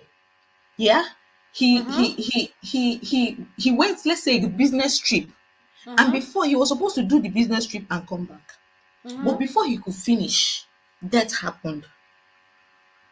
Death happened. Madam, please, Madam Ngozi, the scenario you just gave. What do you think should be done? Yeah, good question. Good question. In my What opinion, I listen, let think me tell should you be my done opinion. is If for the you did sake not of plan, this closure. is my opinion so that Ngozi can speak. If you My what I think should be done is for the sake of closure, for the sake of those that the person left behind. If they can afford to do it, fine. If they can't afford to do it, but they can find ways to do it for their own sake so that they can move on from that, No, fine. I'm not It getting. So is who? How they afford? Like how would they afford? Like that? That's the part I'm getting confused. They can't afford to do it, and you're mhm. saying if they can afford to do it, that's the If they can contradiction. find ways. Listen, Like Okay, what? find Go ways in fund what me? way? What They way? can't Go is afford fund it. me? GoFundMe What is the the only way? thing you people What is the know? way? They can't afford it. Adama, do you mind if I, because I might go to sleep soon. I've been trying not to sleep No, all go along. ahead, Fatai. Go ahead. I'm sorry. No problem. It's fine. With regard to this particular stuff, so I think you asked that question, and I said, Go so you fund put that picture, yeah, and I said, go fund me. Okay. On the number one, that was said in jest on the one hand, but on the other hand, there is nothing. I mean, somebody has to understand the concept. GoFundMe on Google, it's a business company, whatever it is. Life is lived within community. Especially if you live abroad Exactly. and you have family and you have friends, even as African people, a lot of things is done within community. That is a form of GoFundMe. So there's nothing wrong with GoFundMe. It's not that there's anything wrong with GoFundMe. It's all about relationship. It's all about sense of community. You know, I have friends where I am. If something happens to me, or if something not okay, take me out. If something happens to them, if I feel I contribute to people, and if something happens to me, they contribute to me. If I have a family and my children or whatever, and as you said, there's no pre-planned stuff there. I mean, I have good enough friends that will help my children to I mean, because I think it was Ngozika that was talking about closure. The human, yeah, it's called everything. A lot of things about afterlife is cultural. Things mean different things to different people. Other people value, you know, the human more than the other, either because of culture, either because of religion. For example, like somebody talked about people go to Hajj to Mecca and they die there. Okay, Adam asked question. My name is because that's because I mixed religion. My marriage. My dad Mm-hmm. was a Muslim. My mom was a Christian, Mm-hmm. and I was always with my mom to the church. But I mean, I love my both parents. I mean, I don't generally like to talk about religion because didn't matter to me either way growing up. You know, so I had very loving parents. So it doesn't really matter. I did what I wanted to do. They let me to be myself, and so it doesn't really it's not a big deal in my life, and so it doesn't really matter to me that much. It's the name everybody calls me, you know. So and that's fine. From that angle, I know that if actually some people even love to die in Mecca. I don't know. They have religious belief that if they die in Mecca, it means they go to heaven straight. So to die and be buried in Mecca, sometimes some people, as a religious stuff, maybe some people like it if it's allowed, if it's possible to be buried there. But these are by the side. But the important thing is, if somebody dies and they have no pre-planned stuff and they have no capacity, what is the problem with GoFundMe? It's not entitlement. Entitlement is different from people who have no ability. If people have no ability, and it's not even the person, the responsibility is to the people around. So if the people around who's going to take care of the body don't have the capacity, it's not an entitlement. If they are with their close people, it's close people, maybe close relatives. Somebody is abroad with their close relatives. So if the cousins put up money to send the body back home, if that is the cultural right, so there's no that's a form of GoFundMe. It doesn't have to be GoFundMe on Google, you know. So that's the serious part of the GoFundMe. But I just say that in jest, you know. So it's not really a point of debate. So I think that I agree I go along more with Ngozika's argument that sometimes life is about closure. Um, you want to a lot of people attach a lot of attachment to going to pay their respect maybe yearly to the burial ground of their parents. It's been part of humanity from time immemorial to bury people and have their burial ground somewhere. And there's a heart-to-heart feeling to go. It's a moment of emotional to let out or whatever it is, pay respect, emotional connection, have a a lot of life is not lived like strict. Oh no, I am a man, I'm macho. You know, life is lived on the soft side as well a lot of times. Mm-hmm. So you want to achieve closure, you want to achieve you want to feel your people as close as possible, even though you can't have the physical feeling, but at least knowing that this person was here, I pass around here, it brings me memory, or I get some connection. Is the closest you could get. Like if Okay, you but find if Fatai, this is a question you're not answering that I want you to answer. Do you care? This is me. Okay, if you ask Adama, do you care where you're buried if you die today? I don't care because I am of the science. That's just me because of how I yeah look yeah at life in perspective. Do you care where yeah you're I buried? understand. That's what I answered. It's cultural. It's cultural. It's religious. It's personal. Okay, some people don't care, but it doesn't mean that it's there's not anything wrong. I mean, I don't even know it. Okay, definitely there's nothing wrong with to care about it because it's humanity has always done it in almost every culture. You know, Mm-hmm. hey, they do even the people that cremate their bodies. Some family they cremate their body and they put the ashes like a like a necklace, and they wear Mm-hmm. they wear it on their necklace. You know, it's the closest.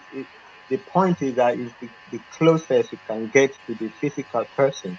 I mean, you would take Okay, no, anything. I'm confused. Mm. What physical person are you talking about? Your loved one, your family, your wife, your mother, your family. If I mean, And I that's what I'm will saying. If tell you. all those people are here with you in the diaspora, your family, your daughters, everybody, but your extended family are in Nigeria. So which one matters? And you know, financially, just like Ngozi threw out, I know where Ngozi was coming at. Someone that doesn't No, have you don't. I'm waiting for Mr. Fatai to finish so that I can just round off and then go to sleep. This is past 4 a.m. Yeah, yeah. So yeah, so no, no, Fatai, go ahead, Randall. Thank you. no, yeah, yeah. No, that's what I meant. Like it's personal. It's Uh-huh. personal. It's there is no specific answer to that. You know, I cherish things differently from other people. Other people cherish things differently from me. So it's personal decision. If it's who a person is. You know, it's who a person is, and if there is no resources to do it, I don't think it's a form of entitlement to ask for. A form of entitlement is if I want to do something for me, I don't go to get a job to do it. But if there is an issue on ground that needs to be resolved, I mean, if there are people around that can help out, there is no, I don't see that as a form of entitlement. If you have close friends or family around you abroad that Uh-huh. could, if it matters to the dead that much to be back in their maybe in their ancestral home, I don't think there is nothing wrong to give a hand or to ask for a hand. I don't see anything wrong with that. I Thank you so much. think, I really yeah, yeah, appreciate that's how I feel about it. Thank you so much, Thank Fata. you. I really appreciate you coming in. I want to take Ngozika because she's joining us all May the way I, Yeah, from yeah. may Nigeria. I, Thank may you. I, Thank you. Good may night, I Madam, Ngozi. address Ngozika before she Please, goes, please? you Ngozika. can time me so that I'll just quickly you can give me the time you oh, want so that Ngozika, I'm giving Yeah. you the floor because my sis, I want to Talk my appreciate you. horse. Thank you Talk my so much. horse. Yeah, go May ahead, I, Odabo. Fatai. may Bye, I Fatai. ask, Thank you so may much. I Odabo. ask Fatai, Adama. thank you so Ngozika? much for joining us. I'm Bye. honored. Thank you. Thank you so much, No No, Fatai. problem. I'm not Thank you. sure if you Thank you. can hear Thank you. me. Thank you. Can you hear me, All please? right, yeah, electricity, hold on. I'm going to give it over to Please let Ngozika. Pastor to talk before Ngozi to No, I answer. just want I to have address Ngozika. Okay, Just, hold just on, for Latricia. 30 Before you address seconds. her, please, before she goes, I just I'm want to thank her. Ngozika has been with us for now for going on how many hours? Ngozi, thank you. I Ngozi, thank you appreciate so you, much. sis. And last week thank you you. were here with us, and I just want to take our time to address you. I really do appreciate your inputs, and don't think I take you for granted. I really do appreciate you. No, it's a Daalụ nne. pleasure. It's a pleasure being Daalụ, here. okay? Chukwu Thank you. gọziekwa gị na ndị be gị, okay? Yeah.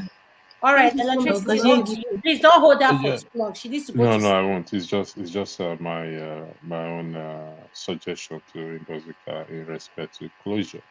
Uh, I speak from experience. I think you should seek an expert or see an expert. You need to bring the closure to that because at the end of the day, it's not good for you. It's not good for your mental. It's not good for everybody around you. You need to bring a closure to that unfortunate passing of your dad. So I strongly advise that you seek an expert to help you walk you through. That's all I have to say. Thank you.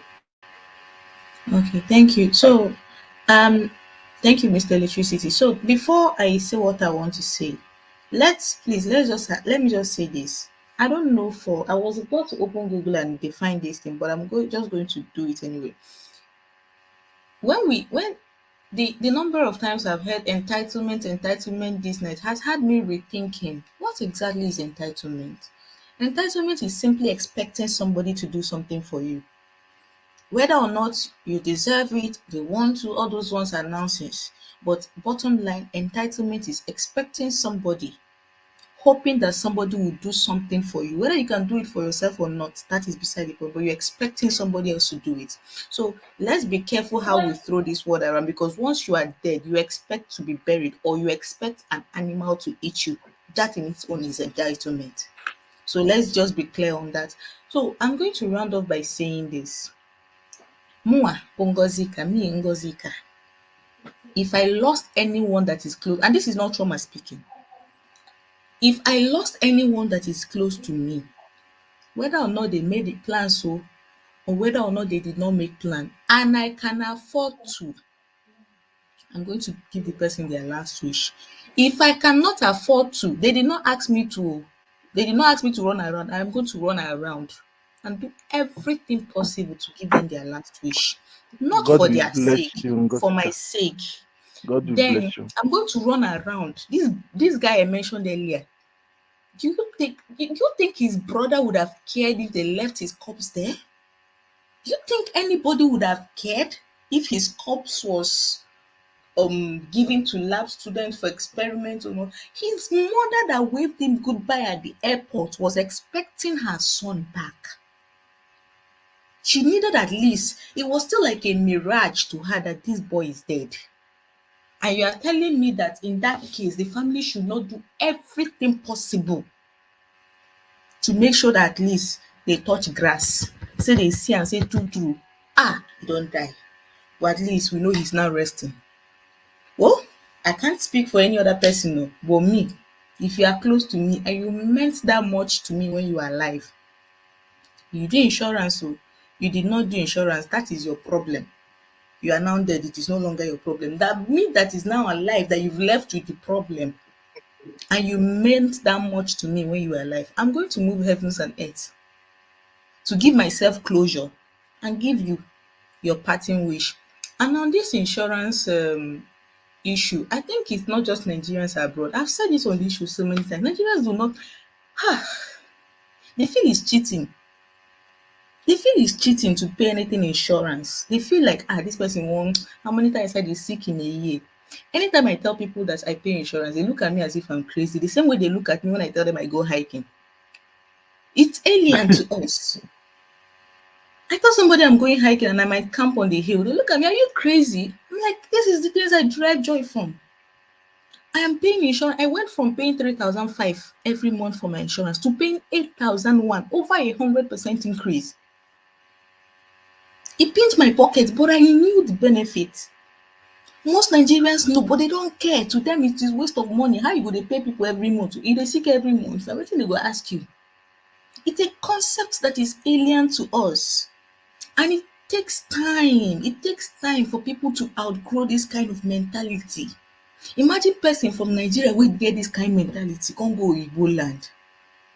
Dey tell am say make im buy 100,000 US dollars insurance. E go dey look you say which kind play be this one? But last year when I fell ill, all I needed, because I was okay, then all of a sudden I wasn't okay anymore. I live alone. I went on my WhatsApp. I have a group where me and my friends we exchange message. I just dropped a message. I'm not feeling well. Oh. So they were like, what is it? Are you okay? I didn't even bother my family. Then the next one said, you know what? Let me call my taxi guy. They know where I live. They sent the taxi guy.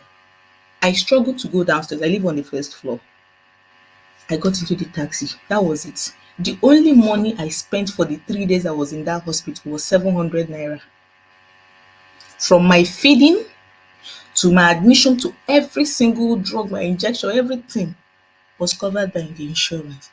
But Nigerians are not used to it. And you can't entirely blame it on their mentality, the economic realities. You can take a dog, you can take a pig out of a death, but you can't take the death out of the pig. When they go there, so imagine an average Nigerian that has been reasoning this way for 35 years and goes to America, has just spent like 5 years in America. I tell the person come and pay 100,000 US dollars for insurance. You know, look, you say you're being a craze. So I don't know how that ties into, but I just wanted to use myself and explain the concept of entitlement and what I would not. I'm not saying any other person should do it. What I would do if I lost a loved one, and for whatever reason they did not plan for it. This is what Ngozi will do. I'll make sure I do everything possible to give them their last wish and myself closure. Now, though, I go sleep. No, Thank no, you so Ngozi, before you leave, let me say something to you. Okay? much. I really appreciate your mindset. I really, really appreciate your mindset. Now it goes a long way to tell me that I have somebody who who is reliable, who is gonna fight for me. Okay, you know, when we talk about burying somebody overseas, one thing that really scares me, I don't know if any of you know that when you are buried overseas, after some years, they will go and pack your bone into a nylon and throw it into the trash. Huh? Yeah, How? As in, you didn't know that. how? As in they go back and dig or what? I don't get that. Yes, yes, your brain. Yes, yes, they exhume you. I think it's within years. Yes. Or anyone else. Before we start making a generalization, Mm-hmm. that is not what happens. That is not the norm. I'm Don't let us take a I'm telling you, after some hold on, years. hold on. I've been in this country for almost 40 years. I've seen a number of cemeteries. I'm not saying that what you're saying has never happened, but don't let us make that as what is that is done. That's not it. I mean, Ms. Ngozika, I understood what you were saying. I understood it. The only the only point that I wanted to understand was what you said. Are they supposed to abandon? But I And that understood is the what whole. No, I'm no, saying. no, and I understood. I totally You missed understood the your point. point. I don't know how it came across to you, but I know you mentioned that that is what you wanted to Right? understand, and that is why I used myself as an Yeah, example. That putting myself in that guy's shoe, am I supposed to abandon my brother that went to study and died overseas yeah. because he did And not I have an insurance? and Ah, all I'm no, no, I saying is can't do that. I understood what you were trying to say. I totally get it. But unfortunately, me personally, I don't do sentiments of any kind. I'm not a sentimental person. I'm not a hopeful person. I deal with reality. Reality. Like I said, me personally, I've told people in my family, I know they're not going to agree. When I die, freeze up the body, feed it to lions or tigers That or is whatever. you It's being just meat. entitled now. It's Why you just should meat. make you For are being me. For entitled me. now. For You're being me. entitled. They're expecting them to What go do and you start carrying what your do you body and no feeding it to no animal. don't worry. I'll pay somebody else. Don't worry. Is I'll pay some people. so the I fact don't that have you any pay the person, you're entitlement. no longer entitled to the person's labor of carrying your body to go What and do you feed. mean? They don't have to do the job. It's a job. What do you mean by entitled? You see, this is my situation. I'm not talking about GoFundMe. Anybody can go and do GoFundMe, whatever. But you see, this is the problem that I have in my own life. When some people are doing the things they're supposed to do, you have other people who don't do the things that they're supposed to do. When me, I go and rent a two-bedroom um, apartment because for all the other things that I have to do in my life, I manage myself in my corner, JJ. Then my brother or my sister, we want to live a flamboyant life. Go and buy $100,000 car. Whereas me, I'm driving a $10,000 car, used ones that I can afford. And then when something happens, now that person now, that my brother or that my sister, now expect me where they manage, I know my condition, and they manage my own self, JJ. They do pass yourself. When katakata come bust, because we'll be family now, me, I'm supposed to come and break a leg. I'm not talking about people that couldn't afford it. I'm not talking about Mama Yabo that's selling vegetable at Oyinbo market. I'm talking about especially people in this America, Nigerians, like the one, if he was mentioning people like that, that will Thank not you. cut their Speak own and coat they know according to the their people you're size. speaking about. Those are the type of people I'm talking about. Yep. Anything can happen to anybody. Incident, accident, just like you say, you went on a hike. Things can happen. But if Nigerians or South Africans or people from Finland or if their culture, their mindset is, oh, why should I go and pay for insurance? Then why should I come and help to pay for you? You think say me I don't know how to drink. I don't know how to drink burukutu very well, but I have responsibilities. That's why. So anybody can do. At the end of the day, it's not even can do. People are gonna do what they're going to do. But we should not, for the most part, put our own burden on On other people. other people. On The other person people. is dead. They don't know anything about anything. No, If but you leave you're them not to You sleep, they listening. Ngozi, will just land on them. you They are don't alive. You're not know. listening to what he's You are saying. alive. You pay 8,000 every month. No be say you don't get any other thing to take 8,000 do. Why they no get sense like you? Thank Eh, you. but they are dead now. Their sense is of Eh, no use to No, them. Ngozi, They let me No, don't tell feel you before they something. anything die. Ngozi, anymore. Ngozi, Before before they you I die. am come the one study in feeling everything. anywhere, No, Ngozi, before before they you come die. study Before they anything die. in the United States, I'm In going for the United States. You in have a Nigeria, license. my father is in Nigeria. He has life insurance in Nigeria. In I Nigeria. hear you, Can do Mr. that. That's Kandu. not common, I no. hear Can you. do. I know I it's hear not you. common. I know it's not common. I I hear hear you. you. I hear you when you say that. I understand where you people are coming from. Me, I know they craze. I they pay 8,001 every month for. I know they craze. I know Okay, waiting but that money Ngozi, do fees you stop for understand me. where we are coming from? That's all we I are saying. understand where you are coming from, but there is another angle I want you to look at it from. You are not doing it for the person. The person is dead.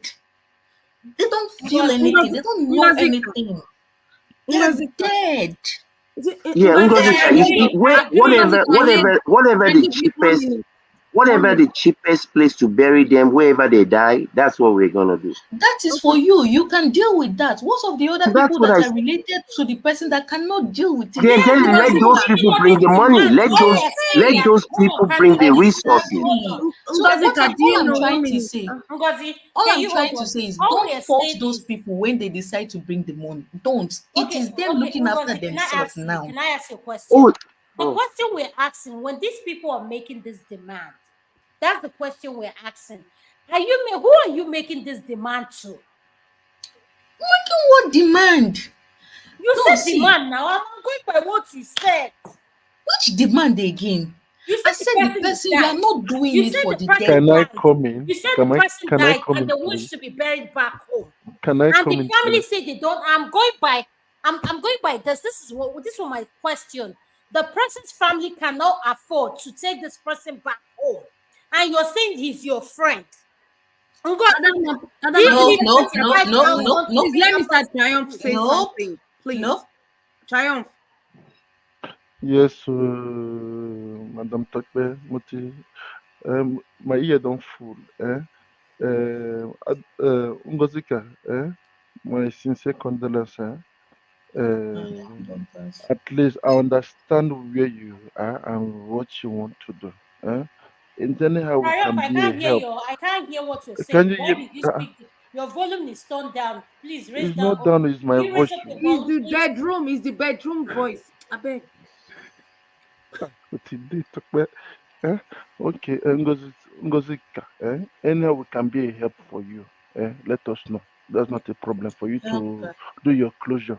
I understand you. Please help, Yeah. please, Thank Triumph, let you me very understand what much. you're doing. Are you using Dr. Damage's No, this thing to see, use a GoFundMe? I I, understand what you are talking about. I understand. Like me myself, Mr. since my father died, I've not seen the burial site, and I used to go to Nigeria. I understand. I said that when it's time for me to go, I will go. I'm not going alone. I understand what you're saying about. I understand you, Madam Ngosika. Just don't worry. Okay. Let me keep No, quiet. Thank you. Triumph, the question is, do you understand where me and Kandu is coming from? We're not saying we're not sympathetic with what if Ngozika is saying. What she's saying is You something that happened. no, Adama, you I think you misconstrued what I said earlier. I did not say my friend should ask for help. I said he should do anything within his power. And I said No, that but if I was Ngozi, in how his can someone who situation, died do anything? How can someone who died do anything? not the person who died, his No, brother the that brought brother, his body back. Adama. No, I no, am the no. one that is bereaved. I am the one that is grieving. The dead feel nothing. I am the one that is grieving. My family is grieving. We are the ones left with pain. He is dead. He didn't fix his affairs. He is dead. Okay, so now We the are the question ones to left you is with the that mess. okay, the question is, can the family afford to bring the body home? Yes or no? If I can't afford it, Adam, I've told you, I'll do everything. No, Yes. no, no. Oh, because that's not the question I'm asking you. Can you It's the afford it? family, Is and a I'm yes using or no myself as an answer. example. You don't need to go far. I'm using myself as an example. If I lose somebody who did not plan their life in the overseas, and the person meant that much to me, and I want to honor their last wishes, not just because it is their last wishes, because I want to do it for myself, because of what they meant to me, I'll do everything. If I have to beg, I'll beg, and I'm not a begging person. Ngozika, can I please chip in? So, what you said actually happened, I think, a couple of months ago, and I heard it from a friend. A friend, it happened to a friend's friend. I think, I think must have been the mom that left Nigeria, left Lagos to America. Do you know the mother passed on during the flight? Okay. And the daughter in America, I think precisely in Atlanta or so, she couldn't afford it. She was going through financial stress. You know, she ran away. She didn't go and call. She ran away for the first 3 days. She didn't go to the airport because she was in a state, the same states you're talking about right now. That what am I going to do?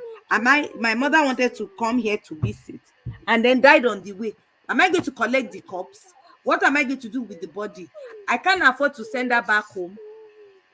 So exactly what the scenario you painted, Ngozuka, was what happened. She now started reaching out to all family members, negotiating with the airline that brought her, because the mom got on the plane and on that flight alive, but just died during the flight, and they had to negotiate with the airline to carry her back. Oh, that was exactly what happened. But she couldn't afford it. They had to run around. But she ran away. She ran away the first few days. She didn't go and claim the body because of this financial issue. Uh, Oh, well, may Not I that say me. is Are you something? there? May I jump in? No, but Listen, this before you is jump in, I this is just want on to it. make sure Ngozika has the floor to say whatever Okay. she needs to Oh, say because she no. okay. needs to I go have out. had the floor. Thank you. I Yeah. will go to bed now. Now, good morning. So, No. Ngozika, don't disregard what I said. It's very important, please. I appreciate if you take. No, it is. You I'm need to very breathe. conscious of my mental health, and that one is working. It's something I'm I not s- going to be able to do maybe in my lifetime. okay. All right. It's Listen, this is a very interesting topic. We would, I I don't think, think I will ever we get over that. we will do it again. Reason why I said this is, All it right. wasn't something that ever crossed my mind that we wish to be buried back in Nigeria. Some of us wish to be buried back in Nigeria. However, we didn't make arrangements for us to be buried in Nigeria, considering the expense that is involved with it. And I don't think it is fair to those who are alive because a friend of a friend died, mother died some few months ago, and people back at home want them to bring the corpse back home, and they said no problem. All they did was to send a bill to them. I think it was over $10,000 pounds. I beg your pardon. We will bring you. Will do your wish, but this is what it costs. If you bring the money, we will bring your family, who happens to be their mother, because the kids are here. We'll bring your sisters or your brother back to you because we've had a share of her as a mother.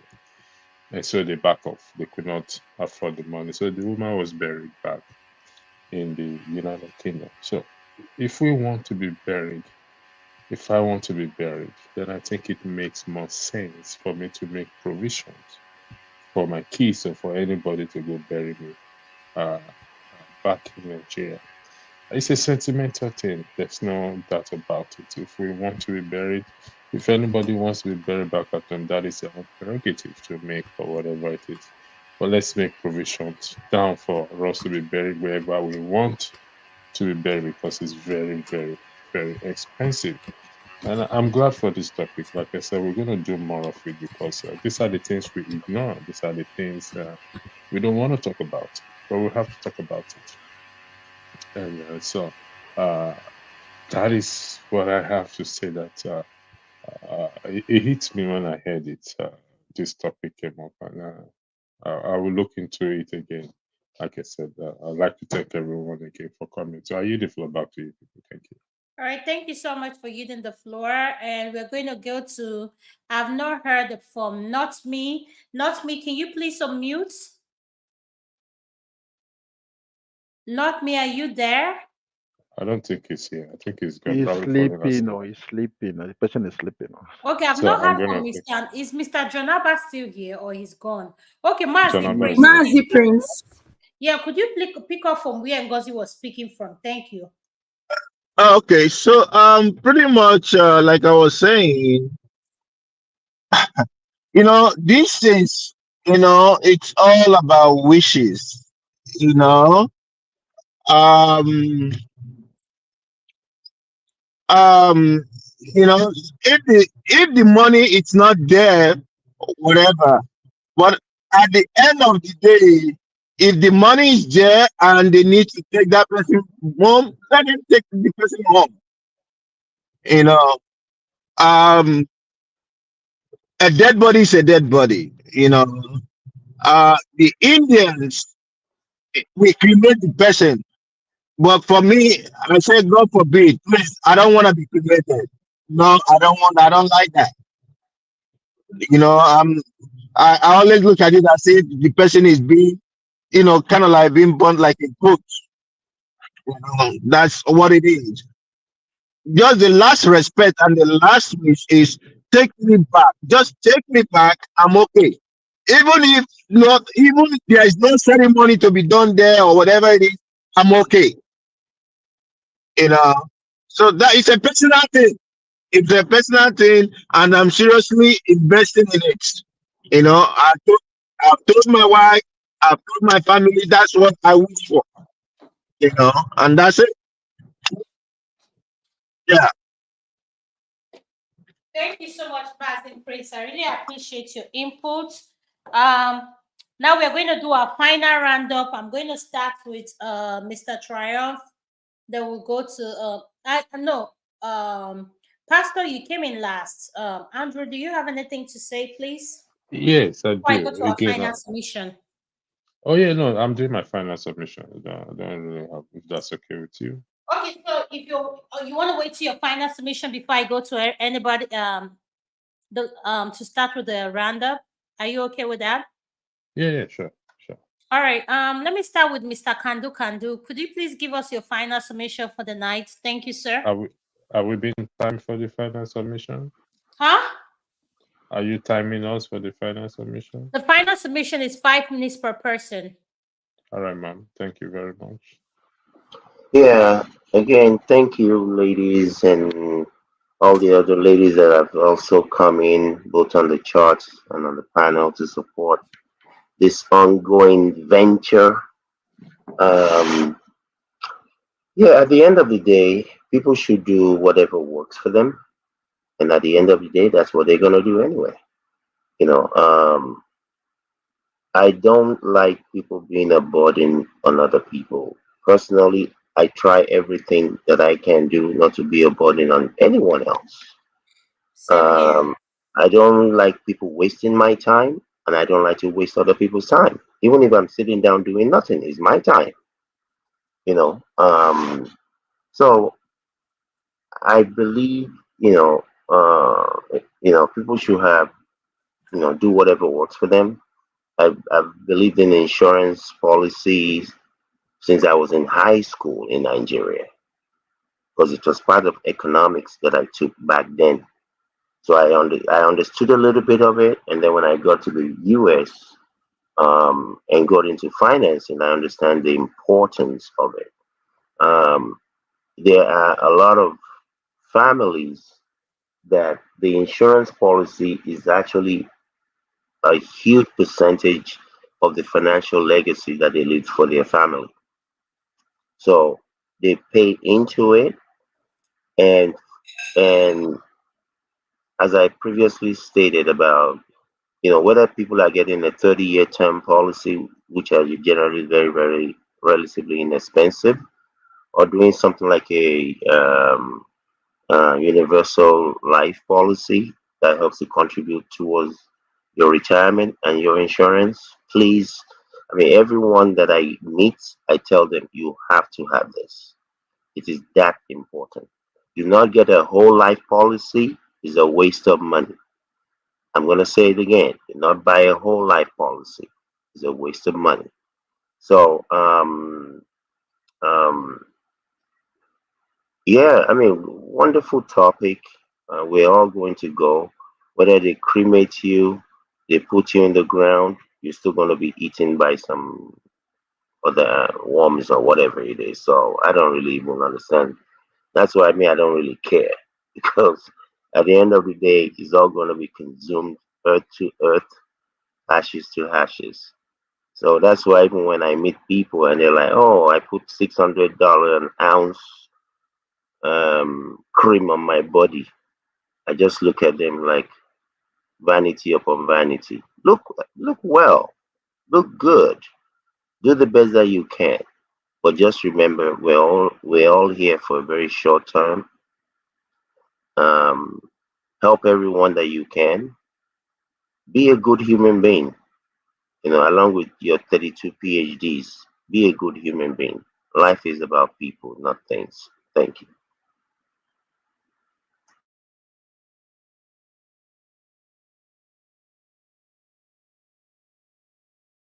Mr. Triumph, your final submission. Uh, and thank you, you guys. It has been a pleasure listening to you guys for the past 3 weeks. I've been following you guys. I decided to come in tonight because of the subject you people choose. Understand? And again, there's something that did not say early. Let me just conclude with it. I have 5 minutes, according to Madame. Eh? I'm not into splitting. Either you're 100% with me or not. 100%. Your finances, everything. Even though you make €1 a month, everything is we are all in or nothing else. That's the way I live my life. That's the way I do things. If you're not 100% with me, you can forget about it. Understand? And again, before you go into somebody's into marriage, you have to what have you people doing in courtship? One of the basic things I tell people in every courtship relationship is all about communication. When you people communicate, that's it. But in African culture, we know that we say that African man likes respect and food, then comes the other room. Understand? So one thing is that if you want to get an African man or something like that, that's the price to pay. That's the price to pay. So even the Igbos, they understand it now. They are doing it now. So that's just it. But for today, it has been a lovely topic. Understand? And I love the way you guys, each and everybody brought out their own opinion, and I respect people's opinion. Understand? That's just it. And again, I would have loved to say something, but we are in public. If you guys will go to the backstage later, I'll be happy. I know that you guys are tired. It's the backstage. I will say what I want to say. Understand? But I'm just happy to see you guys, and I say kudos. Thank you. In French, we say merci beaucoup to Mr. Pastor. For doing a very great job. For at least it's not getting my respect. Formerly, no, I used to throw people out. Eh? But now it's not gaining my respect now. You So I'm make heaven, happy. you make heaven, Mr. Triumph. Don't worry about Eh? it. It's not gaining my respect. No, lovely. Kudos to you. And my bon, Mr. Mazi Prince, greetings to you too. It has been long. And my honorable Mr. Kando, I'm here. I mean, I have things that I'm doing. That's why I'm in exile as for now. Don't worry. I will get in touch with everyone when everything is settled. Eh? Musalo, Mama Biba. I love listening. I prefer listening to people now than talking, which is another way of maturity that I learned and to know what's going on. Okay. Thank you, guys. And I hope I will see Madam Adama in the backstage. Thank you. It's only Adama you want to see, Mr. Triumph. You too Okay. now, you Oh, too it's now, you okay. too It's now. okay. You No, see no, her. you too now, you too. At least, let me see what I have to say. Thank you. For Kandu. Mr. Kandu, can you hear me? Yes, ma'am. Yes, he has spoken You already. said something about the some policy about some sort of policy that if you have, I know what you're talking about. Can you reiterate? Like, can you say that again so that our viewers to know what you're talking about? Then I'll go to the next person. Yes, it's called. You can get it through just about any insurance company now. It's called Mm-hmm. Universal Life Policy. Policy. Mm-hmm. Yeah, Universal And for Life. those that have policy, you said don't get what? Don't get whole life. Okay. What is the Whole life. reason why you say don't get whole life? Um, in essence, whole life. They contribute a portion of your premium every Every month. year. Mm-hmm. Every month actually Mm-hmm. towards Every month, uh yeah. yeah towards another type of insurance that they have within their portfolio. So Mm-hmm. to me, I mean, based on all of the work I've done in that area, either get a term policy depending on your age, 10 years, 20 years, or 30 years. Mm-hmm. Or I mean, people should just Google universal life. It's a Okay. very simple thing to read up on, and again, in that space is the best thing since sliced bread. And you said the best policy for them to get is the low what? Um, what?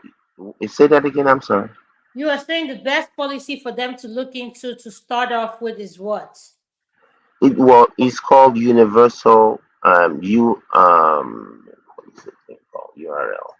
Give me 1 second, real quickly. Let me bring it I'm up. trying to promote you here, bro.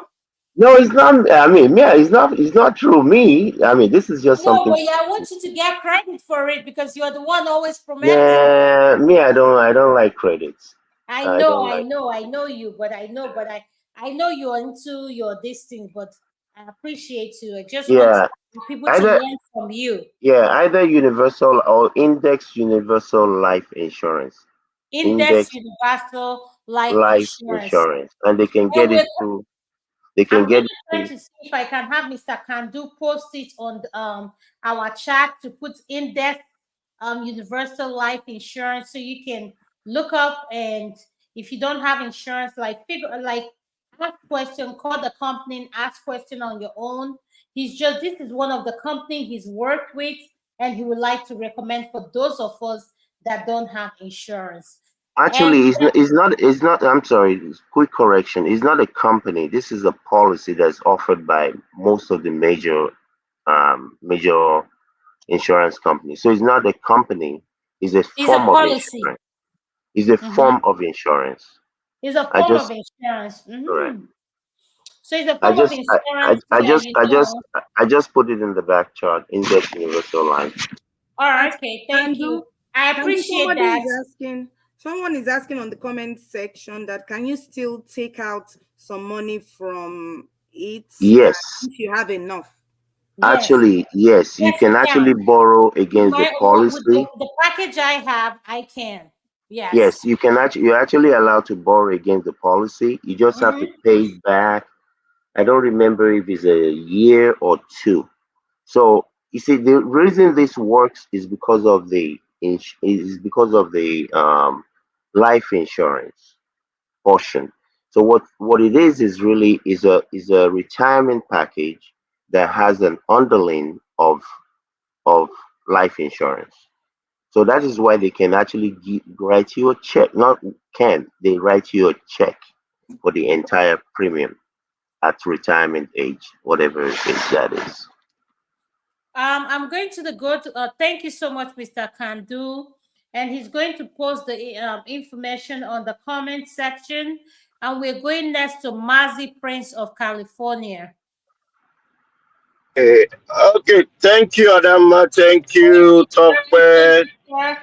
And Mr. Kandu, always getting some good information from him.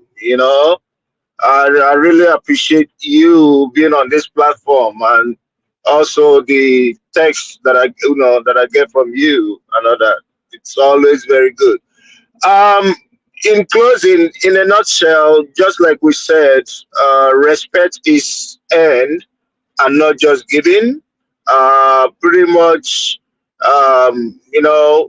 those who are intending to marry, I will simply say this. I say it in Igbo.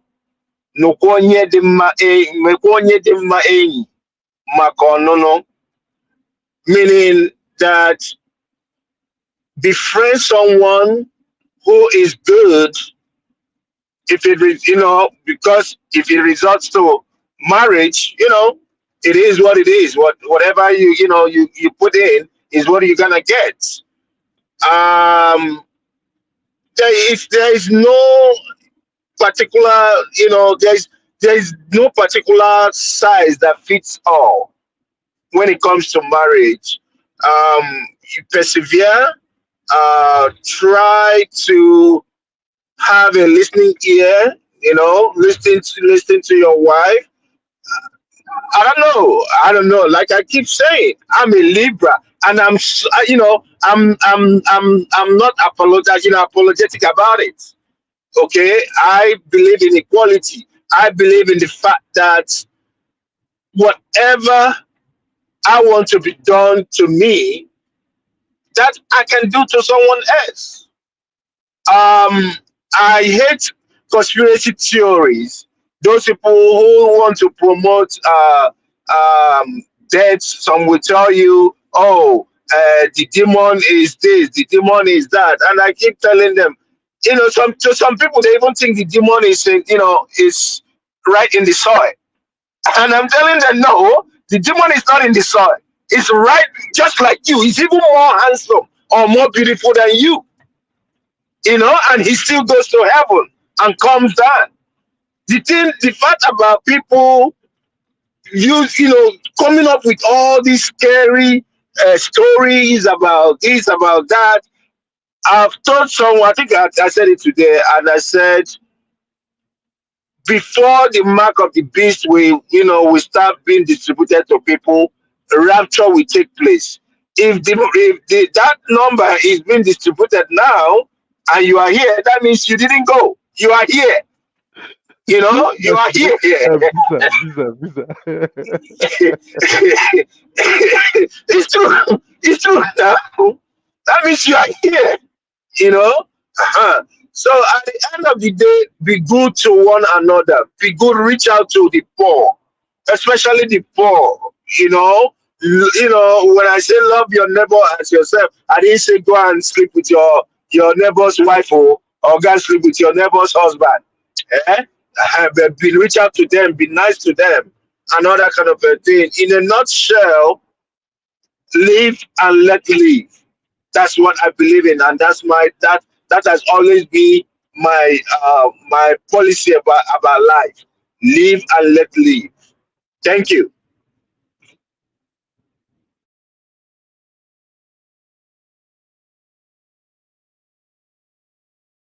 All right, who is next? I Pastor. think. Okay, I'm next. Yeah. Again, thank you for this opportunity given to me to speak. Let me start with a joke first. Some years back, an insurance person called to me and said they wants me to insure my life, and I just pull his leg. I said, okay. I said, let me ask him a question as he's speaking to me. If I fall dead, if I fall down, collapse now, what will he do? He said he's gonna call the ambulance. Okay, that's fine. I said, in the process of taking me to the hospital and I died, what will happen if nobody comes to collect me? He said they'll put me in the mortuary and I'll be buried. I said, so at the end of the day, somebody's gonna bury me. It's okay, that's good. So we use it as a joke. At the end of the day, somebody is gonna bury us. But the being said, take insurance policy. I mean, if you can afford it, uh, for because we don't know what's around the corner. Some people take for traveling for travel insurance and everything, so that in case anything goes wrong, they can be able to claim back or be well taken care of, and that is important. But the highlight of the day is there's no point we ask for something, put a burden on people, particularly the fact that I want to be buried in, I want to be buried on the moon, and I'm not making provision for them to go and bury me in the moon. I think that is not fair. That is what I take. One of the things I take from this broadcast, because it has never ever crossed my mind before in this regard. If I want to be buried anywhere in the world, it is fair for me to make provisions for those who are going to, rather than leaving the burden on them, because it costs a lot to transport crops from here, from one place to the other, even in Nigeria, even in one's locality, it costs a lot. So if we want people to bury us back at home, then please let's be fair to them and let's make provisions for them to go and bury us wherever we wish for them to go and bury. Because the money will be more useful to them if they use it on themselves than for them to use their own money to go and bury me in Nigeria anyway, just because they want to fulfill my wish. Fine. It's my wish, then I should make provisions for my wish, not putting a burden on them. We'll deal with this topic again, but next week is another day that we're going to have an interesting topic to talk about. I was with Rudolph earlier today due to some hiccups, but that hiccups has been resolved at the end of the day. So, uh, again, thank you, ladies, for holding this podcast very much, and those who have joined, those who have super chat. Oma went to more. Thank you for your super chat, and our one of our moderators here, Tope, also. Thank you for your super chat. This is highly appreciated. And I think that's all I have to say. Are you the floor back? Thank you.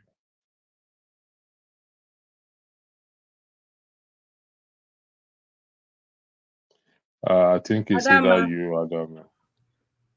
What is so? I don't. Wake up, I oh, don't don't think. I sleep, think. Adama. You Wake go up, ahead. I don't think sleep. it's. Okay.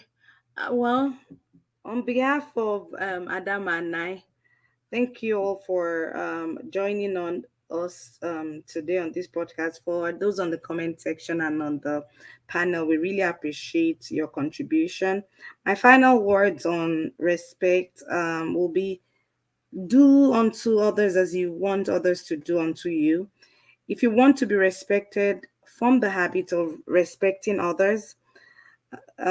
Communicate clearly and set boundaries from the beginning of your relationship so every person clearly understands the expectations of each person. Thank you all. Have a lovely rest of your day. It's Sunday in Nigeria, in the UK, still Saturday here in the United States. Have a good night and a blessed week ahead. All right. Thank you, Mr. Peh. Yep. It's a Saturday night and it's a We are boogie in time. Sunday morning. We are in Adama, Sunday do morning you want already to now. speak? I don't know if Adama wants to speak. I don't think she's there. All right. Thank you very much for your time, sir. In the absence of Adama, she's probably falling asleep. We'll call it a night here. We'll see you again next week, Saturday, 6 p.m. New York time. All right, Pastor. Thank you. Mr. Triumph, you see, I did not kick anybody out because all of us behave ourselves. It is where people don't Can you behave. No, end? but Can you here end, we please? always respect ourselves. We always respect Exactly. ourselves here. Don't mind Mr. Can you Triumph. We'll go please back. end, please? The Okay. broadcast. We're still live.